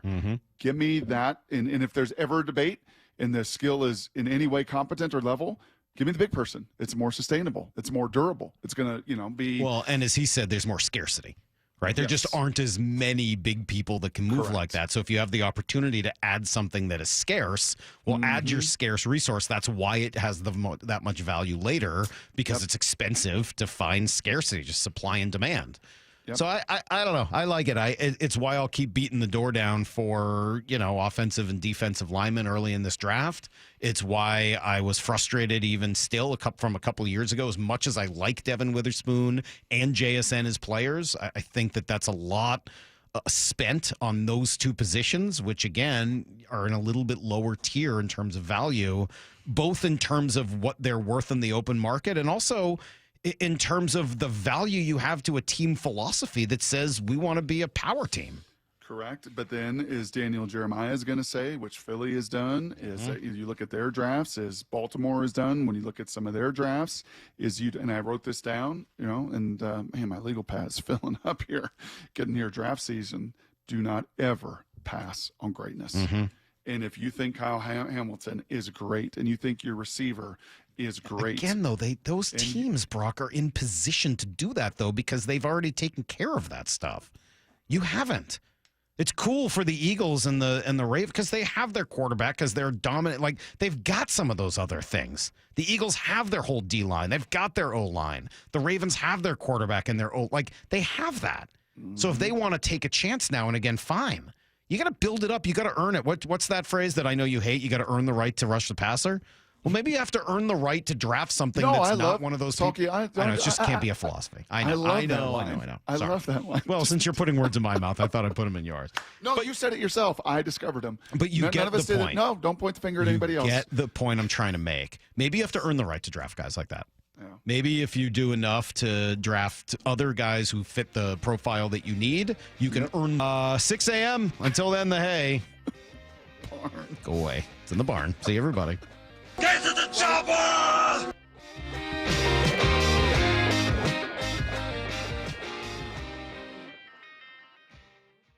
Seattle Sports, your home for Bump and Stacy. Weekdays 10 to 2. Geno Smith signing a 2-year, $85.5 million extension with the Raiders. Good for him, man. He took advantage of a great situation. Would you have paid Geno that much? Yeah, my number was around 40.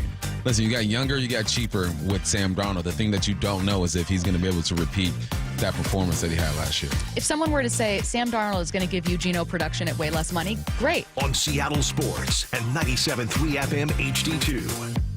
We at 3 Tree Roofing understand that your home is your castle. That's why our certified technicians use state-of-the-art installation methods to deliver the highest warranties available. Check out our hundreds of online reviews and schedule a free estimate to see for yourself. 3 Tree Roofing, your Puget Sound roofing experts. Bull riding, the perfect fusion of strength, skill, and pure willpower. Professional bull riders aren't just athletes. They're daredevils with cowboy souls. Come experience the true modern West, where 8 seconds of glory will create a lifetime of memories. It's the PBR Tacoma at Tacoma Dome, Saturday, April 26th and Sunday, April 27th. Tickets available at Ticketmaster and PBR.com. Hold on tight. The ride of your life is about to begin. Hey, Brock Hewitt here for my friends at PCF Group, or People Come First Construction Group, and that's exactly what they did when we made the call a couple years ago. We wanted to redo our outdoor space, wanted to add a deck, an outdoor living, a television, and a kitchen, and PCF Group, wow, they more than delivered. And if you're interested in building a stunning outdoor area like we did, I cannot recommend them enough. Reach out before the good weather arrives, and their schedule, well, it's going to fill up. So whether you're looking for a complete outdoor living space or a very specific project like an underdeck ceiling, deck, patio cover, railings, PCF has you covered. Design now and pay later. In fact, get 12 months, no interest and no payments, and up to $6,000 off and a $1,000 Amazon gift card. Request a complimentary design and estimate consultation at 425-629-8476 or project ideas. Explore photos at pcfgroup.com. That's 425-629-8476. Baseball's back. It's time your yard stepped up to the plate. Synthetic Turf Northwest is Seattle's go-to for pro-quality turf. Perfect for backyard batting cages, putting greens, or just a mud-free play zone for the whole family. We install the best, we supply the best. And we're local-based in Woodinville with a new Fife location coming soon next to Sportco. Mention Seattle Sports and save up to $1,000 off your project. Visit syntheticturfnorthwest.com, where the grass is always greener.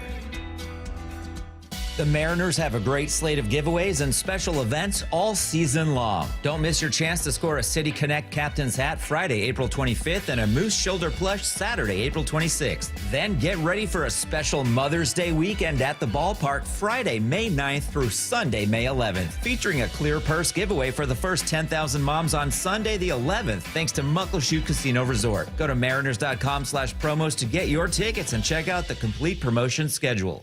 Oh, wow, honey, I love it. It's so beautiful and so sparkly. Just like you, Mom.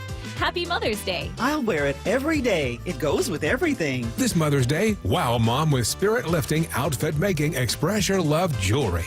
Shop jtv.com/mom for wow-worthy and budget-friendly styles. I'm never taking it off. Another wow factor? Sign up for JTV Text and get $30 off. If she loves jewelry, she'll love JTV. Thy ticket, Lady Jennifer of Coolidge. Well, many thanks, good sir. Here'th my Discover card. They accept Discover at Renaissance fairs? Yeah, they do here. Discover is accepted at the places I love to shop. Getteth with the times. With the times? You're playing the lute. Yeah, and it sounds pretty good, right? Discover is accepted at 99% of places that take credit cards nationwide. Based on the February 2024 Nielsen report. Workdays can be unpredictable, but your workwear shouldn't be. With the Cintas Apparel Plus program, you'll have freshly laundered garments for everyone on your team delivered every week. Cintas has workwear for just about any job imaginable, with high-performance fabrics and an uncompromising fit that stretches and moves with you. Don't leave looking and feeling good to chance. Visit Cintas.com.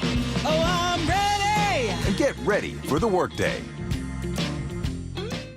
Wesley Financial Group is not a law firm. Are you a victim of the timeshare trap and think there's no way out? I'm Chuck McDowell, founder of Wesley Financial Group, the original timeshare cancellation expert. And I'm here to tell you that there is a way out. All you need to do is give my office a call. I will send you a timeshare exit information kit absolutely free, explaining how the timeshare industry works and your options for cancellation. Call Wesley now for your free info kit. 800-371-0505. 800-371-0505. We are Seattle Sports. 7:10 a.m. on your radio. Streaming through the Seattle Sports app. Get new videos, podcasts, and articles on the Seahawks and Mariners from your favorite Seattle sports personalities daily. Let's go!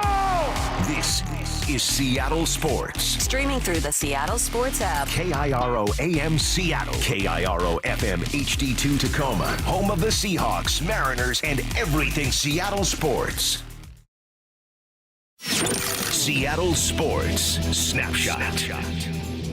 The Suns have fired head coach Mike Budenholzer after one season. Phoenix missed the playoffs with the largest payroll in team history, finishing with just 36 wins. Their next hire will be their fourth new head coach in 4 seasons. The Mariners went 5-1 during a homestand and have an off day today, so don't miss Extra Innings, hosted by Curtis Rogers at 7 p.m. There he is. Snapshot, brought to you by Miller Lite. When it's game time, it's Miller time. From the Quantum Fiber Studio. This is Bump and Stacy On Seattle Sports. Streaming through the Seattle Sports app and at seattlesports.com. Now, here are your hosts, Michael Bumpus and Stacy Ross. Here we go now. Have the Mariners figured something out? They swept the Rangers, took 2 of 3 from the Astros, 5-1 during a homestand. Have a nice little day off to celebrate that AL West near sweep before moving